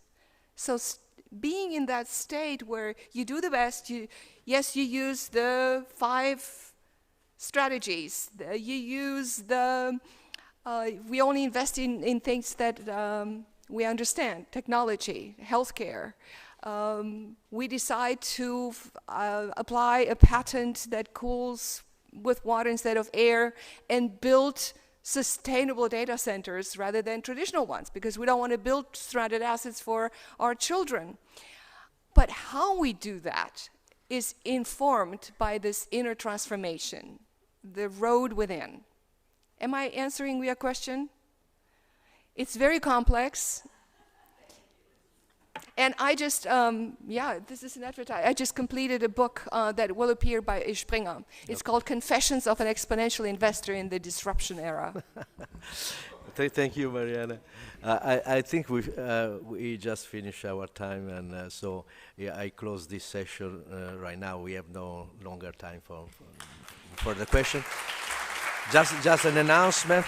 We break now, and we recover our presentation at 10 minutes past 3. Okay. Thank you.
in for this session and then you leave. Thank you.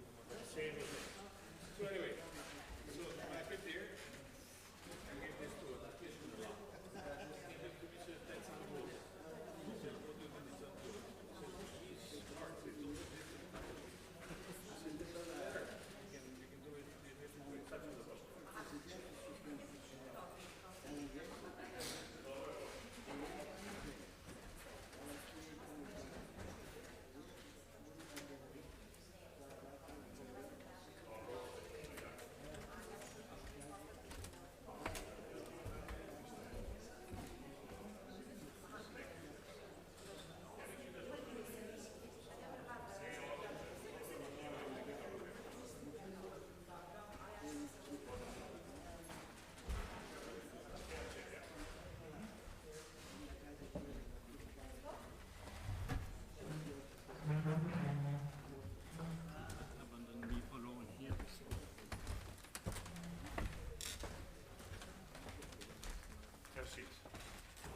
Somewhere in your name.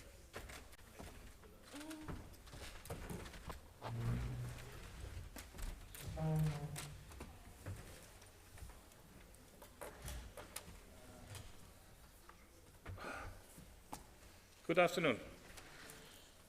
It's always nice to come in this big room and see a crowd, you know, but I know that in the afternoon and on working days we shouldn't be expecting many more people. Sorry for the little delay, but I was told that there was a little break and lunch, and there is some time that we need actually to climb up on the second floor. My name is Dejan Popovic. Popovic is a very frequent name in our country, and we typically, when we speak, we try to bring only Popovic, but we're not family actually. But just it comes that this name is a name that often comes, like Singh in India or some other places.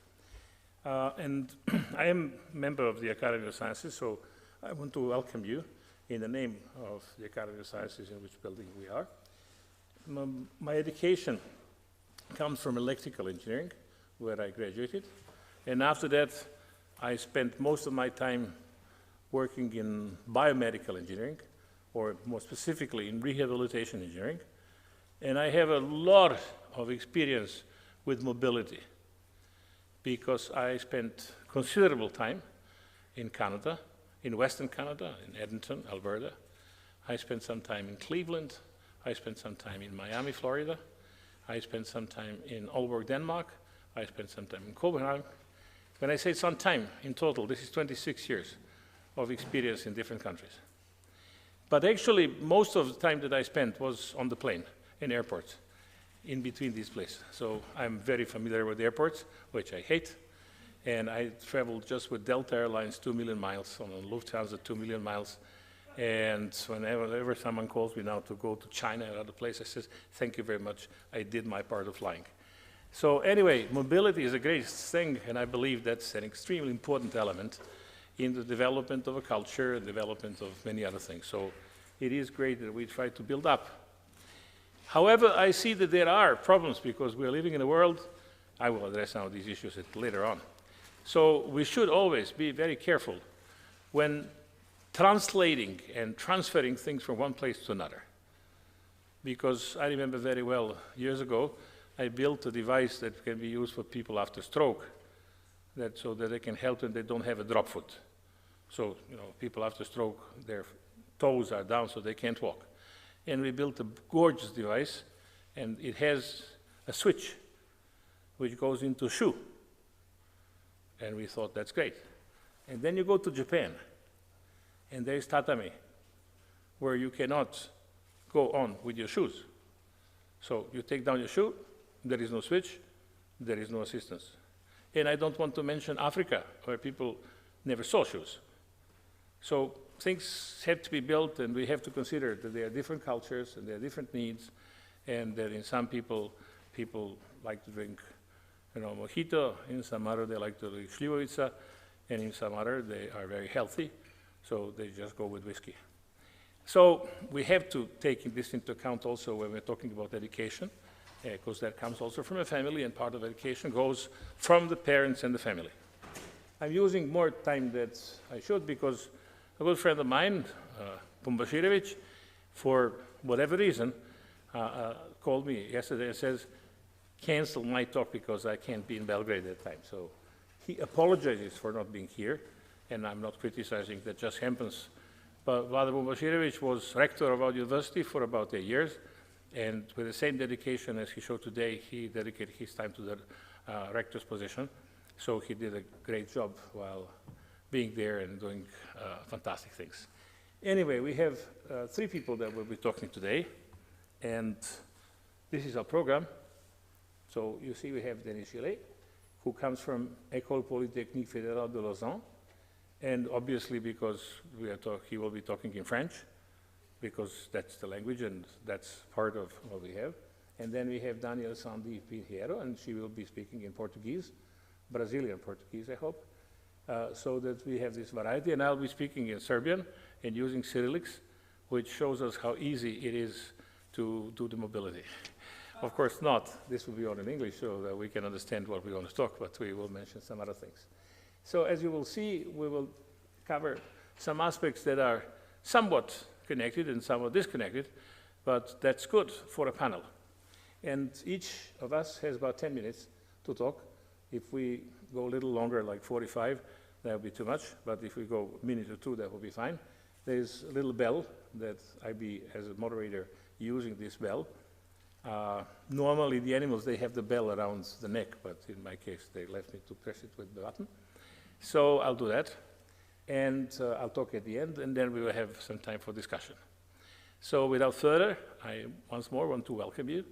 It's a great pleasure to be here, and I'm very pleased that the Academy that asked me also to participate in this, so I can potentially learn something about this. Thank you very much. And I will ask Denis Gillet, who is coming from École Polytechnique, wants to repeat.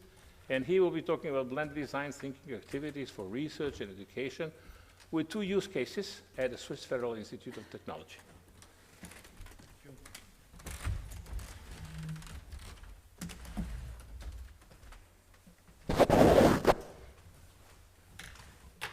So, good afternoon, everybody. Thank you for the kind introduction. And as mentioned before, I will try to speak in English despite my strong French accent. Sorry for that in advance.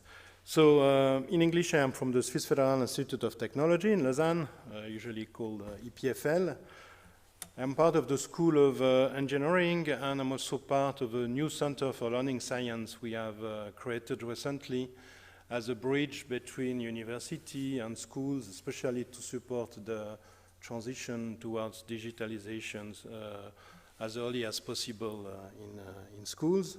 I'm also a co-founder of what we call the Swiss EdTech Collider. It's an accelerator and an incubator for EdTech startups coming from the EPFL.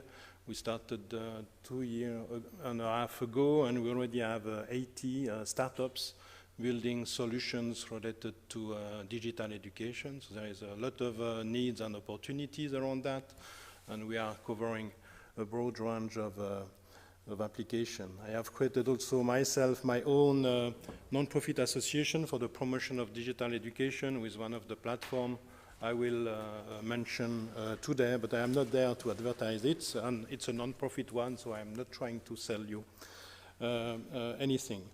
I'm also involved in a big open initiative aiming at promoting STEM education at school with online labs, so with open educational resources for that, and I will briefly talk about it in the little 10 minutes I have got today. So the title of the panel today is the role of academic mobility and digital tools in research and education. I will highlight the role of digital tools in education because I cannot cover everything in 10 minutes. So personally, I see digital tools as an enabler for change in academia, as an enabler for changes in the way we teach and the students learn in the pedagogy, but it's also an enabler for the development not only of core competencies, but also transversal skills. You cannot develop digital literacy with the students if you don't have access to information. You cannot really support collaborative learning if you don't use technology. So having technology, digital technology in the classroom is really important to support the transition towards more transversal competences in education.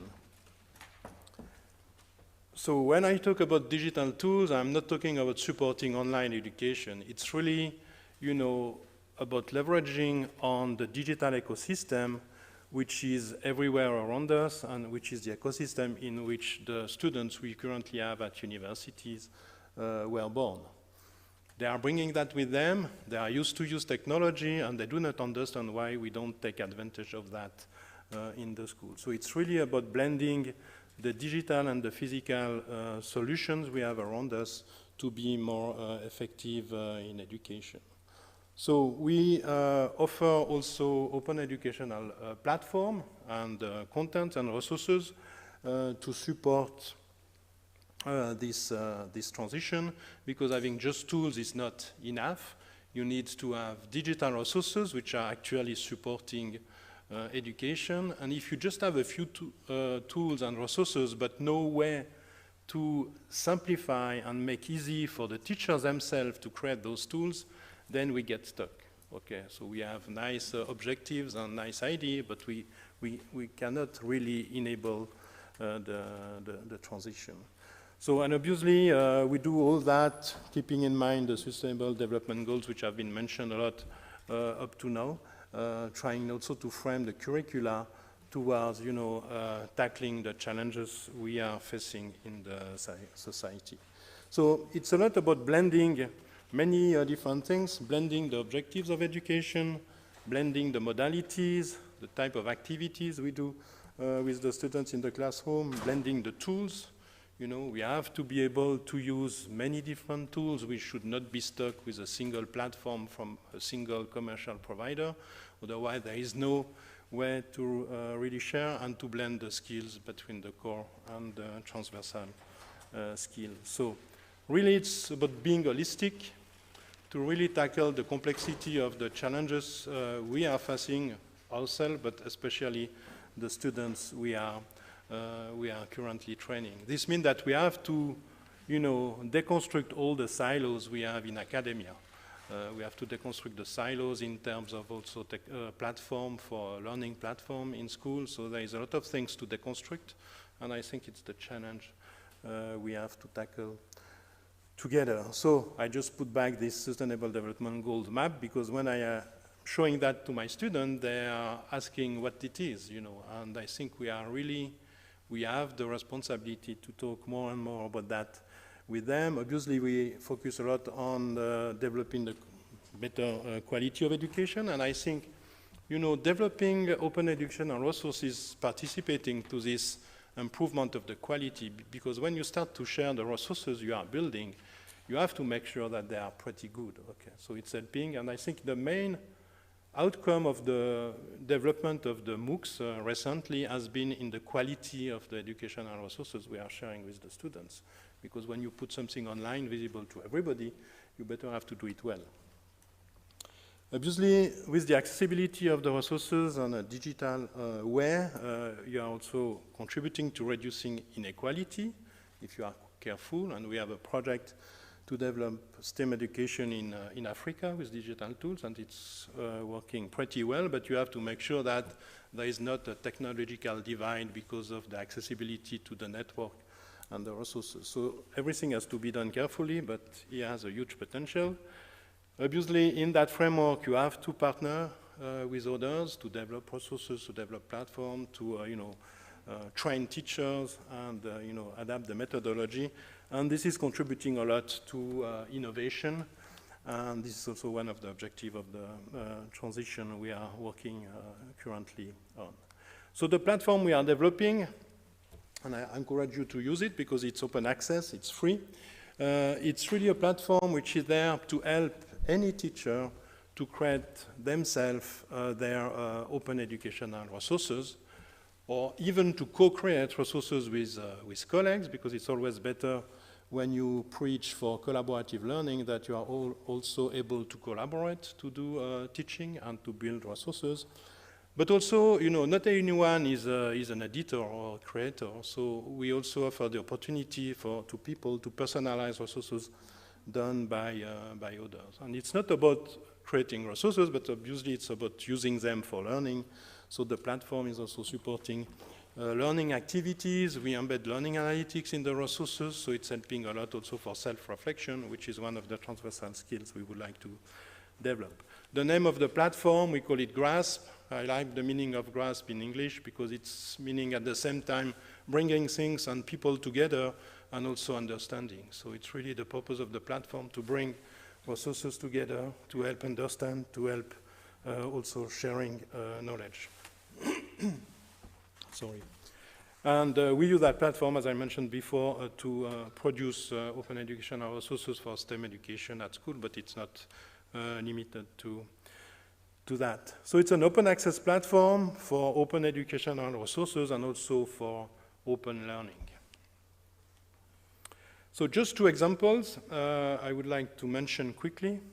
I don't know where I am in the 10 minutes I was allocated, but I think it's not only about talking, it's about trying to implement things at our own level and to see how we can impact, you know, the competencies of the students. So we have done, or personally I have done 2 implementation in my school with my students at EPFL. One is an action at the bachelor level, and it was really a change in the curricula of all the students coming for the first year at EPFL. And we organized a class on global issue on communication, transportation, energy, health, and nutrition, just to show to the students starting engineering school all the domains where their future contribution will be essential to tackle the Sustainable Development Goals. And they are integrating both societal and technical dimensions. And it's not only that, but we are teaching that class together between colleagues from engineering and colleagues from humanities, and we are facing the students together. And only a little part of the class is used for expository, lectures, but most of the time is used for debate and also for design thinking activity, and I will mention that after. The other experience I am running is in a class for computer science, which was initially organized at EPFL at the master level, the final year, to teach the students from computer science how to design social media platform of the future. And we decided that to really show them all the dimensions, we should invite also students from business and art. And now they are carrying out teamwork activities for half of a semester together between computer scientists, business students and art students, and we told them design solutions in the direction of tackling the Sustainable Development Goals. So don't do the next dating platform, just work on solutions for EdTech, knowledge sharing, ICT for development, humanitarian technology, or e-health. And they open their mind, and they are really able to create solutions in that direction.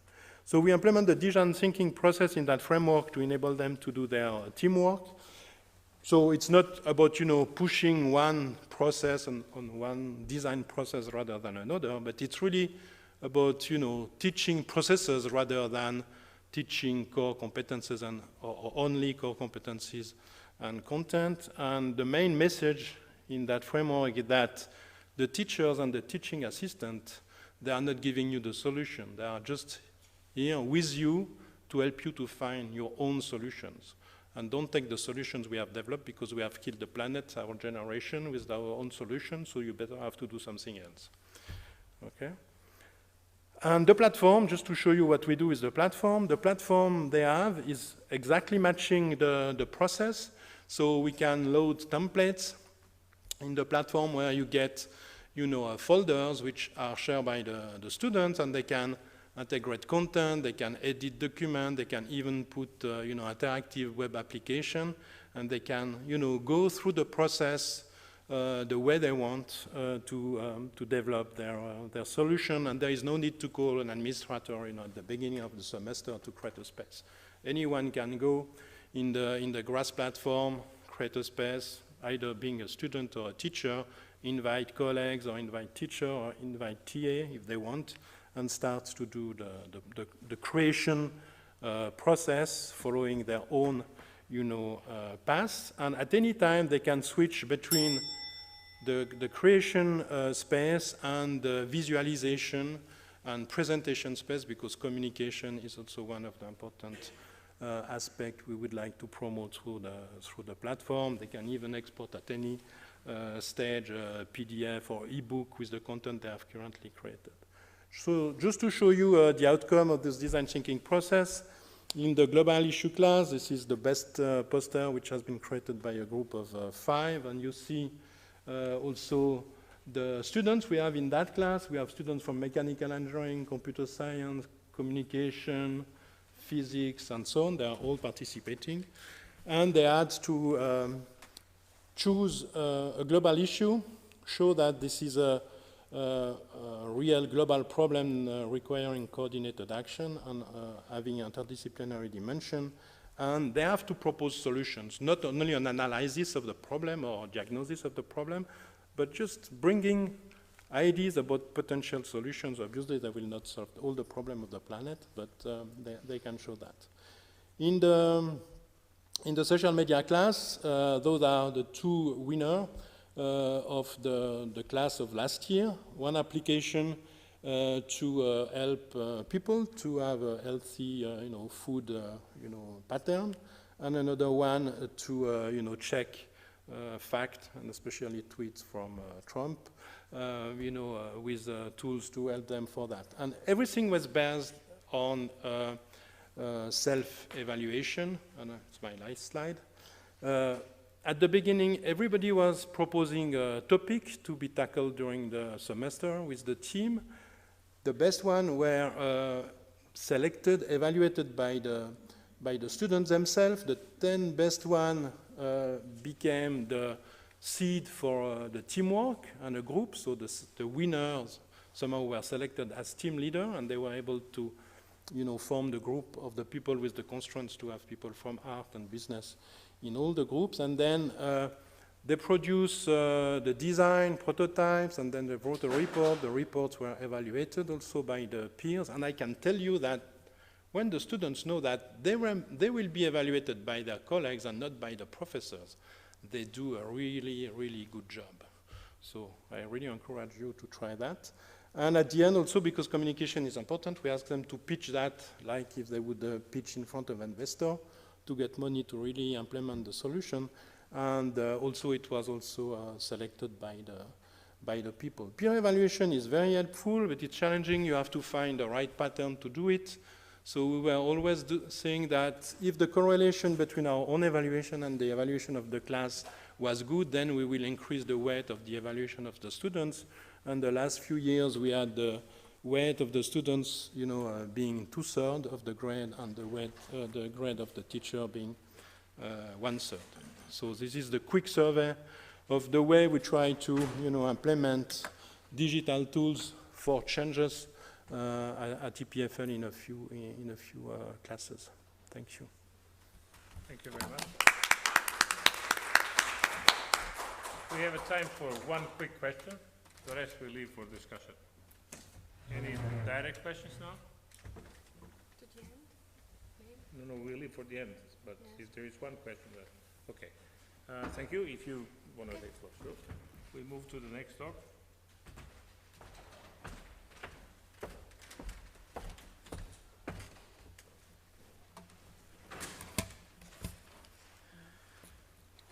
Well, good afternoon. I'll talk about the power externality concept related to the topic that we are talking this session. But actually, this topic is a proposition. I'll present you some questions, some concerns about the externality concept that Actually, this concept is used in welfare economic theory since the 1920, but in my proposition is introduce this concept of externality with power relations. So that's why the topic, the name that I put in my topic, power, externality, and educational governance, influence of power externalities on academic mobility and research. In a general speaking, externality is a term used in welfare economic theory to describe the costs or benefits incurred by a third party, not directly related to the matter, like pollution. Okay? So I'll try to relate the externality concept, as I told you, with the academic mobility. So let's define, it's a proposition about this concept related with the topic of academic mobility. Please allow me to read the concept. Power externality is a situation where the interconnected social power relations, jointly with political, economic, business cycles, and governance agendas, affect a third party, not directly related. In this case, we may consider the power externalities related to educational policies concerning academic mobility, research, and development. This is the power externality triangle. It's a proposition that I made before and is published at Cadmus Journal of WAAS. So you can see the social power relations as the main head of a power triangle that considers together governance and business cycles topics. Continue with this matter related to academic mobility and the discussion that I will propose about brain drain and brain gain. Just to describe a little bit more, because this presentation is an abstractness, so small. Power relations are related to institutional power, informal power, and potential power. Governance is related, generally speaking, in public management and public budget policies and so on. And business cycles are related to economic and political cycles.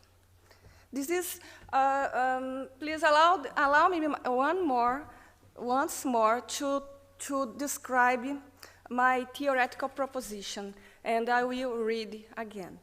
Negative power externality in education could be considered as a situation where, although the government and the society are conscious about the dilemmas involving social policies, because the flexibility and interchangeability between power relations, jointly with the political, economic, business cycles, and governance agendas, the best choice in terms of educational policies in research and development matters are not fulfilled as expected, and society is harmed. Of course, there is positive power externalities. I'll describe the term in the next slide. But let's see again the argument that I put here. My argument is that since government and civil society need to perform negotiations for educational policies, the governance agenda is interconnected with politics and business cycles, and the social powers relations are the arena that governs these relations, as I told you. Likewise, positive power externality can occur. The difference is at the end of the description of the proposition. In this case, the best choice in terms of educational policies and research and development are more likely to be achieved, and the society is benefited. So, positive power externality is a good outcome for the society as a whole, since it brings social and educational improvements in general. But what are my concerns about power externalities and the academic mobility and brain drain and brain gain aspects? So the questions that I thought, and these are only questions, I don't have answers, just for reflection. The questions are, could academic mobility and research and development policies be aspects of power externalities in a negative or a positive sense? In which ways? And could brain drain and brain gain be aspects of power externalities? For whom? Considering this, I researched some topics, some papers related to this field. I put 3 papers. Of course, there is no time to explore them, but let's see this paper. Brain drain and brain gain and mobility, theories and prospective methods. And then I stressed some concerns about this paper. Let's see. The first one, a country suffers an outflow of its educational elite on a scale threatening the needs of national development in the long term. Brain gain, on the other hand, in a contrastive term, brain gain, the first one is related to brain drain aspect. The second one is related to brain gain aspect. Brain gain is relatively new, according to the authors. It was coined in the 90s to describe collectively the attempts, efforts, programs, and projects aimed to draw scientific workers to a given country. So let's see another point of view. And these authors point some other aspects of brain drain and brain gain. The phenomenon concerned to escape, to migration, and the other concerns. The aspects concerning research and development too. And the main, how can I say, the main findings of these articles is that it's about the future of the comprehensive research university in Europe. So this paper, I brought the paper if you want, I have a copy. It's not mine, they are not my friends of mine, I just researched. We can see about this other paper. This paper is called International Academic Mobility Towards a Concentration of the Minds in Europe. As I told you, the main topic of this paper is about concentration of research and development in Europe and the costs and benefits related to this. That's why the questions that I put about power externalities. Because power externalities are related to the costs of benefits. When a country invests in research and development, there is a cost and a benefit. But how about the nations start a kind of racing, or that leads to the nations less developed to suffer brain drain? What can occur? According to the first paper, could be many phenomena related to this main principal phenomenon, that is research and development attracting. Could be migration, escaping, being drained, and if one country wants to develop research and development, of course it will suffer positive power externality, but it can make another country, in a peripheral country, can suffer negative power externality because its brains are being drained. So the main concerns about this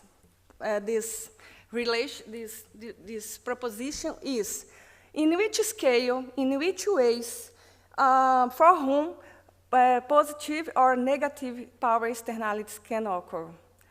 And what will be the final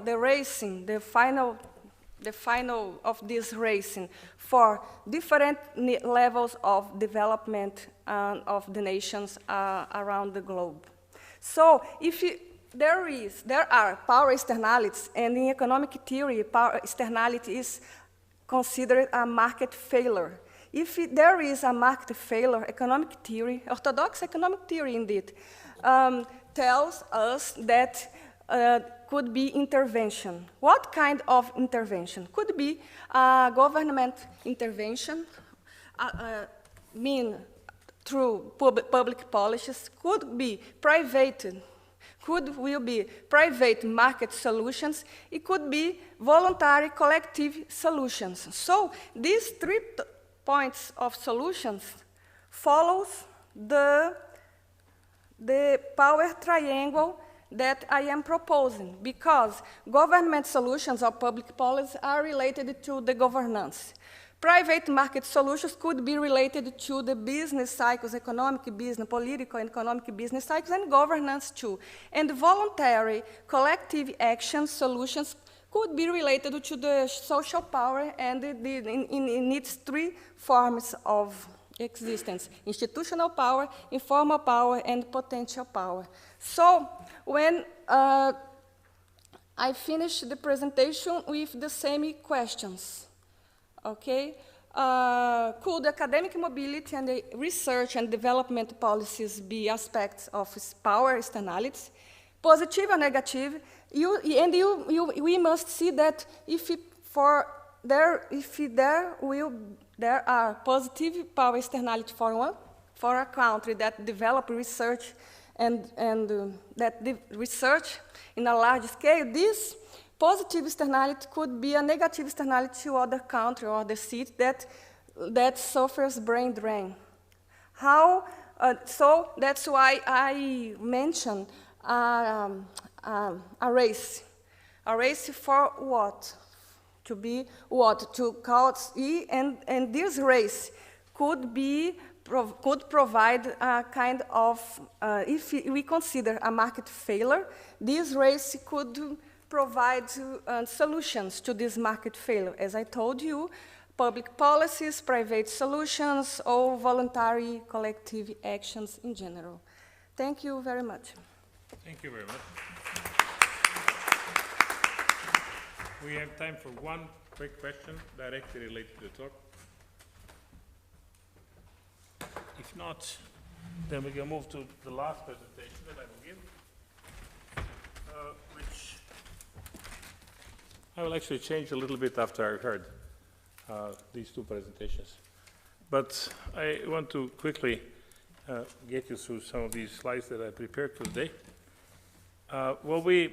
This is the title of my talk, and what I would like to emphasize, and you will see this in 2 of my slides, that many problems exist that we typically don't discuss. So if you look into programs and you look on the EU site and you look into other elements, then in most cases, the positive effects are shown and demonstrated, which of course, being positive is important. So if you look into the activities, key activities that are supported in last years in Europe are mobility projects in the field of education, training, and youth. Meaning, we want to have students going from one place to another in order to learn about different approaches, different techniques, and develop different skills. In the same time, we have some of the joint master programs and also some PhD programs which are funded, and obviously without funding nothing works, because we are living in a world where money drives the world.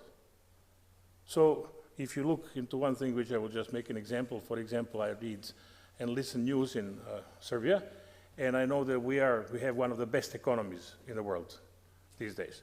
So everything that could be developed is done in the most appropriate way.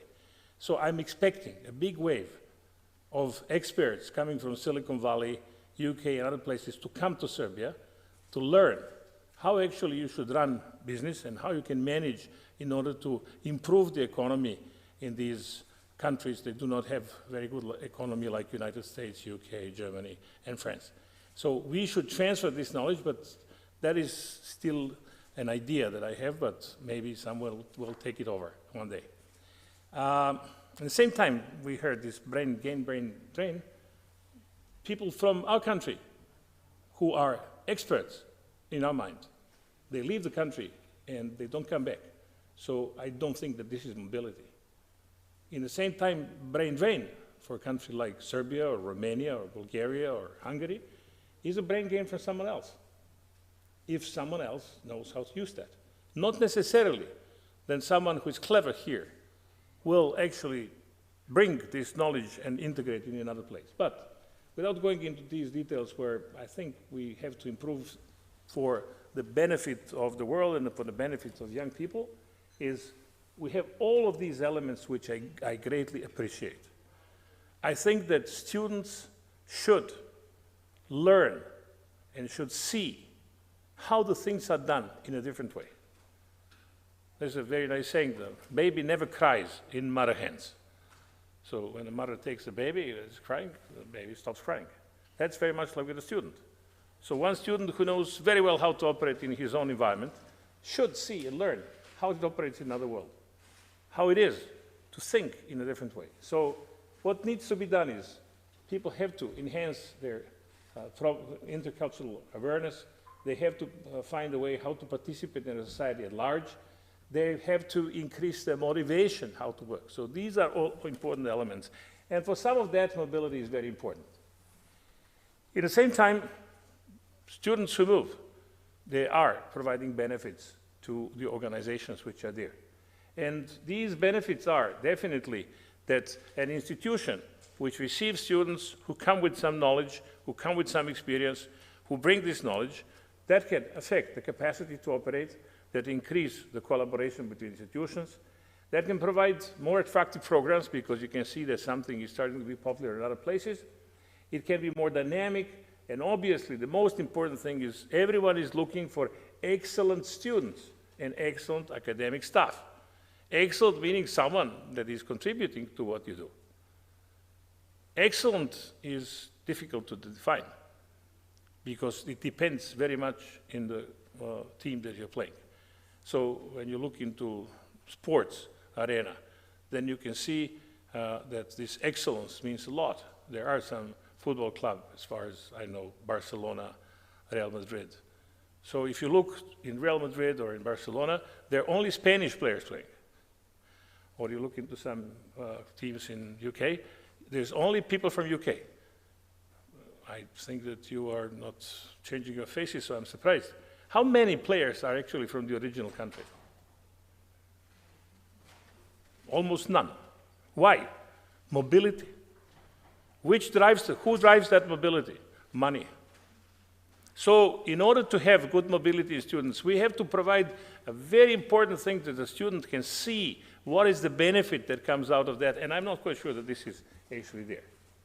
So in the same time, there is a much larger mobility which has many more effects when you have staff, academic, moving back and forth. Academic staff, if they go to another place and they bring whatever they do, and they bring something back, that is definitely increasing the capacity of the institution, and that's definitely increasing everything.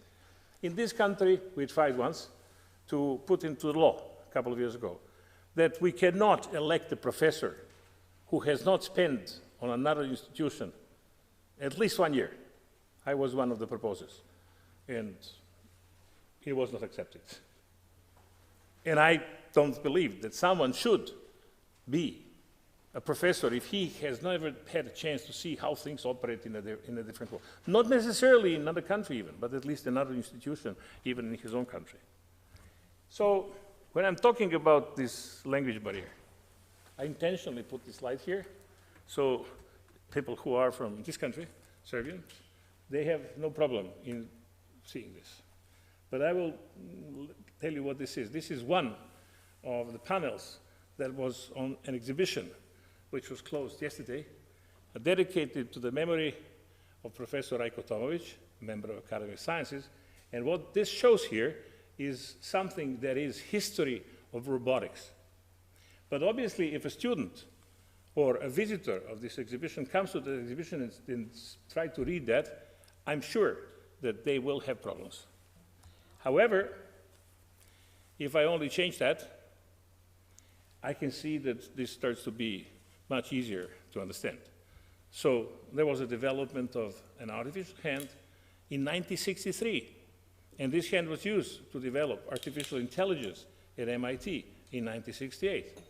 And if you see these two lines, you can see that in Yugoslavia or Serbia, there was first-class robotics research 60 years ago, because this was the first multifunctional hand ever made. So one thing that is important is that students who come can communicate with other students. But this is a technical issue, so this is very easy that you can understand. But that's another image, another panel there. And what you see in this panel is, and most of you will have a problem in that. Again, people from this country will know. If you look at the picture, the image, you can see in the middle, this is a very famous President Tito. President Tito, who was ruling this country for 300 years. And while he was doing that, there were many pictures that were taken of him. On his left side, there is Professor Rajko Tomovic. And Rajko Tomovic was dedicated to lead the country, and he was representing the Society for Electronics Communication, and they were negotiating in 1965, how things should be developed in technology. And obviously, again, with the Serbian language, you have a problem. And I intentionally did this in a different way to make it even more complex for our speaker here. So we don't have to translate it always in English. There are many more people who are speaking Spanish in the world than English. But somehow English is there to compress our mind. But we can do that also in Portuguese. I'm not quite sure that my Portuguese is good enough, but at least you can understand. But it's not only that you understand what is in the text. It's important to know another thing. One should know how this affected the development of technology in our country. So one should know, first of all, that without the decision of Tito, nothing was done. Tito decided, for example, that we have 6 republics and everything has to be done in every republic. So our experts tried to convince him that if you want to do something which is good, you should integrate efforts. And this is right. That's exactly what's happening in the world these days. So only with integrated efforts you can reach whatever. You need a whole team in order to win the game. But one, when studying this from the historic point of something, should know what was the situation, and then you understand. So in this mobility issue, we have a problem, not only within language, but also with cultural differences to understand how it was, where it is. So to know what's the problem in Catalonia, to know what's the problem in the Basque country, to know what's the problem in Crete, and it's not just reading newspaper lines in order to do that. So we are coming into what is called Industry 4.0, and that's where we are. We are living now in a digital world, and many things are very transparent. The only problem with this transparency is that the information that is available to us, in most cases, is not original. It is processed. So the information that you get when you press the button is already something that someone arranged it that you can read it easier, or that you can change your mind. So, to finish my short talk, still in time, I think that mobility is a great value to the society, a great value. But I don't believe that it is transferable if you have rich countries and poor countries, countries that have well-developed economy and non-well-developed countries. And we have to have special methods how we can guarantee that this mobility will provide best positive effects. And here I'll stop. Thank you.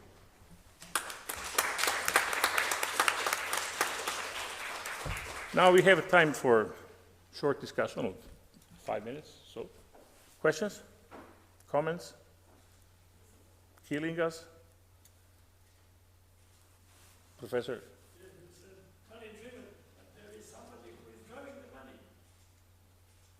In our country? Everywhere. I thought you were thinking about Trump, but. No, you finished with money driven. Yes. Money is also driven by somebody. In a way it is. This is connected. But I'm not trying to insist on it because I don't want to bring politics into this. But money is an important element. Without that, You cannot have an economy that operates, and without there is no education. Now, one of the questions that I have, but this is my personal view, I'm not quite sure that some of people who have money are interested into people having curiosity and knowledge, or having people who are very good listeners. Yes? Thank you.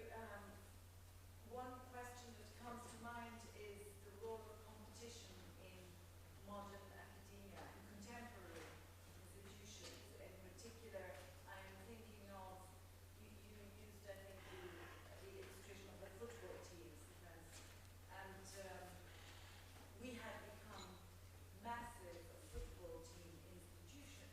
We buy intense the best minds, mainly the ones that have the best list of publications, so that our institutions can rise in the ranking. This is the level that we have reached. I'm not sure whether high or low, but a lot of the problems that I think you have presented in this panel, which are really they're quite tragic dimensions of how we're building knowledge today, and how biased the whole process is. So I wonder whether you've thought about competition as one of the problems, and whether there is anything that you can imagine can be done about it. I have an answer, but maybe you want to answer that. No, personally, I think that, you know, in the development of transversal skills, you know, the collaboration aspect is important to show that to the student that we achieve more if we work together rather than being, you know, competing with each other. But obviously, you know, the way we manage universities, as you said, is like soccer teams. So, and this, personally, I do not have a solution to propose, but I think we should remind our, you know, management always that they could do things a bit differently. I think even in the soccer teams, you have people, you know, adding points, and you have people, you know, on the back of the field, you know, making sure that things are working well. So we should not only learn the competition aspect of the soccer, but there is also a lot of collaboration. So maybe it's just the emphasis we put on different aspects of it. So. Okay, you had a comment. Yes? Yeah. You showed the United Nations Sustainable Goals. And the United Nations, it means all nations. How the brain drain fits the sustainable goals, that if you really believe on that? I think one of the goals is about reducing inequality. So one of the goals is to reduce it, you know. So it does not. We should reach a point where there will be no brain drain or gain, because if we develop well the economy and the society, we should, you know, reach an equilibrium between countries. So, but it's long term, obviously. I don't think that, as such, the way they were designed, there was this question embedded in the goals. It was about, you know, the general reduction of poverty. So we could understand that the United Nations Sustainable Goals would be just a fiction. Utopia. We are not practicing that. If a guy is studying in Africa and they invest 20 years in his or her education, and if he or her are bright, they can move to other country that's richer, and the poor country that invests in that person loses. So it's against this theoretical goals. Okay. I don't think so. Yeah, but go ahead. I mean, this is an extremely competitive, but that's what is happening. I mean, that's what we're witnessing right now. So the competition that we have right now is making a pyramid where you have centers that are rich by minds and rich by money. And that is the case. But maybe this is just a question of time. And since the time is unlimited, in a couple of million years, we're going to reach another level where we'll discuss that. Okay. At the end of your presentation, you said that in a case of different economic levels, academic mobility needs special management. Absolutely. What do you mean? Maybe some ideas. I can give you a direct example. So if you compare a country like Serbia, where in average people earn almost a little more than 400 euro per month, which is excellent money if you know how to spend it. And you don't need to buy anything. But if you move to another country, so you do not have personal resources, people in this country, they even don't understand how much you would have to pay for an apartment. So if a student from Serbia goes to Paris, this student has absolutely no idea what are the minimum costs to survive in this country. So for a student from this place to go to another place is really problematic. Now, of course, you have families who can support that. And you may have some kind of a stipend, but that's not necessarily the case. So, but that's not the only problem. If you look into how we run projects in countries that are not very, I mean, Serbia is not the only country.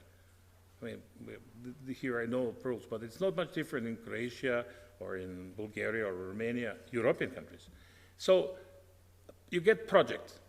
And if you have a project which is in UK or France or Netherlands, you have money that you can spend for travels, you have money that you can spend for equipment, for instrumentation, for hiring someone. Here, you don't have anything. You have a personal income. So there's a completely different way of thinking. So it is very difficult for a person, for an undeveloped poor country, to go into another country and to spend some time and integrate into this other country. It's not only to go there, but actually to become a part of that country. That's the problem. Now, if someone who has money comes here, then that's much easier.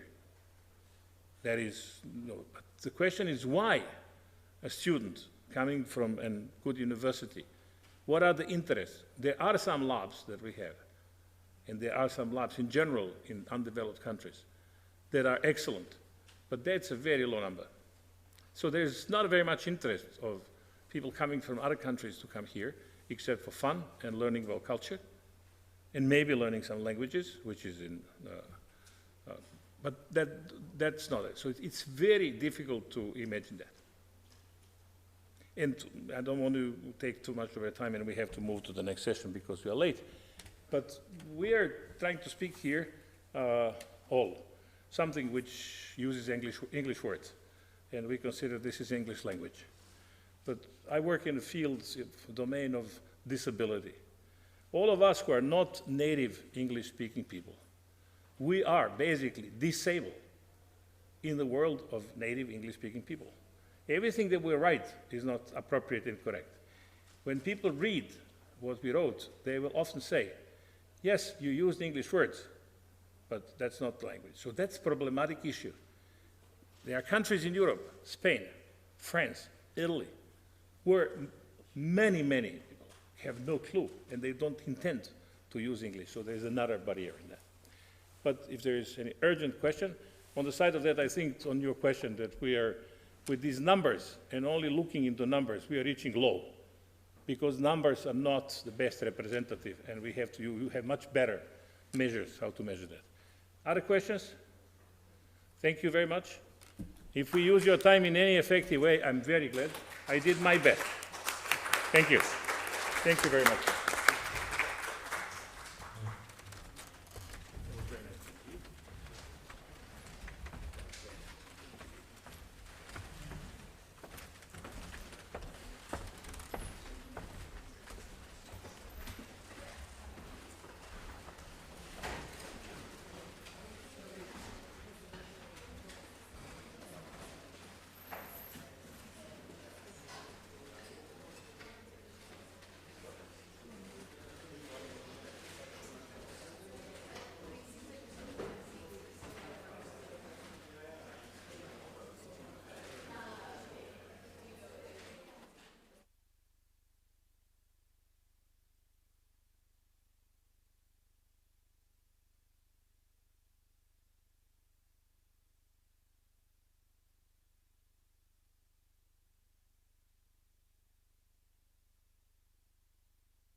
Okay, good afternoon, everybody. I think we can start. Thanks for being at this session. We have been asked to be efficient with time, so I'm starting right away. So, good afternoon, everybody. It's a pleasure to be here to contribute to the discussion, to this rich conference and the conversation. I want to really thank the organizers for the invitation to be here, and it's an honor to chair this last plenary panel of this very rich conference. So this panel is ambitiously called From Leadership in Thought to Effective Action, and I hope with my colleague panelists that we will be able to deliver to some extent to the title of the panel. So I'll have the pleasure to share the stage with Professor Najboša Lalić, from the Dean of the Faculty of Medicine of the University of Belgrade, and with Professor Tibor Varadi, representing the Serbian Academy of Science and Arts. My name is Anna Canato. I'm from the European Investment Bank, and I am the head of division for education and public research at the European Investment Bank. About this panel, in order to be efficient with time, what we propose is that we will go with the three presentations, one after one, without leaving space for questions after each presentation. But so these, if we are efficient, should allow us to take some questions at the very end on the three presentations. And so very welcome to ask questions on anything you like. And if we don't have time, I'm sure me, as my colleagues, we are very much happy to take questions after or during the dinner to have more time to discuss. So, starting with my own presentation. I believe that some of you might be asking yourself what a public investment bank is doing, speaking at a conference about the future of education, or at least this is a question that I get quite often when I come to conferences and workshops about education. And the straightforward and simple answer is that we do really care a lot about education. We think that it is a very good investment, both for society and for the economy, and we still think it might be beneficial for people in the sector to spell how people that look at what's happening from a different perspective, how we see the evolution of education and how we perceive it from our point of view as financiers and investors. My specific role in the EIB is to lead the team of people who do the appraisals from the technical and the engineering side of the projects that we finance in education and in public research all over the world.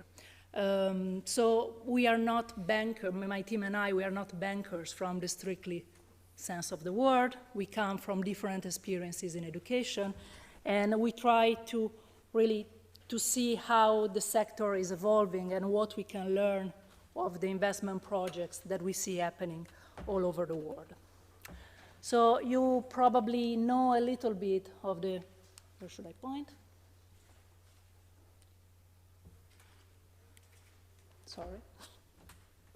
Let's try to point here. Yes, okay. You probably know a little bit about the European Investment Bank. Let me just resume in a couple of words. We are a public, non-profit investment bank. We are aligned with the European policies, and the money that we lend, is important to say, we don't lend European funds, we don't give grants. What we propose are loans from our own resources that we raise from capital markets and that we lend to country, regions, institutions, public and private institutions who propose investments that are in line, above all, that are in line aligned globally with European directives and European policies, and that are investment projects. And I'm aware that our greatest reputation as an institution comes from investment in infrastructure. You might have heard the EIB for the financing of roads, for the financing of large energy installation or other type of infrastructure. But yet, when you really think about it, what is education if not the biggest infrastructure that really allows for competitiveness and innovation? What can a country, what can a society really do if you don't have a population who is educated and can be productive but also be knowledgeable and be wise about how the world is evolving. This is the background and the spirit with which EIB had started its investment in education since in year 2000. Since that time, we have lent 45, well, I think I'll just do it like that. Okay. Since year 2000, we have lent 45 billion euros to education projects. That is an average of 2.2 billion per year. And when you see that number, the largest majority, like 95%, has been lent in Europe or in other ascension countries. In Serbia, we are very proud to have started the collaboration with the country about 10 years ago, and we have supported and we are still supporting projects in primary, secondary education, higher education, and also in public research. What we have been doing in primary and secondary education has enabled the renovation and the construction of about 280 schools today, something that we are very proud. And in hearing the Prime Minister this morning talking about the importance of education and the interest of renewing education even more, this is something that is really important for us because it's really aligned with how we see the relevance of the sector in itself. So it's probably not very well known, but we are one of the two biggest lenders in the education space together with the World Bank. And we co-finance investment from pre-primary to higher education and public research, so research laboratories, scientific park. It's important to say that as an institution, we don't do business development. We don't go to a country to say what they should be doing. What we do is look at the investment projects that are already present in a given space and then offer our support also to structure and implement the project in a way that can lead to the greatest impact that as financiers we can help having. So in looking at that, sorry for the introduction about the institution, but in my experience this is often not well known about what we do, so I thought it was useful to share with you. How do we see the education world? How do we see it changing? Our investment surveys say that lack of skills is currently the biggest obstacle to innovation. And since we have started this survey a couple of years ago, this is a very striking result that really holds true in almost all European countries. When we ask our investors, what is holding you back to invest more? Why are you not doing more? The result is always that there is a lack of people with the right skills. And as we have also heard in the presentation before, what we see is that these lack of skills are not just professional skills. They are not just how to do a specific job. Some of these skills are things that are more related to interdisciplinary skills, to how to work together, how to work with multicultural people, which are skills that really should be learned. We hear our experts tell us that should be learned much earlier in education, in primary and secondary school. So we really see that there are a lot of challenges that the education sector face, challenges that maybe are not the usual challenges, and that's what I'm hearing from many of the presentations that I've listened to today, that the education sector is facing some challenges and also some opportunities that are very, very different from, or they are significantly different from what they have been facing before. And these challenges might need responses, answers, initiatives that are different from what has been doing in the past. So in face of that, what is that we know about the resources? What is that we know about how many resources are used in education? When we look at the resources of the sector, actually what we hear, there are many investment studies, and but I like to cite something that was told us by a large European country, which just tell us, we do have resources in education for doing investments, but only to cover what is absolutely necessary and urgent. There are no investment resources for what is less than immediately urgent. An important investment study that was developed by the European Commission tried to estimate the investment needs in the education world, so going from primary to higher education, and they estimated it at 15 billion euro per year, or across all Europe. This was a result that was based under the assumption that we could progress with a business as usual scenario. So with no transformation, with no innovation, with no radical changes on how education happens. And we all know, again, if I'm hearing the conversation that is going in this room, that is not really what education needs, that probably the needs are larger and more substantial. The key question then becomes why education does not have the amount of resources that that are needed in the sector. And probably there is not a single very good answer, at least in our experience to that. What we see is that education, we like to say it in this way, education needs patient money. Education, fortunately and unfortunately, is an investment that needs a lot of time to realize impact.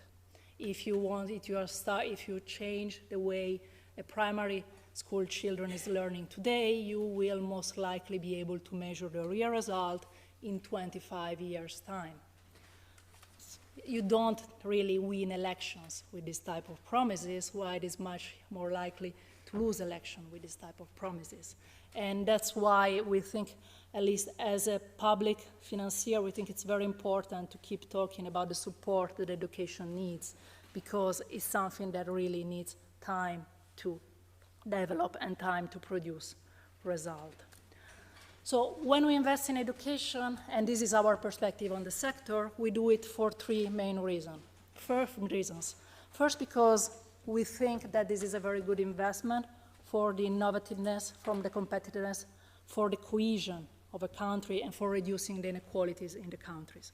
And whichever country we talk about, this is also very good for Europe at all, in general. The second reason is that we know from studies that improving educational infrastructure is something that is useful for educational outcome. At least usually it does not harm educational outcome, while hopefully, well, surely improving and helping the planet as we make more climate resilience infrastructure. But the third reason, and something that is deeply important for us, is that we hope that every time that we finance an education project, this is something that can help the institution, can help the sectoral expert, can help the school administrator to really bring in changes in how they are developing innovation. The way in which we support innovation projects is by supporting education infrastructure, equipment, but also teacher training. And more and more we believe that this is really the area where we should be looking for.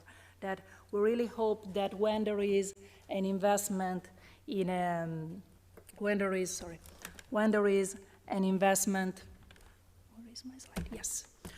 When we are supporting school reorganization, where we are helping any country to perhaps increase the number of schools or reduce the number of schools in light of demographic needs, these can really be used by promoters, by sectoral experts, also as an opportunity to bring in pedagogical changes, to bring in new approaches to teaching, and to increase the involvement of teachers and other people that are impacted by the project. And this is where we, our investors, we also see our role, as sometimes we can mobilize other funds related to the Commission or related to technical assistance to really try to shape the project that we bring forward. I had titled my intervention Effective Learning Environments, and although I reshaped it a little bit after reading some conversations today, and I think that for us as investors, we often ask ourselves whether if there is really a best way in which a new school can be designed. Is there a best way in which a new learning environment can be designed? And I mean, I'm curious personally if there is any evidence of that here. I think I am in the room where I might have people who have more evidence and experience. But from what we have seen so far in different countries, we don't see a best way that is valid across all countries. What we see though is possibly a good way to structure an education innovation project, that is by making sure that there is a vision and a strategy, and this is something, and to align this with what the projects need to achieve. So to make sure that there is an education program, an education strategy behind what country, a region, a municipality wants to achieve.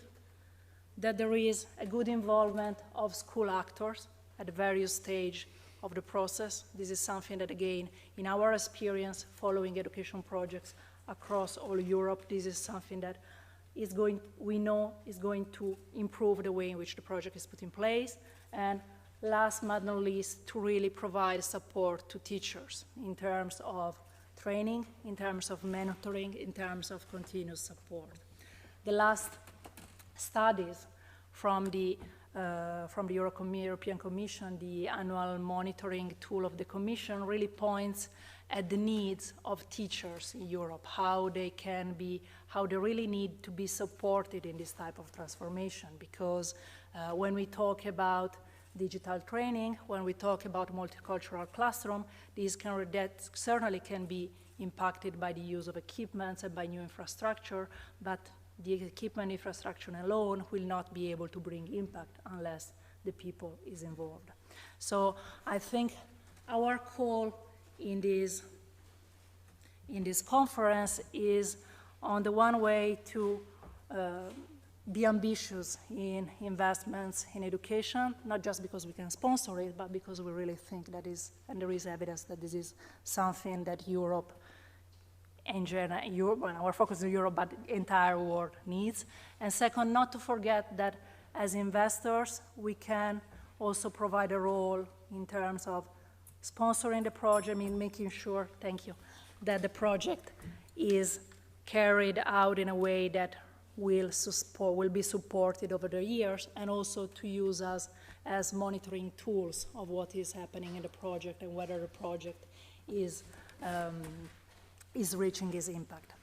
I took with me a couple of examples that's to show you typical classical examples of what the bank is doing and has been doing in the last years.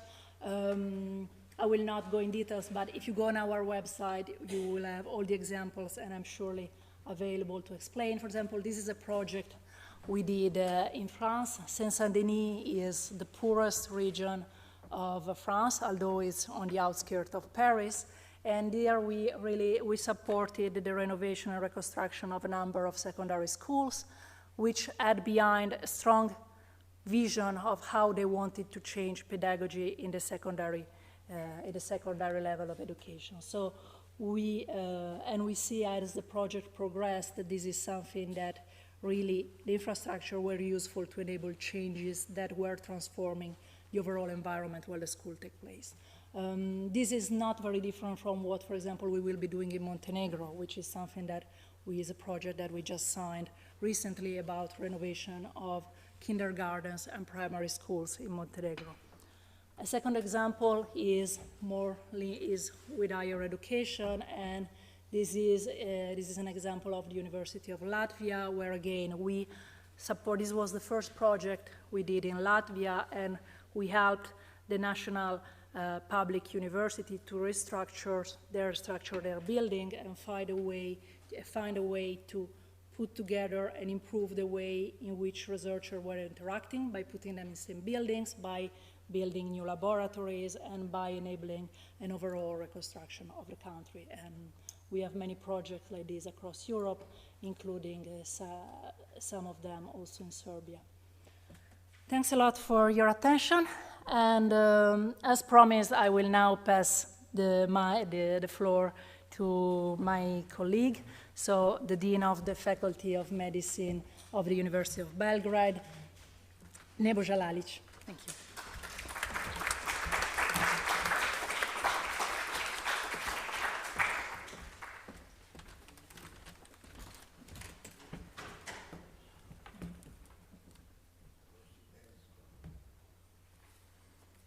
Thank you very much. Thank you for the invitation to speak this evening and for this executive function of bringing this bell at 12 minutes, but I think I did it successfully.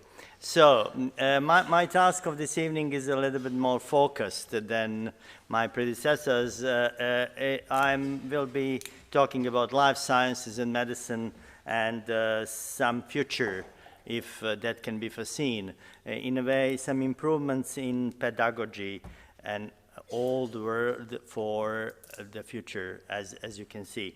That's why I will focus first on pedagogy and trying to remind us that it is the art of teaching, which we might have forgotten it a little bit. But anyway, it is a sort of making a difference in the intellectual and social development of students by giving additional knowledge in the way of science and theory or skill in the way of art or practice. What does it mean in life sciences? In life sciences, it has been recognized a while ago. In 1956, there was a famous Bloom's taxonomy that depicted the order in which the future researchers should be educated, saying that everything should start from understanding and remembering on some basic principles, and then to put them in another environment in which they would applied, analyzed, finally evaluated, and put in the front of the new problem, which would finally come to or produce a sort of creation, a new original work. And nowadays we are a little bit more practical, and in the recommendations of American Society of Cell Biology, it says that you should start, if you are educating a new researcher, that you should start your lesson with clear learning objectives, not going that far away like in Bloom's taxonomy, and it explains fundamental concepts before digging into complicated ideas, and then switch to something which is a characteristic of a new coming world, and this is use of multiple teaching approaches through a sort of formative assessment, then which helps students understanding and implement active learning, which was not too much focused in the previous years at the beginning. And regarding the multiple teaching approaches, you can see that there is the whole spectrum of them, starting from storylines that are explicitly driven by a student. There are questions that are coming during the education process, then through the resource playlist in which a lot of biointeractive resources are invented, through the workshops in which the students are those ones that are conducting, and finally the whole bunch of literature that can be used in this process. So all that is teaching support, a support to the teaching that has to have a certain order into which you are implementing it. When we switch now to medicine, we should remember that becoming a physician means going through all these steps that are more or less covering your own life. So you are starting with pre-med in some countries, then you are going through the medical studies, then you are going through CME afterwards, and the licensing and all the rest. So the education is a sort of continuous process, voluntarily or involuntarily.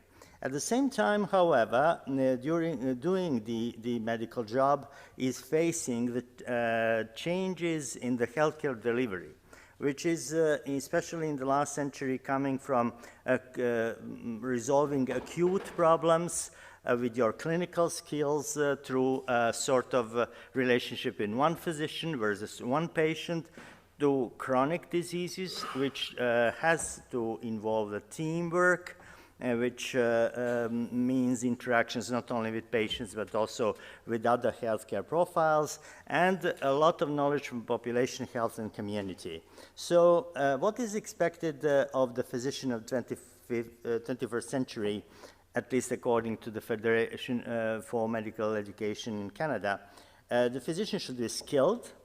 He should be able to adapt to new, at one side, to new knowledges, and which means new interventions, personalized therapeutics, but however, to the changing of pattern of illnesses on the other side. So the physician, in a way, will need to be independent and critical thinker, capable of prioritizing evidence free from personal bias and inappropriate influence, and also to manage uncertainty and to do a sort of non-algorithmic work. How to achieve that? The course of medical education, of course, involves, first of all, the classroom, which now flourishes with different technical miracles, in which a lot of theoretical knowledge can be presented. But however, and of course, this is a tradition, then you go to the hospital or clinic, in which a lot of new inventions are applied with tablets, with wearable technology, with some use of social media and so on. But however, there is something in between, some step that relates the first and the third part of this graph, and that is a simulation center, which is the invention of these years and probably of the future, in which you are trying to, in fact, duplicate the situation in a control environment, and to test the ability of the students to resolve different problems. But however, we should not neglect some independent learning that comes through different e-textbooks and also social media and other aspects that are contributing to this education. So the thinking has just come outside of the box, definitely, and we should try to put it in a certain track in order to obtain the overall results. What about simulators? Simulation-based learning is very much spread out, and it is important to really design an appropriate dimensions of this, how this simulation should be used and to what extent it should be replacing the really bedside clinical experience. But however, simulation is not that much new. If you come to the previous century, even to the 19th century, from the big aula of the oldest universities, you saw this type of shadowing, if you wish, which was a sort of simulation of the process, which is now very much put on a higher technological level, but showing more or less the same thing. And this is showing the process that is the students are watching and following. Then you are coming also to some more integrating e-learning, which is now not connected to the patient or to the very practical work as it was previously. And you can see the whole range of things that can be used, that are offered through the e-learning. And finally, not to mention the possibilities that the internet and the social media, which are numerous, which are endless, and where you can find everything. I will repeat, where you can find everything. But this year, this British Medical Council, in the Journal of Medical Education of British Medical Council, a sort of word of caution has been put in. And it says that unless there is further modification, the new integrated curricula are at risk to produce graduates deficient in the characteristics that have set physician apart from other healthcare professionals, namely high level of clinical expertise that they would be deprived from, and going deep, grounding into biomedical sciences and also understanding of pathological basis of the disease, but to the extent that it is needed for clinical expertise. It should be, however, forgive me for maybe my one-sided view, it should be in the function of the clinical expertise, despite of the plethora of possibilities that we have it. So this is my final slide. In the medical teacher of last year, it has been described how medical schools should be transformed from the ivory tower to the real world, to the just-in-time learning, to the adequate combination of basic sciences and clinical medicine, to escape and to avoid undervaluating teaching and teachers, to student as a partner, to medical studies not being a mystery tour, but a mapped journey, to adaptive curriculum and adaptive learning, to creative use of technology and program-focused assessment, and finally to the great collaboration with everybody that can make medical education better. Thank you.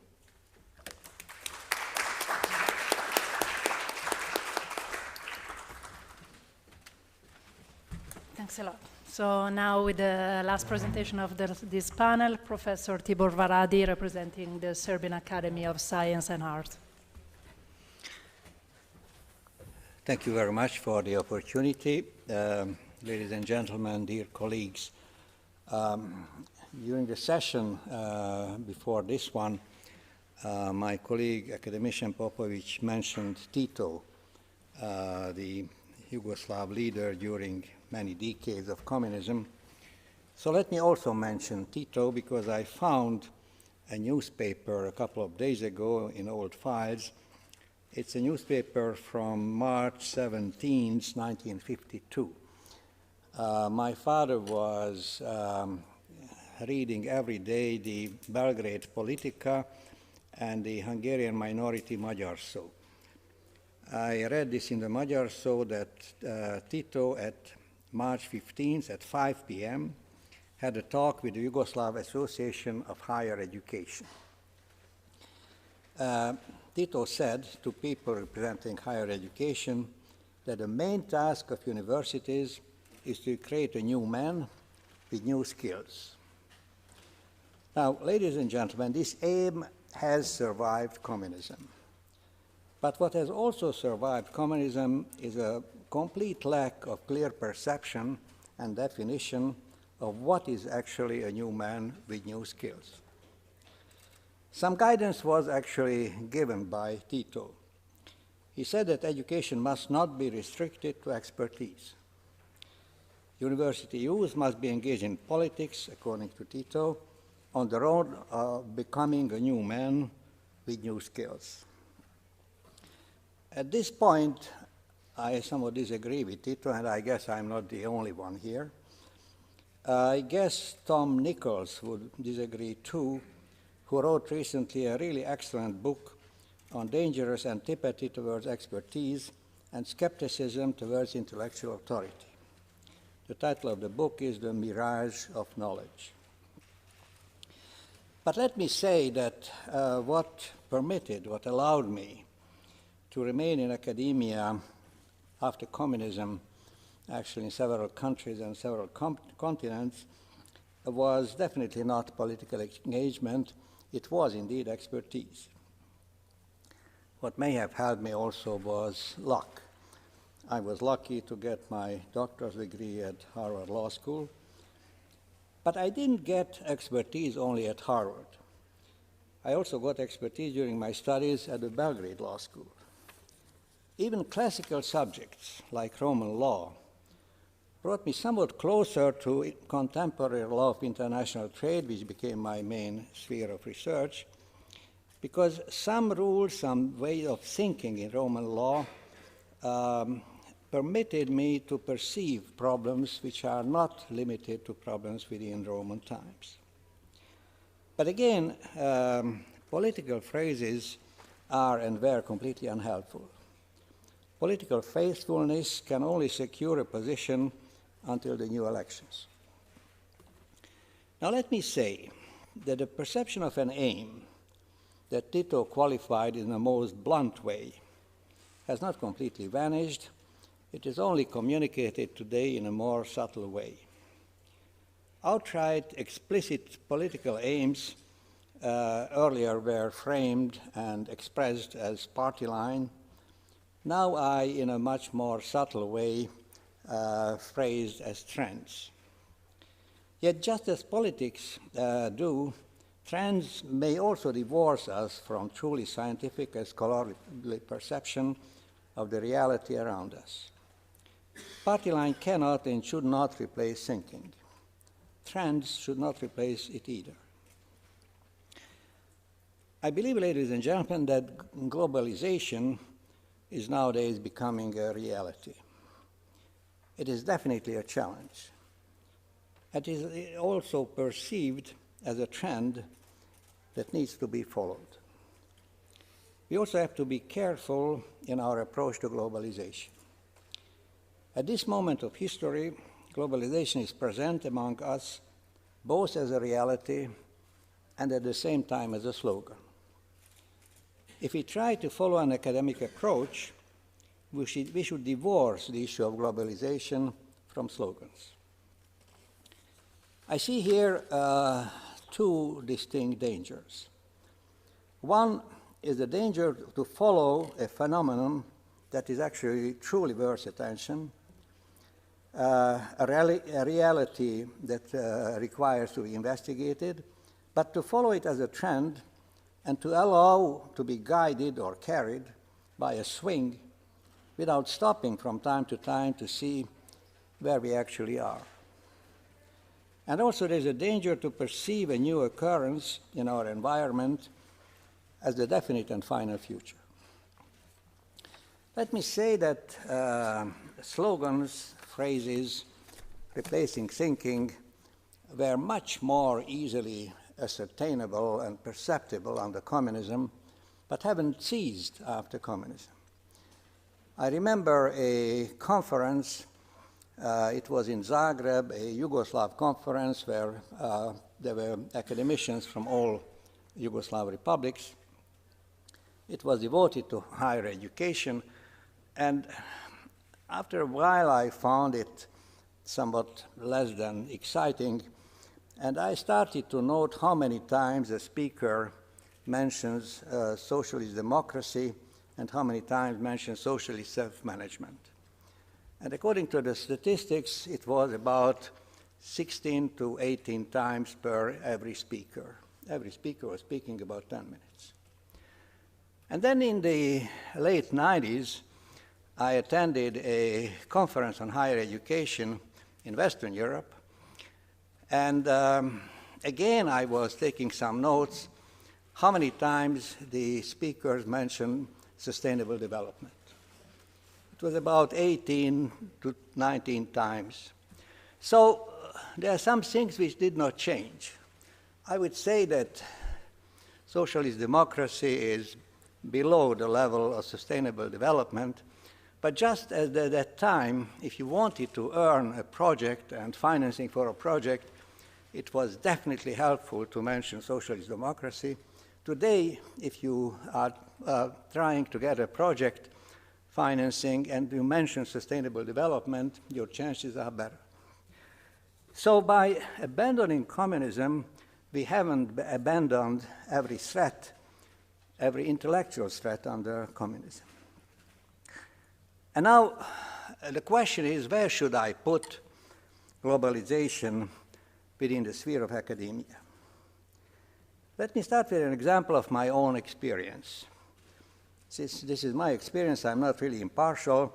I'm considering this as a success, but as a lawyer, I know that only neutral persons can give a valid judgment about a success. What happened is the following, that while I was studying at Harvard, I was studying American law. But when I was getting some conversation with some professors, I learned that practically all of them studied something different. Those who studied at Harvard studied Massachusetts law. Those who studied at Yale studied Connecticut law. Those who studied at Berkeley studied California law. And then they started teaching American law. What happened? What happened is not that Massachusetts law ceased to exist. There is indeed an American Constitution, but there are still rules in civil law in particular, and in many other areas as well, which are specific New York rules, Massachusetts rules, Iowa rules, or Florida rules, or whatever rules. But there was a lot of harmonization, a lot of approach, and what has not become yet a full reality as American law has become teachable. And this is an interesting thing which I noticed there, and I'm, of course, not the only one who noticed there, that teaching something can somewhat precede a full reality and can actually promote a reality. And this gave me the idea to write a law on international commercial arbitration, which is my main field of research, in a global perspective, and to call it international commercial arbitration, a transnational approach. This is not for the reason that there is no specific German Act and French Act and Serbian Act on international commercial arbitration, but because there is a lot of harmonization, there are international conventions, and international commercial arbitration has indeed become teachable as a transnational course. And this year I was lucky, the 7th edition of this book appeared, and it is really used on all 5 continents. So what I'm trying to say is that globalization is definitely a chance, but I am also trying to say that we should consider this not as a trend, not as a fashion, but as a fact, and we should not and must not exclude doubt. If you ask me whether this should apply to all legal courses, my answer is clearly no. If you ask me whether it shall apply at more courses, then the most precise answer I could give is we shall see. There are many courses in which, and I'm talking about law, and it probably applies to many other areas in a different way, in a different approach, different fashion. So globalization has become a part of our reality, but it is not simply our world, it is a part of our world. And within academia, this is something what needs to be investigated and re-investigated time and again. The question is also whether globalization is the future, and before us we had a session on digitalization, and again one can ask whether this is the future. And again I would give a we shall see answer. I don't think that digitalization is a greater breakthrough than the Gutenberg revolution was more than a century ago, more than 2 centuries ago. The question is, today those who are studying have to be aware of digitalization, and it is also very helpful. Is this their future? I would here keep an open mind. And I think what we should teach is not only readiness, what is now the present innovation, but readiness for future innovations as well, just as when I was studying under communism, the main gain was readiness for future radical changes and not what was at that time new. Let me also mention that this electronic environment is being shaped around us is getting a lot of praise, and I agree. It is also getting some criticism. One speaks about electronic illiteracy. Let me also cite Marshall McLuhan, who said that to develop individuals with powerful minds and individual characters is to create a supply for which there is no demand. Why train man if there is only a market for robots? Now, this is of course an irony.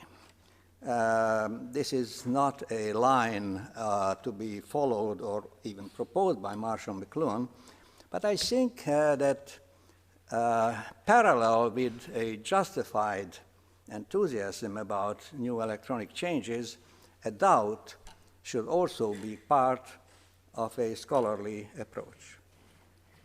Let me finish by saying that I am proud that my transnational arbitration casebook is a step towards globalization, but it is very important, and I believe in it, to draw a distinction between believing in something and taking something seriously. I think that globalization is not something we should merely believe in it, we should take it seriously. And thank you very much for your attention.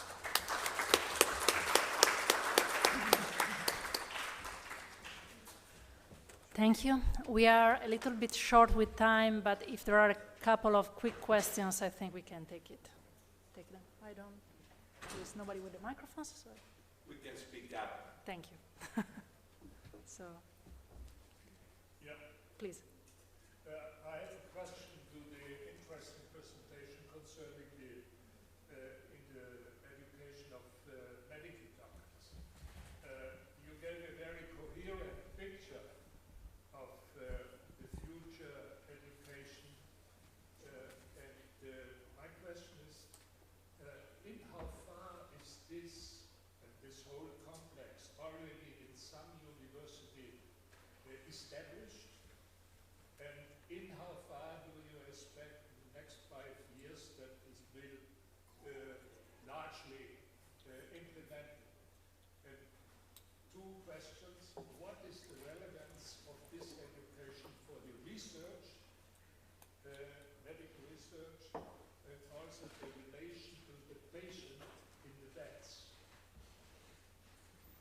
Thank you very much for so many questions, but I will go one by one. This is a sort of a way to go that I explained. I mean, and about which almost everybody agrees. But the changes are not easy. In a way that once you would like to go a little bit away from the classical lectures and practice, you are facing a lot of problems. One of the most important illustration of these problems are the destiny of so-called problem-based learning. It was a sort of approach that has been favored, especially in Western Europe, in which you were left on a symptom and on your own without knowing, at the beginning, an adequate lecture, an adequate practice, and to find the solution after a week of just searching everywhere, internet, this and that, and so on, and how the students made it somehow. Some of the universities made some adaptations, but at the end of the day, there was a research showing that the retention of the knowledge is the same between the classical way of learning and problem-based learning. So that was a sort of disadvantage in these big endeavors to change it. But however, what is important is that and what has already been done is a sort of integration of different classical subjects like anatomy, physiology, and so on into different grouping based on organ-based or disease-based, or there are other restructuring of the medical curricula. And there is even a slide that I omitted here, and that has shown that even the recommendation is to make a sort of curricula that you would like to do, then to test it, and in a way to squeeze it. I mean, to make it in a third step more rational. That is how and that is an eternal discussion in a number of European at least, but also international associations for medical education, through which different aspects of the implementation is already done at some universities. Regarding research, a couple of years ago, even a decade ago, it has been very popular to speak about a sort of combined MD, PhD studies, which would then, however, allow the space for the organized teaching for research together with the teaching for medical practice. This has not come too far away.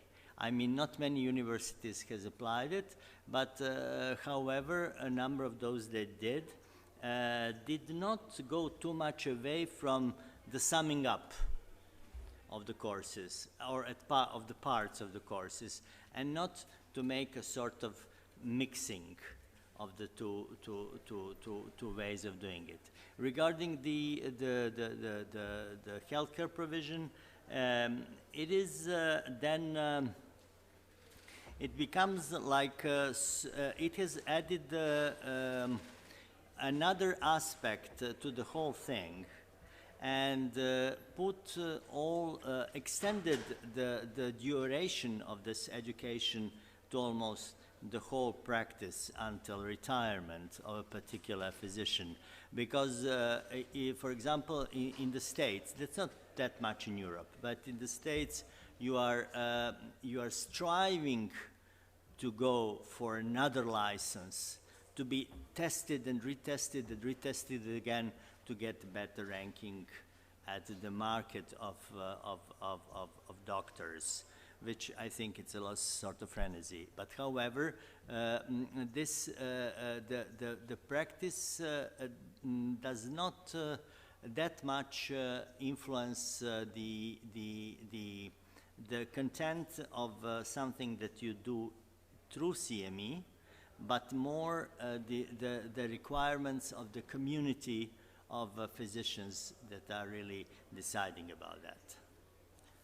I'm very sorry. I need to cut the time for question because we are already after.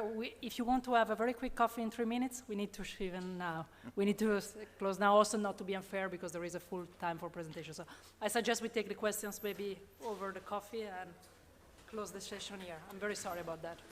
Thank you.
after.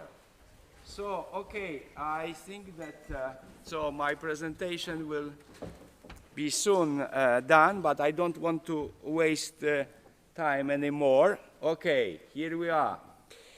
And so we have ambitious goals to talk about impact of research on innovation and innovation on education process. We heard a lot in plenary session on this topic, and I hope having such excellent scholars, colleagues here. The beauty of the combination is that we represent all different disciplines. I am economist, Francesco is educator, yeah, pedagogy, and Branislav is physicist, and Vladimir is political scientist. Besides that, he has also... And mechanical engineering. Yeah, okay. Yeah, okay, let's start with, we have the... Oh, okay. Somehow... Oh, this one. Okay, good. I will. No. Okay, you see the always asking the class, the youngest student, to if I have any problems. Okay. No. Good. Coming. Okay. Good. So these are the panelists. I am.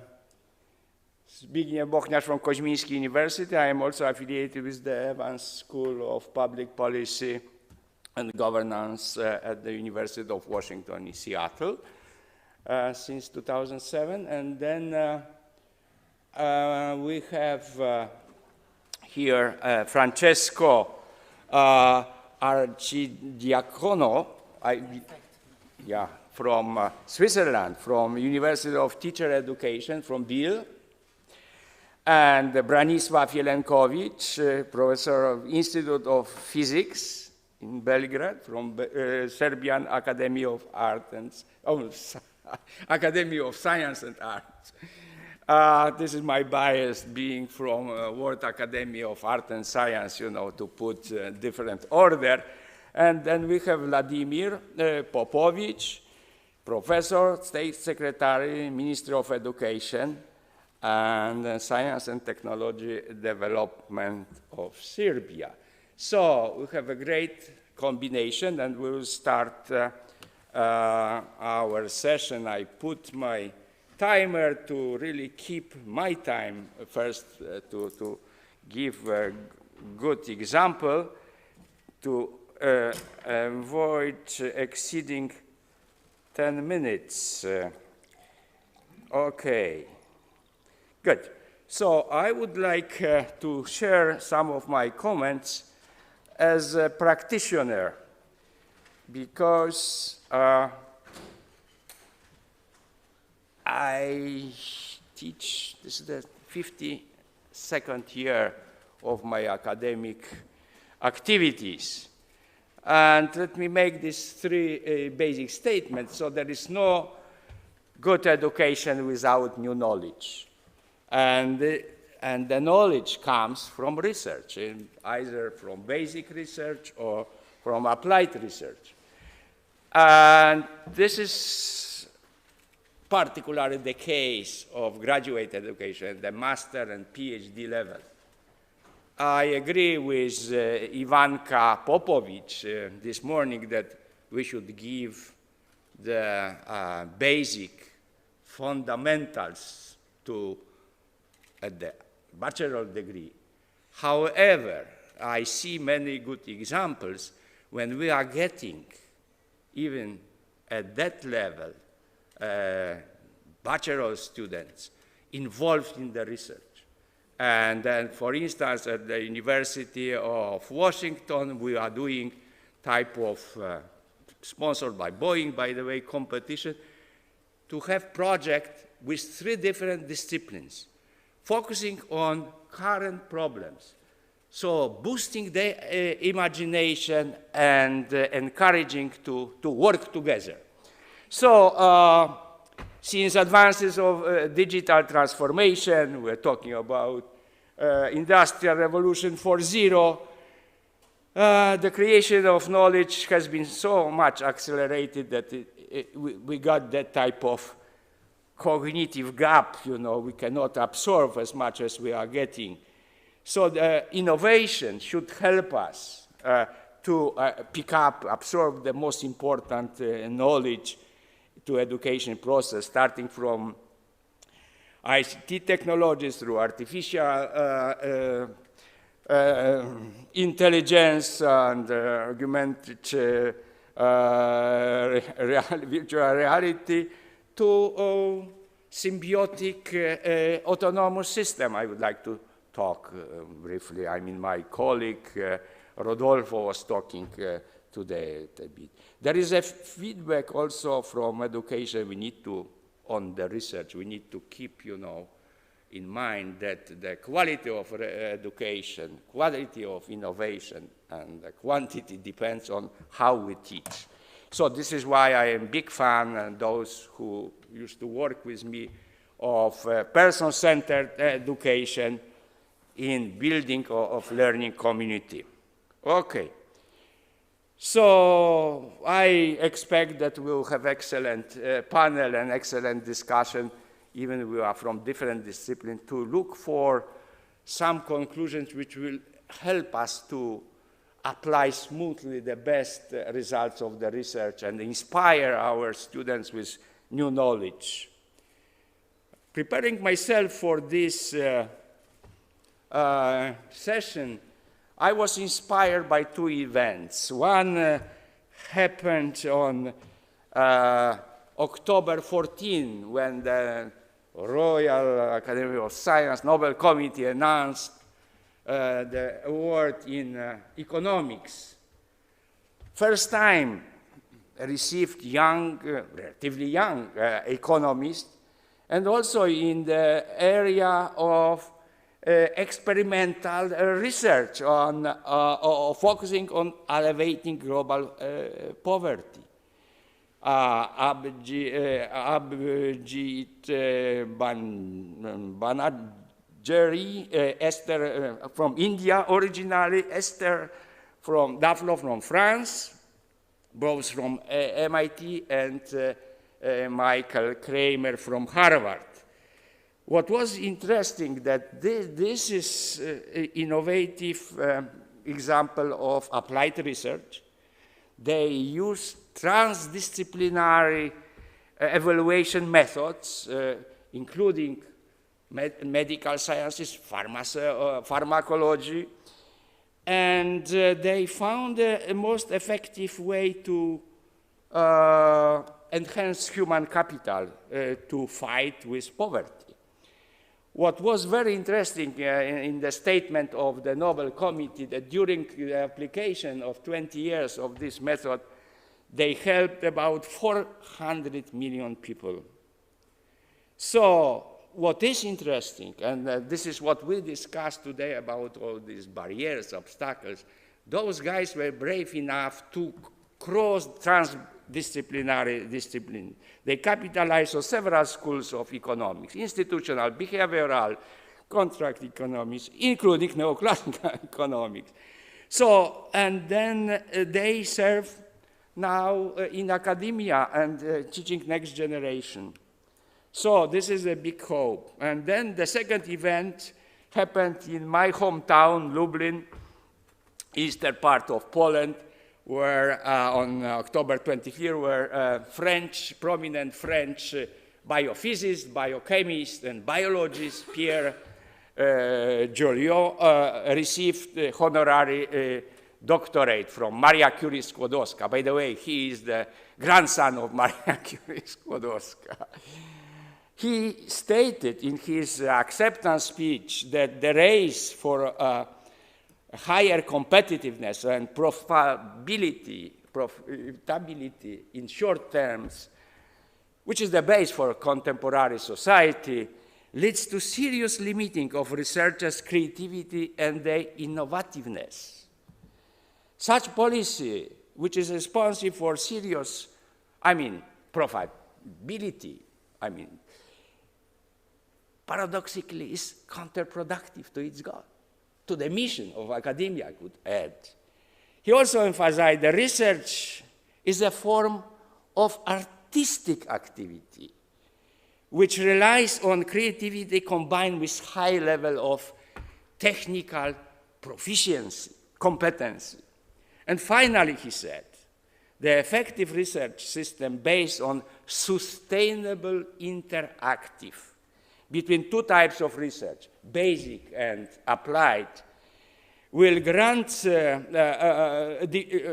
is very critical and depends to large extent to design such evaluation process that will grant sufficient space for young researchers with the freedom and creativity. So again, the research comes to education, how we shape in education process new researchers, whether they are open-minded, they're risk-takers, and so on. Okay, so how to get access to new knowledge? You know, you are teaching particular graduate courses, where first of all, you need to mobilize your own faculty to do research and share the research and get students involved in the research, particularly at the master and PhD level. In fact, you know, we in the US, the most the research is done by our master and PhD students. Encourage faculty members and students to take advantage for MOOCs. I guess it was mentioned many times, I don't need to explain this.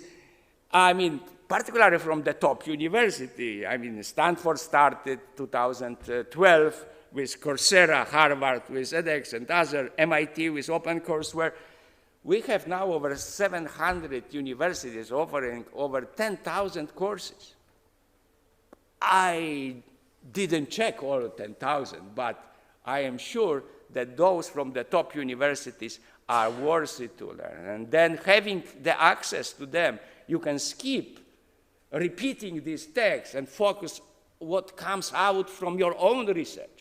Because this is the best inspiration for students when they are coming fresh results from your research.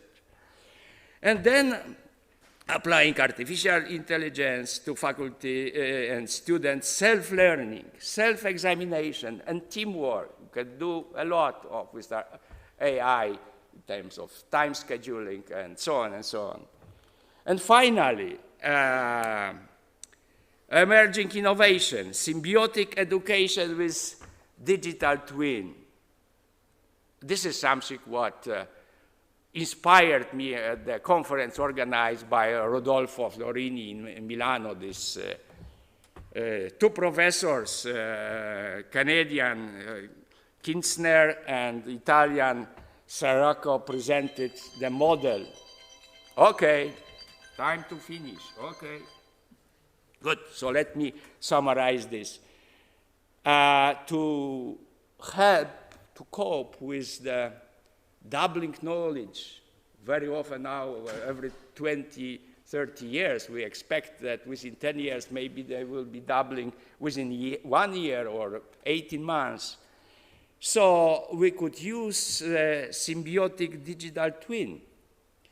Complementary digital relations between individuals and digital twins. You know what is digital twin? We have already applications for machines, but also we don't know how look our digital twins possessed by intelligence agencies, marketing agencies. We already have digital twins. We need to be aware. But if we would be able to apply in education, we can speed up the process to focus on personalized needs instead of going through all this. So this is a great opportunity and challenges, including correcting unethical behavior. I mean, it could be from intelligence company, already practicing digital twin. And barriers and threats. Yeah, I mean, it's difficult to find faculty teaching, doing research. We need to find good incentives. We need to also build confidence in our partners, private companies, public companies, and in which we want to do research and help them. And then we need to be aware. I heard not enough, I believe, to mention at the end. We are facing a growing wave of nationalism, xenophobia, and intolerance. And then leads to the changes in national curricular reforms in some countries. Unfortunately, it's happening to my country when you see in the recommended framework curricula for the first, third grade that the main goal of education is teaching patriotism. And for the classes from the 4 to 6, the main goal is to increase national identity. What type of citizens we will educate? A lot of history, a lot of old stuff, and instead of openness. So this way, I see that this type of changes in the curricula, I am sure that the politics and ideology interferes with the curricula in many countries, but it helps just to reproduce own conservative electorate, particularly in the case of Poland in rural areas. Thanks God we have dynamic growth of private and non-public schools which follow the universal human values, in their curricula with person-centered approaches. So anyway, what does it lead? We are going to have in public school people less educated who does not know who was Leonardo da Vinci or Napoleon or don't know anything about French Revolution. And then we will have the elite educated in the private non-public school. So these are the serious problems I would like to share with you, and then we will looking how we can avoid this. So this is enough on my side, and then I would like to ask the next speaker, which is Francesco. Yes, please take the floor. Thank you. And then we set 10 minutes for each of us to have about 25, 30 minutes for the discussion questions, okay? Thank you. Go ahead. Thank you. Thank you.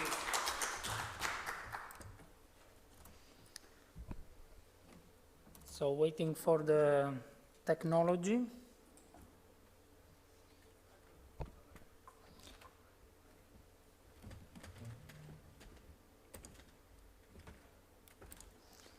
Okay. So just to introduce myself, I'm Francesco Arcitiacono. As Zbigniew said, we are a very heterogeneous panel, but this is for me a source of inspiration. In fact, I will do some exercise that is quite strange, or let's say different from what I'm doing normally, because I'm an educational psychologist working at University of Teacher Education, and usually I attend conferences in which we belong to the same background, so we zoom in very specific topics. And I take this occasion, as we are coming from different fields, to zoom out and to make a kind of reflection also on what we are doing.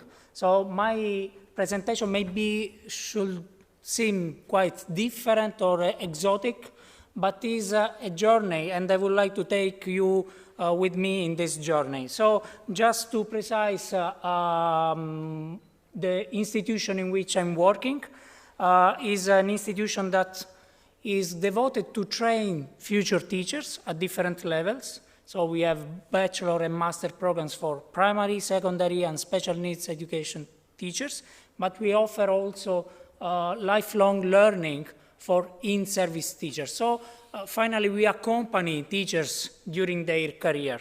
And another specific aspect of my institution is that we are, in Switzerland we have 26 cantons, and we are covering 3 of them Bern for the French-speaking part, Jura and Neuchâtel, so the name of our institution, Béjun, is related to this three-cantonal unity. And this is also quite interesting because we are at the border between French-speaking part of Switzerland and German-speaking part of Switzerland, and within our institution there are different cultures also according to this. So from my educational perspective, this is also very, very interesting. So as I said, my idea is to talk about this singular experience, singular not because it's special, there is nothing special, but it's specific. But however, although it is specific, there are many points that represent the actual reality of universities, of teacher education in our country, in Switzerland. And we were, with colleagues, we were thinking about, because the title is Impact of Research, okay? As you said, and as the previous speaker during the plenary session said, it's difficult to say, to measure impacts or to understand whether we are really doing some impacts. But for us, the fact to reflect about this experience should be also some kind of way to have an impact on our organization and then to promote change for future education. So the first point is that we recognize a big gap between the community of researchers and the community of teachers. Two separate worlds, whether a lot of researchers, they are working on education, they are saying teachers must do, teachers have to have this skill, this competence, and so on. But teachers are somehow the object of this. They are often, let's say, taken into account as participants, but not as main builder of a research. So we were thinking about it because if we would like to train the future teachers to be reflective teachers, probably they have to be taken into account in this journey about research. And then the second point was concerning, okay, if really we would like to implement these aspects, what we are offering now and what we could offer. So this idea to empower their professional capacities through research activities, through participating in research and not just to, let's say, be exposed to research and to understand what is research in theory. So this combination of research and theory was one of the preoccupations. And the third point was also related to the environment in which we are acting. Because, of course, I can train a teacher, a future teacher, and he or she could be really convinced about the prominence and the relevance of research, but then if in the school the principal, the other colleagues are not sharing this, probably this impact of research will decrease. So we were thinking about these 3 points, and in this reflection I prepared for this very short talk, I will focus on how we change our organization at 3 different levels: institutional, pedagogical, and scientific. So the first level, as I said, is the institutional one. As institution training future teachers, we have also to guarantee that we are taking into account not only the content that the teacher should teach. This is okay, well done by different faculties. Our students are students that already had MA, master degree in physics or biology or French and so on. Some of them, let's say a big part of them are also PhD, so they know, they have a good knowledge of the content of what they have to teach.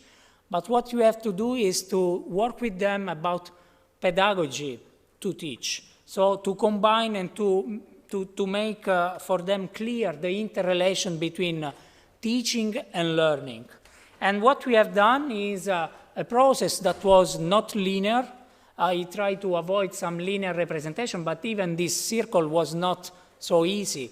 There were different steps in which we were going back, trying to understand, to define again, in which we were starting from our local community, instead to start from some general understanding. So with them, we were trying to understand how we can modify our institution, how we can rebuild an institution that should be at the service of the community, of the teacher community, of the school community, including as much as possible all the actors in it. So we were working with them, then to test some hypotheses, to go back, to redefine, to try to evaluate. And one of the outcomes of this is what I say that at the bottom. We create a new role in our institution at university that is the role of teacher researchers. So we have now teachers that are working in schools, but they are also working at university, not just because they are very passionate and in their free time, but they are enrolled at university. So part of their work as teacher is to work at the university and to work with, let's say, regular researchers to implement projects and to contribute. So we try to shift from this position of a teacher like passive and only the subject, the participant of the research, to some conceptor of the research with the researcher. And the same with students. We try to involve them by giving a big part of the curriculum devoted to their activity in research. The second point was at the pedagogical level. Because, of course, if we would like to change the structure of our institution, we have to think also about the consequences.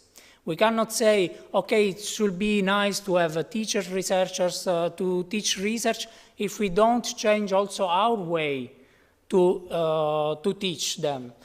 So in that sense, we were concerning about two main points.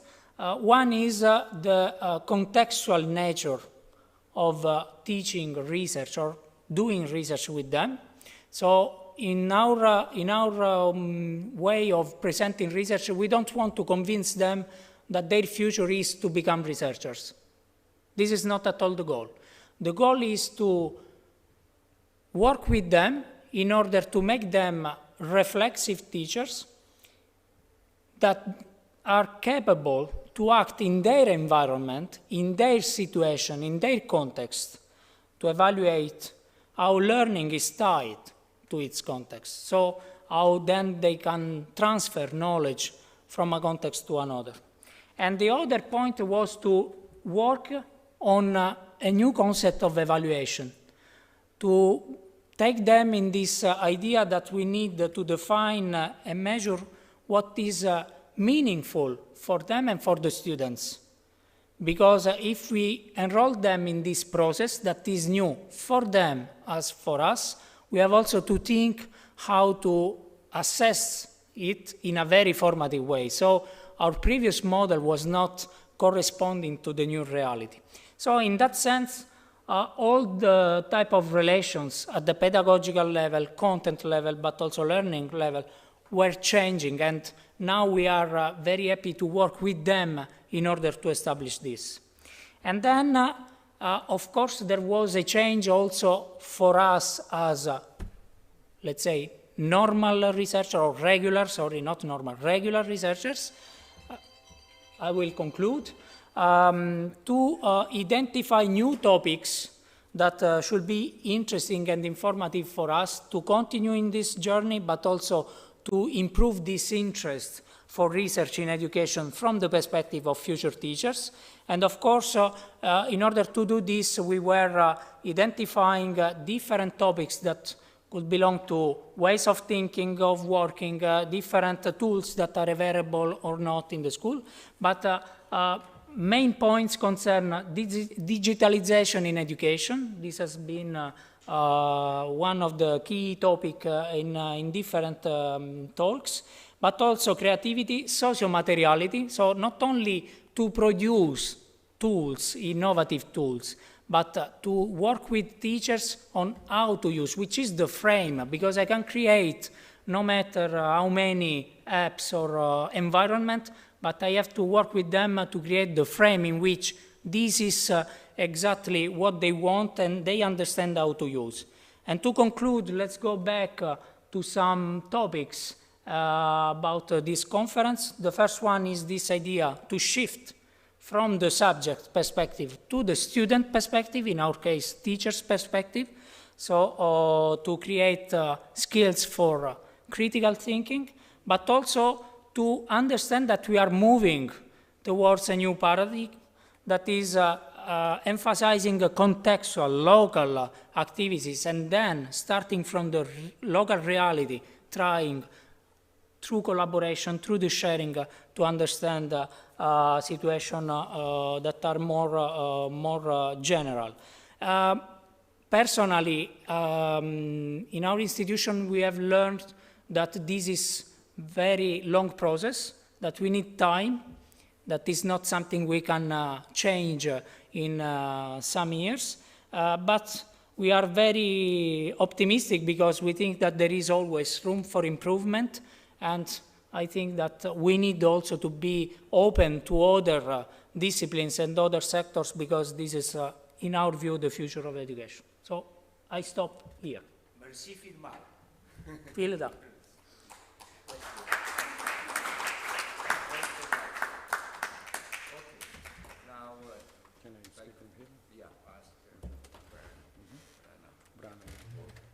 Okay.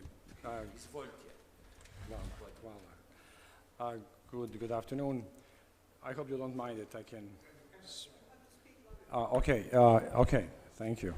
Okay. First, I hope you don't mind that I can speak from here and speak loudly. Okay. I hope you don't mind. Anyway, I think you will agree with me that what separates good universities from not so good universities, I think it's amount of innovation and the research that's involved in their education. I believe this is the truth because what innovation and the research is helping is to enhance the student learning, to develop the creativity thinking, so to say, and employability. And with these two things, I think this is what the education is about. I'm not an educator, I'm a researcher. So you probably know much more about education, about innovation, etc. in education, but you'll see my perspective, so to say, because all I've been doing for my life is research. Institute of Physics, it's a very good research institute for the circumstances, not so close to here. But anyway, so how do I see innovations? What are the innovations? I see them as university, as faculties and departments, being able to quickly use whatever is available in terms of teaching technologies, tools, into the education, but also it is to the universities to respond as quickly as possible to the demands that are out there for new jobs, developing new fields, new courses, therefore creating a new program for students who will thinking where to come, what to choose for the education, can see at the end of the education what they can do to see their jobs. So this is what I see, how do I see innovation? That certainly has to be required for the university to be called innovative. And the research is so important for the education. Well, this, you know who is speaking, the researcher speaking. I do think that, first of all, I'm not talking about the heavy research institutions. That's beyond. I'm talking about some level of research which I think is so important. I'm talking about lab practices with the modern instruments. And that's, I think, it's really important. It's so much different if they can only listen to something in a class from observing these phenomena in the labs. If you have ability to put your hands into the system that can basically develop that phenomena. So I don't really believe very much into these open systems, which are popping everywhere, that you can basically learn just by listening. I'm talking about the natural sciences. this probably doesn't apply to humanity, etc. But for the natural sciences, I don't believe into the open. I think you ought to go through this little bit of practices to be. Okay, so what do we need in terms of the institution to have a university which can call itself, yes, we are innovative, yes, we are research-based? Well, you need a university, you need a structure, you need a management which is aware of the importance of this.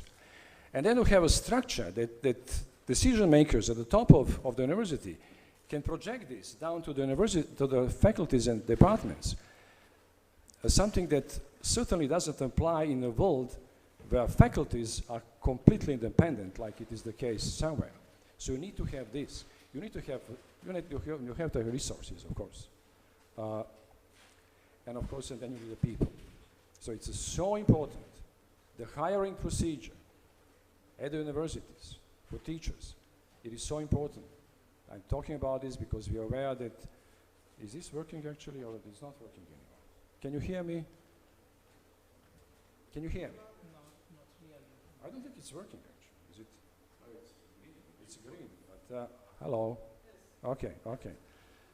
Yeah, this is what's called a hiring procedure. It has to be open. It has not. It shouldn't allow me to hire my student, regardless how good it is. Because you're employing somebody to help you, and not only that. That's not the case in many places in the region. But when you hire somebody, you have to hire him for the certain period, something that's very well used in other systems. The tenure track. Okay, you're here, but you have a couple of years to show that you deserve to be here. So this is what I think the universities ought to do in development, to be able to come to the level of decent university with the innovation and the research. Well, it turns out that being innovative and research-based, it's not really enough anymore in the today's world. What is happening nowadays, outside in the world, in the global world, requires the universities to have what I put down, education that's continuously evolving, to meet changes, rapid changes of the globalized world out there. There are so many new technologies. They're popping out. The main technology and then the branches of technology creating jobs. So there are completely new, different jobs out there since maybe last couple years ago, a decade ago. So this is putting a new pressure to the university, which wants to stay at the high level, to have innovation which is basically, and research which is dynamical. To meet these demands, we don't, it turns out that not so long time ago, the universities were educating people for life, not a lifetime, sorry, but until retirement. I mean, for the jobs were there, the certain jobs. Now, you don't know if the job that you're educating a student will exist in 10 or 20 years. So things are so much different now, and so much new pressure onto the universities. And this is definitely much more, this is definitely much more serious task. And it cannot be only to universities to develop this. It needs nation, it needs state to help them to come to that level, I think. And there are already countries which are recognizing this need of the transformation of the education to such a level that can meet the demands of the fast-changing technologies. And if you're interested, I think I found, well, my research, there's a very good example of national strategies. So the countries are making national strategies how to have a new education which can respond to the system. And an example is, I think it's a good document to read, it's a Hungarian National Education Innovation System. It's a big document, but it's very, very useful, I think, whoever is making a national policy or strategy for the education. Also, you need to educate the educators. You need to educate the management of the educational institutions. So if you look what's available nowadays at the university in Europe, and I have an example of Austria and Finland, there are master degrees for educating the management. So this is all happening. And I think that this university should respond. And if I have just 2 minutes, I would like to come back to the situation here. I don't know what to say about the level of innovation and research and different faculties, because I just don't know. But what I think I know is that what's not good, what's slowing the system, is tremendous amount of autonomy that faculties have versus the university. And I thought this is really good. You ought to have the pyramid, really. And if the guys at the top of the pyramid don't function well, if the university is not functioning well, just replace them. But you have to have those people who are making the policy makers, and you have to know who is responsible. So this is, I think, and I think this applies more or less for the universities in the region. Second, I think, and this is probably something that concerns University of Belgrade, universities in Serbia. But if you noticed, this university is spread all over the town. And there's a faculty which is spread all over the town. We have faculties. We have, say, faculty of biology. They're really decent. I'm not a biologist, but I know the people. They're really good researchers. They don't have a room where to put a chair, not to mention to open something new lab, new something, regardless of what ideas they have. How can you think about anything of improvement in the education, not to mention the responding to these fast demands, if they cannot have a chair to put anywhere? So what we need, and that is a campus. We need a campus, stupid. We need a campus with the facilities, new model laboratories that will put together all these people from different branches, different science, because they ought to be together. The boundaries between the science are not there anymore. More and more they're going ways with is something in between the sciences we know of. Thank you. Hvala lepa, Branislav. I have similar observation from Central East European universities. The faculty members just enjoy the freedom, academic freedom, which they were deprived under previous system. But unfortunately, in many cases, the responsibility of the freedom didn't come yet. And this is the problem. I mean, this is, it's much more rigorous at American university. I spent 30 years. So, I mean, there's a good balance between academic freedom and responsibilities. Talking about responsibilities, I would like to move the floor to the fourth speaker, to Vladimir. Please share us, because, I mean, you have both academic experience as well as administrative experience, you know, how you execute, you know, the responsibilities, and then link the research with education. Floor is yours. Thank you very much. First of all, I want to introduce myself. I'm Vladimir Popović, full professor of University of Belgrade, Faculty of Mechanical Engineering, Automotive Engineering. And on the second place, I am Secretary of State, responsible for science and technological development in Ministry of Education, Science and Technological Development. I was appointed at this currently position 3 years ago. As you know, this position is temporary position, sometimes very, very temporary.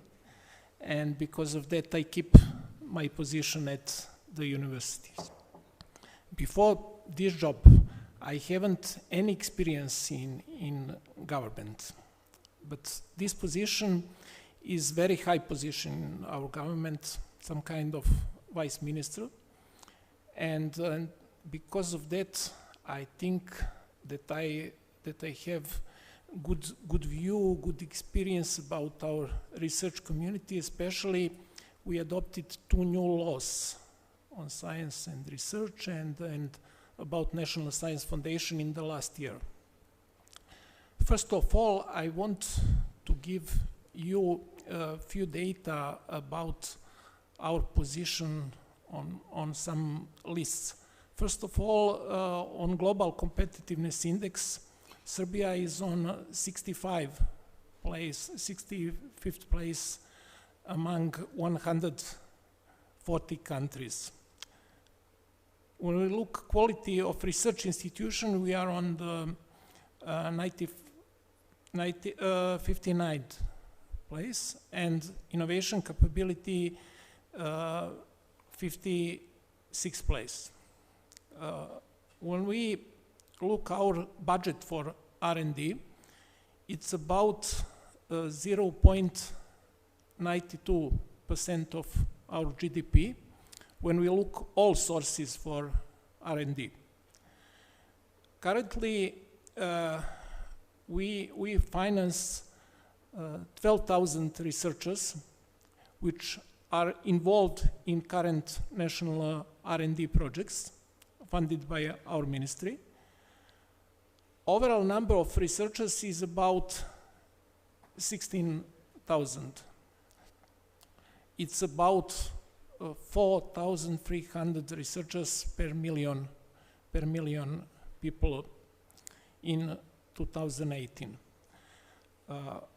When we look our total world production of scientific works, we are on the 52nd place in 2019 on the list of all countries, I think 239 countries. And University of Belgrade is ranked on the Shanghai list on position between 400 and 500 place. Total number of scientific papers, according to Web of Science, is about 7,000 papers in the last year. Zbigniew mentioned 2 antagonistic tribes. Francesco mentioned 2 separate communities. When we look our communities, I see many tribes. Social humanities against other scientists, natural science, basic science against others, institutes, public research institutes against faculties and universities, and many others conflicts in community. When we try to change something, resistance is very hard. And sometimes I think that better is no change is the best solution for all. But of course it's not true. Also, somebody mentioned this morning that innovations are not possible without basic research.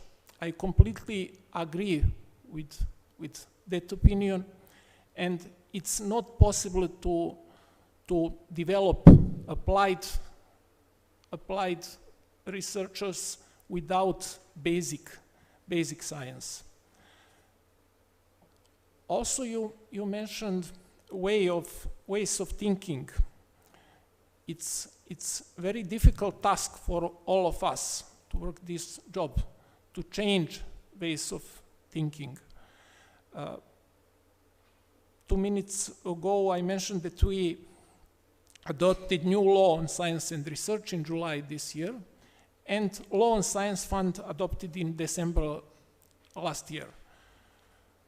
Also, Science Fund established as an independent implementing agency, the similar way in the other developed countries and the EU.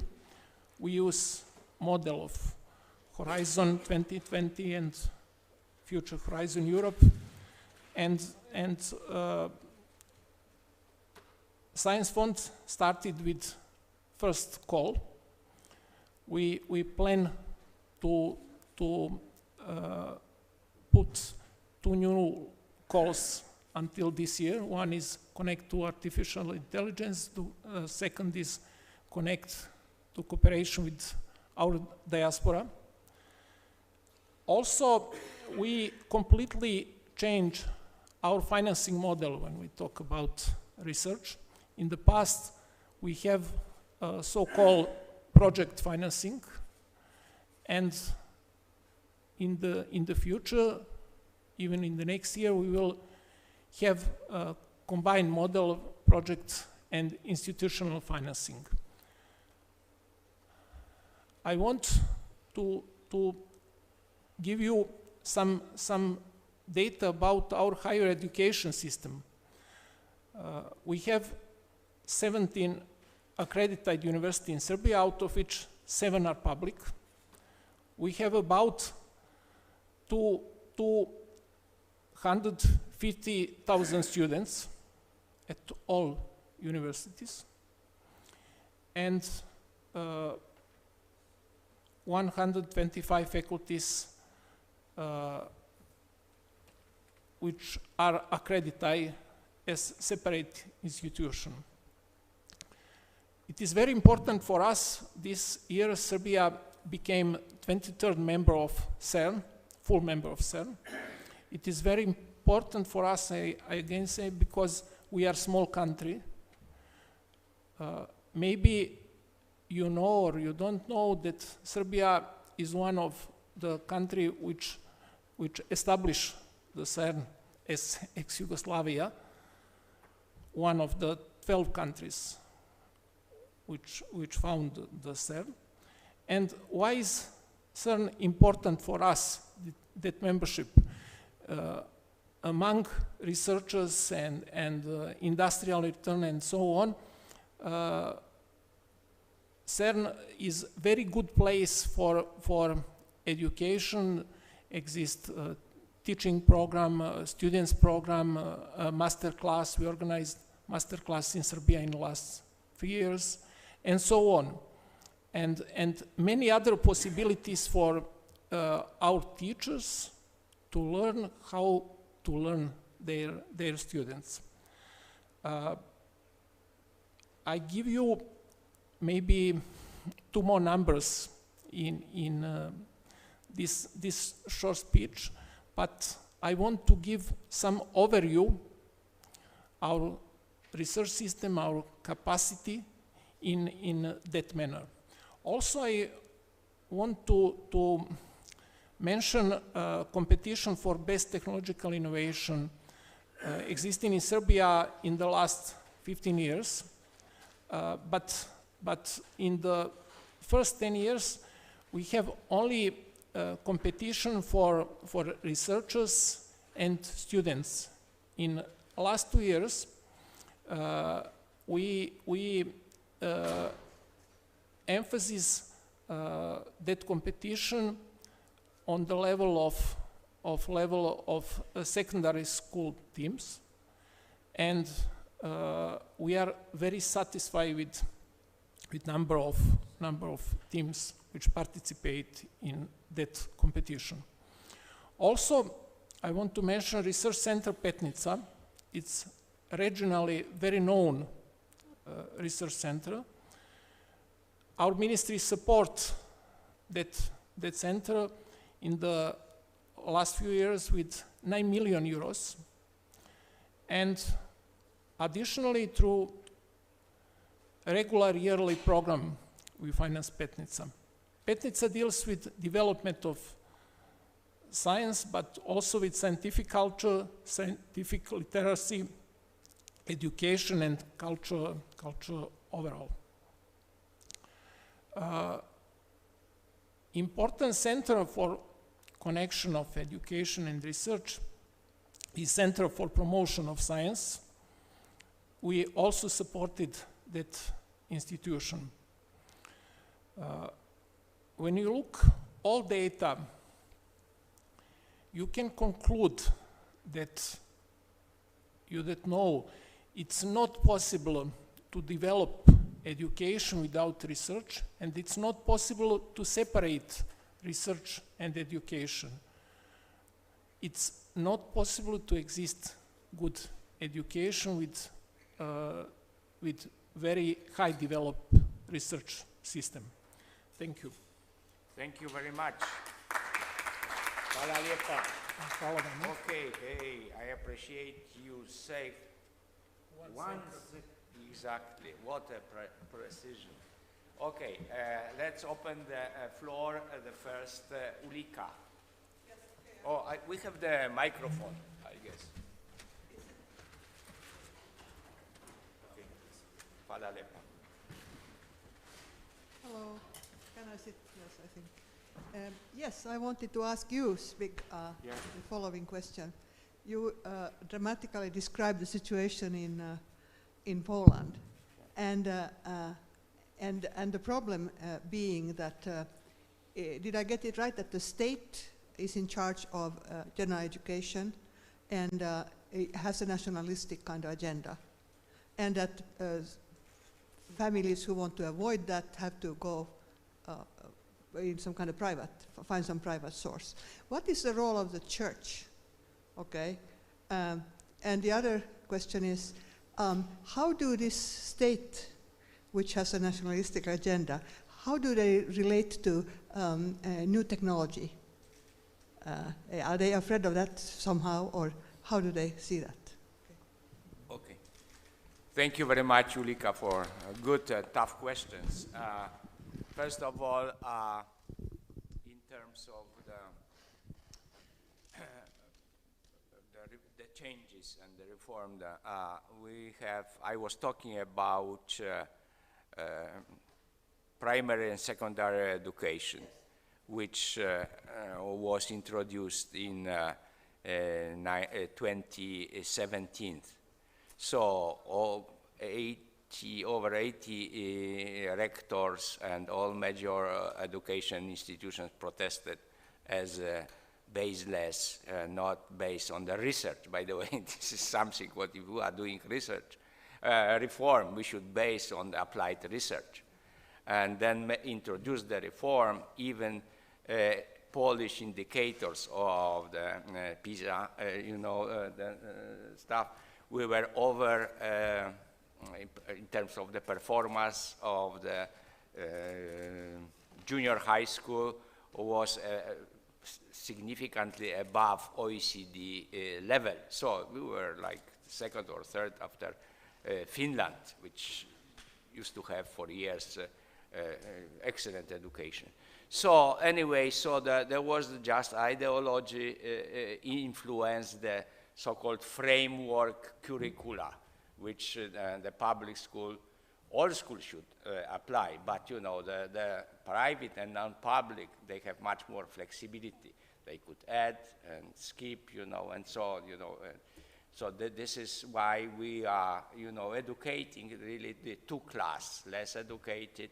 When they dropped 1 year, they have shorter now, 1 year, because before was obligatory 6-9 years education. Now they're shorter, to 8, and then professional. So, and then the church was also significantly influenced because religion classes of religion are voluntary, in fact, but it was strong pressure to attend, and the ethics, which supposed to be alternative in many schools, particularly in rural areas, was not offered.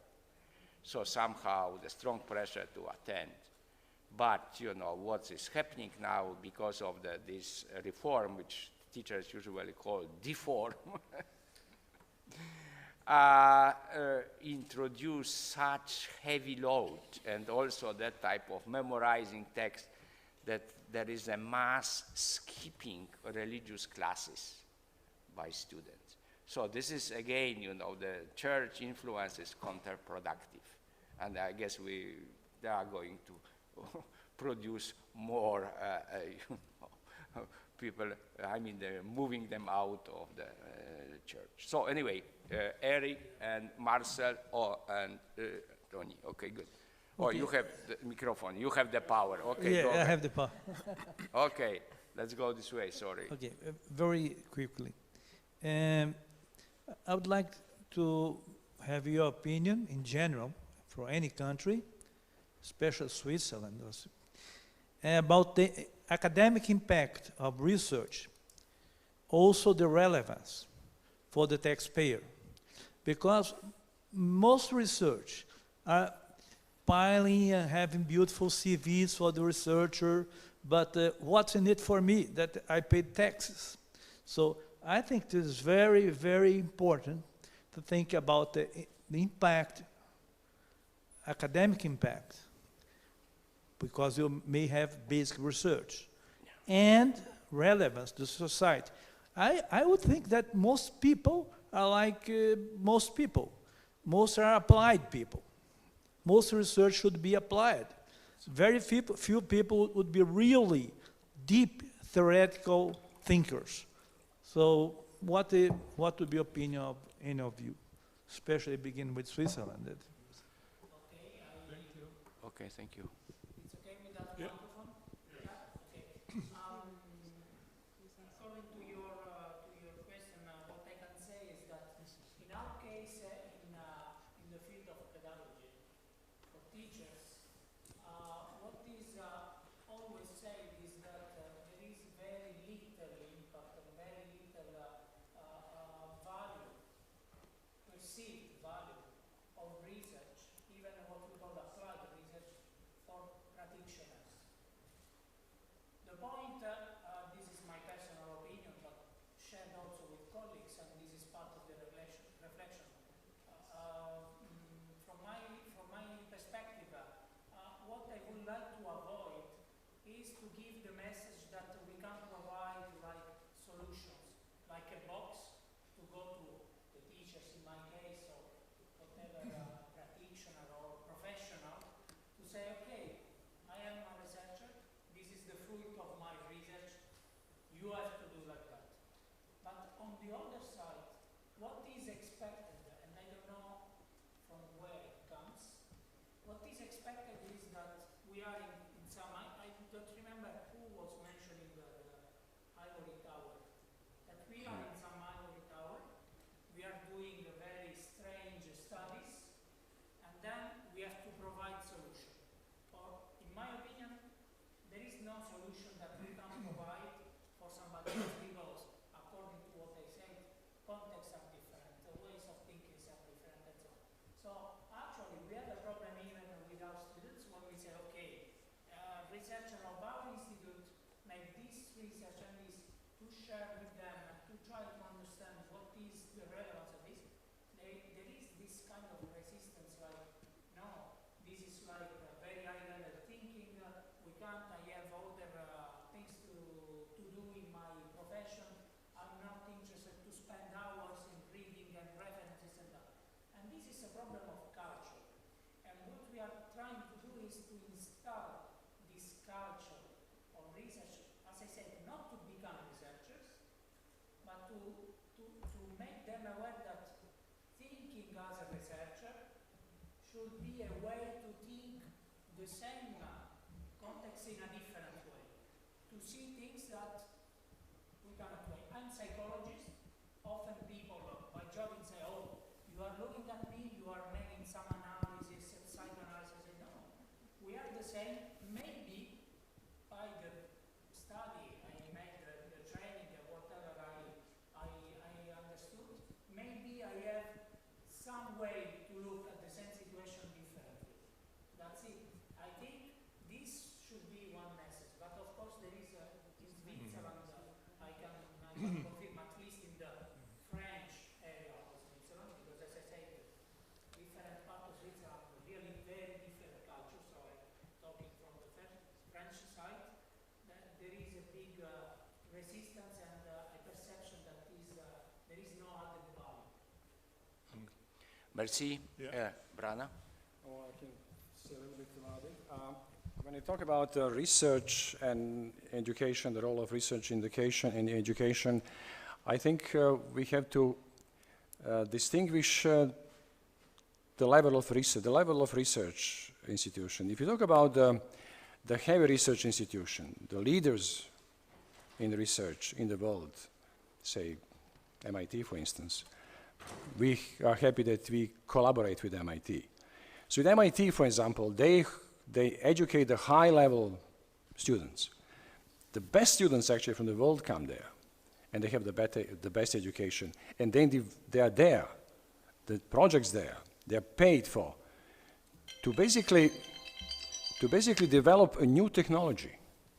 They're getting money for new technologies, the most advanced technologies. Global technologies, that's important for everybody.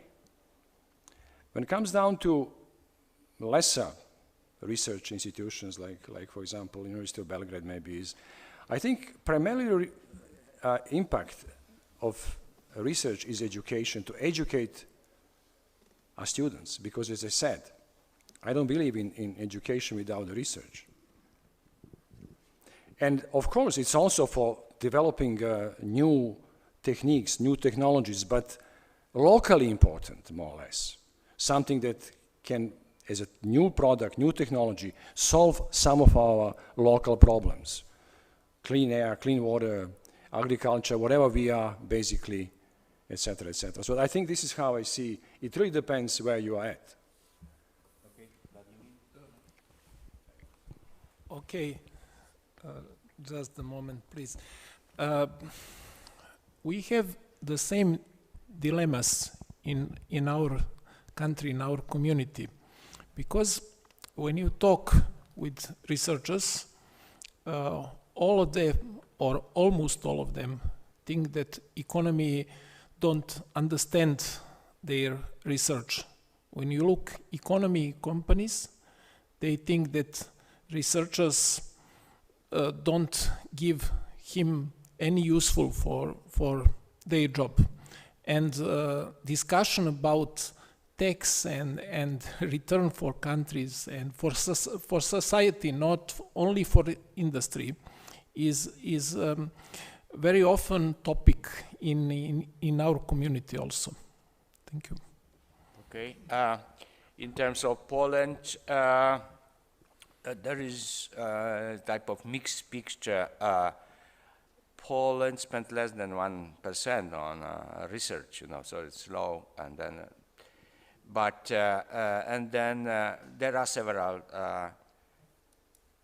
pretty good centers, but of the research in terms of the physics and chemistry, and so But the problem is that there is poor implementation capacity. The applied research is pretty weak to commercialize it. The link between universities or academy of science with business is very weak for many reasons, tradition and so on. But at the same time, we have more and more Polish companies, particularly pharmaceutical, which really grow up pretty fast. They started doing own research, and they promote, for instance, scholarships and competition for ambitious students in engineering, master student doing this, and some way picking up the best students and giving them opportunity to research, support the activities, which is a good sign. And finally, because in terms of building human capital, Poland was really tremendously successful at the beginning of transformation. We moved, we exceeded from 500 students to over 2.5 million students enrollment. What's happening? Some of them who didn't get the jobs left Poland. We have like 2 million emigration. Many of them are well registered. And then those who stay, they are hired by development offices of international, multinational corporations. So somehow they are developing patents there, but they are not counted for Poland. So all major, I mean, Microsoft, Google, you know, you mentioned technological company, you know, chemical companies, they have research centers, research and development centers, which hire Polish engineers, Polish scientists, you know, they are working there. So, but it is not counted for the country. So from that point of view, Poland is placed low, yeah, I mean, behind us, I guess this is Latvia, Bulgaria, or Romania. So, I mean, in European Union, we are like 25th or so, you know, poor innovation. So anyway, so this is the problem. Okay, Eric. Yeah.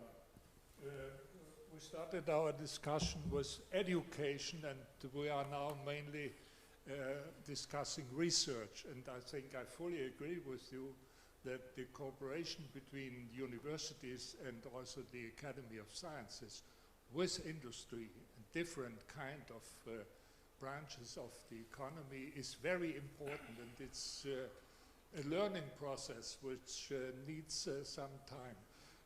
I think this transmission is very important. I would like to take one point in this area and question you, as we have a representative of the government here, what kind of cooperation do you think about in the future with the European research programs, Horizon and Horizon Plus in the next years? And a special type is which concerns the whole area of southeastern Europe, is research infrastructures. You mentioned this importance of deep basic research, and I think for this region it would be very important if all countries try to get one of the pieces which are highly received all over Europe, maybe here in this area. Mm-hmm. Yeah, yes. please. Yes. Question about infrastructure is very important, especially for small countries. We try to include our institution in ERIC communities for different kind of sciences. Also, I mentioned CERN. I want to mention Dubna, Joint Institute for Nuclear Research. We signed roadmap with Dubna 15 days ago.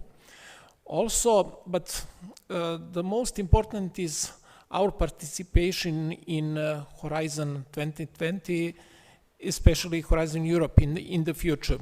We are satisfied with our results in Horizon 2020. We are now on the level about 100 million euros in country, and our participation, our contribution for 7 years is 120. And I think that we have about at the end of Horizon 2020, 150 million euros overall, and we'll be satisfied with it. But for Southeast Europe, for West Balkan countries, especially important is teaming and twinning program and conditions for that program. We discuss with colleagues from European Commission, and we got some words that we have about 3 billion euros for teaming program, and it is chance for Serbia and similar countries. It's not expect to compete with developed West universities, research center, especially in USA, and it's not possible for us to develop such infrastructure which will be competitive with that countries, and because of that we expect that EU will understand our needs and this explanation which I gave you. Thank you. Thank you, Vladimir. I want to add, before I will give the floor to Marcel, I was very critical about educational reform in Poland at the primary, secondary level, but we also delivered and started this year the reform of higher education. And contrary to previous, it was a real 18 months discussion, so there was wide participation. And the law is pretty good, you know, with boards appointed with external stakeholders, so somehow there will be the pressure on the result, on the responsibilities that we were talking about. And also the way of fragmentation, we are going to have like 10, 12 research institutes. Now there are over 20, which does not make sense. Poland probably from American perspective should have no more than 4 or 5 strong research universities, probably would be the maximum. And so, I mean, things are moving in this direction. We will see how it will work. This is the fresh, you know, it was a start in October 1st, so we'll see how this new law on higher education will work, whether it will produce what I enjoy to see. You know, I mean, the first robotic arm was invented by third-year engineering students at Stanford, period. Because the students have access to research. They are doing this, you know, and then, you know, I mean, who got the skills, you know, drops off. I mean, Bill Gates or Paul Allen, they were just coming to the university computer labs, and they were just developing their passion. So this is what we need to open ourselves for talented students, give them a chance. And this is what is coming out from this conference. We need to have much more individualistic, you know, approach to give the chance to grow those talented people. Marcel, please. So we, you know, I'm looking for the time. Thank you, I'm Chairman. afraid that this will be the last discussion. Thank you, Chairman. I think also what the rector and the Ödel, I would like to go a little bit further, but specifically my question to the panel, but to Professor Popovic. Professor, you have such a wonderful job, a wonderful place as Secretary of State for Education, Science and Innovation. Fantastic place. Do you know that the young generation in this country expects a lot from you? Yes. I was director at CERN in Geneva for a number of years. I know the education in this country from niche, from this university here, that were very good students, that were talented persons.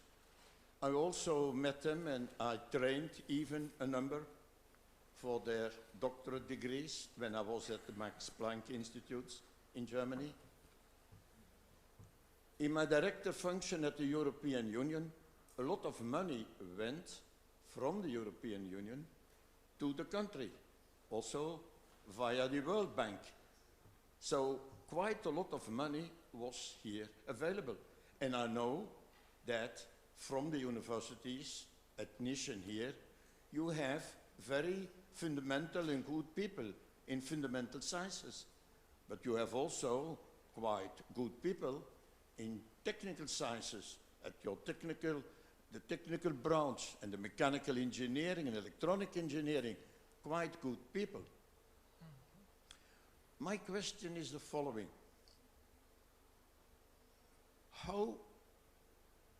What are the bottlenecks in order to create here in this country, around the universities or at some places?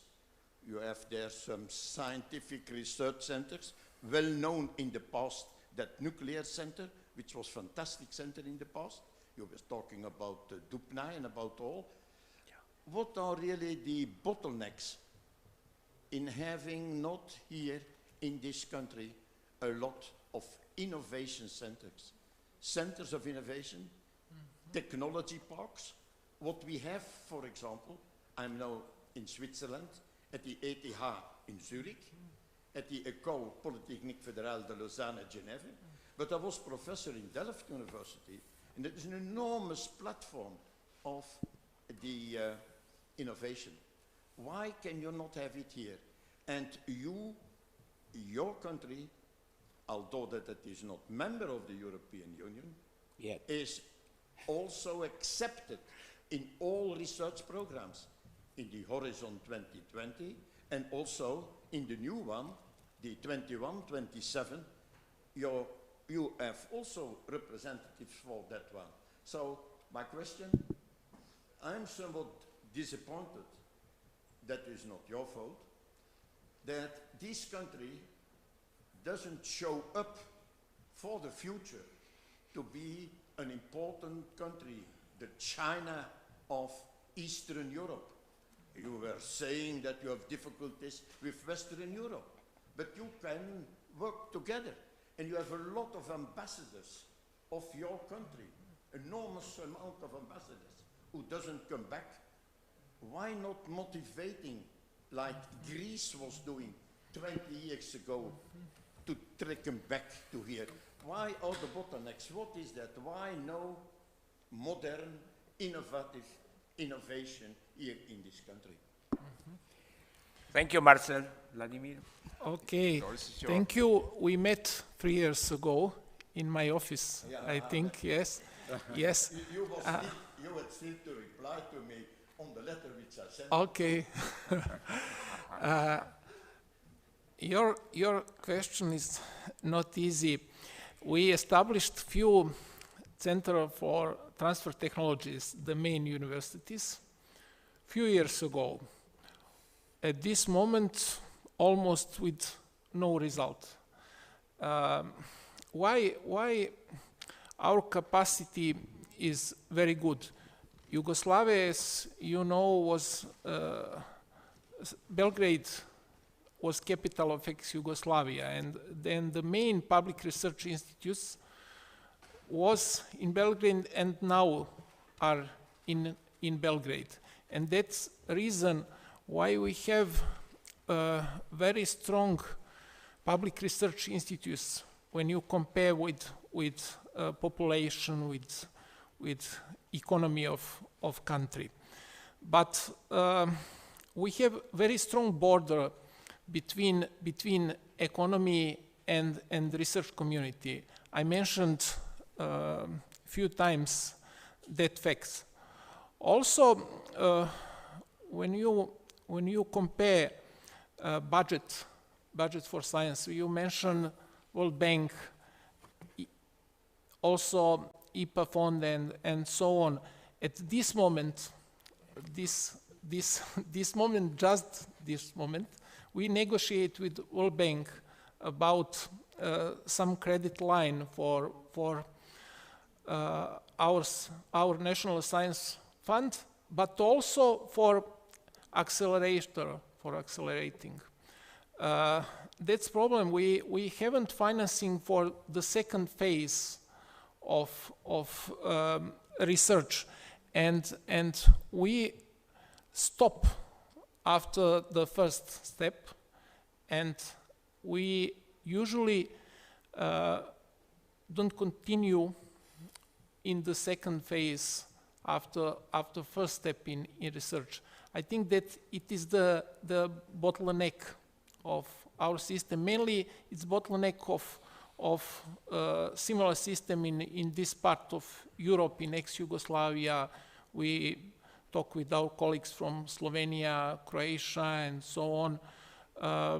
Situation is, Slovenia is better than situation in Serbia at this moment, but all of us are not satisfied with that fact, that problem. And I know that expectation of our community are so big, and we, because of that, we establish our National Science Fund. We prepare some calls in direction which you mentioned. We prepare some calls for diaspora. In the next year, we will have one call for 8 million euros. It's huge amount money for countries, Serbia for diaspora, and we will try to use our diaspora capacity. We know that we have very strong, especially science diaspora. For example, Professor Vladan Vuletić, academician Jelenković mentioned MIT. Professor Vladan Vuletić from MIT is the member of our steering committee of National Science Foundation, and it's way how we can use our diaspora. Thank you. Thank you, Vladimir.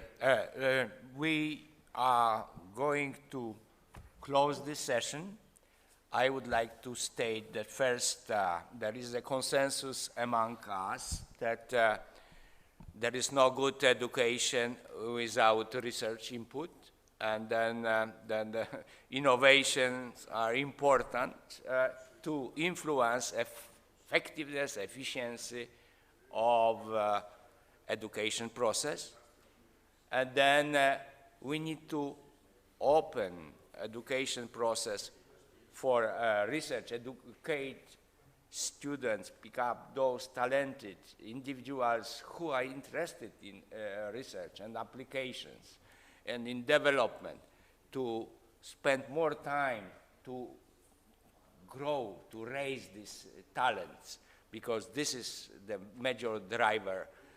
And what was the conclusion of, for me, one of the Milano conference I have already mentioned, that against mainstream beliefs, not the critical mass of educated people change the world, but individuals. I mean, starting with Copernicus, you know, finishing on Steve Jobs or Musk, you know, Gates or so other, you know. I mean, this is the chance, you know, for us to focus on more on individual approaches, and I hope the technologies, recent and emerging, will help us. Thank you very much. You were wonderful participants. Thank you very much, panelists. You did excellent job. Thank you. And don't forget, we have a great concert at National Museum at 20:30. Okay? Thank you. See you there. Secretary of State. Hvala lijepa.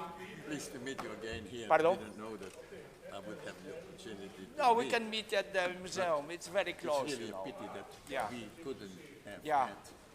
Thank you. Collaboration.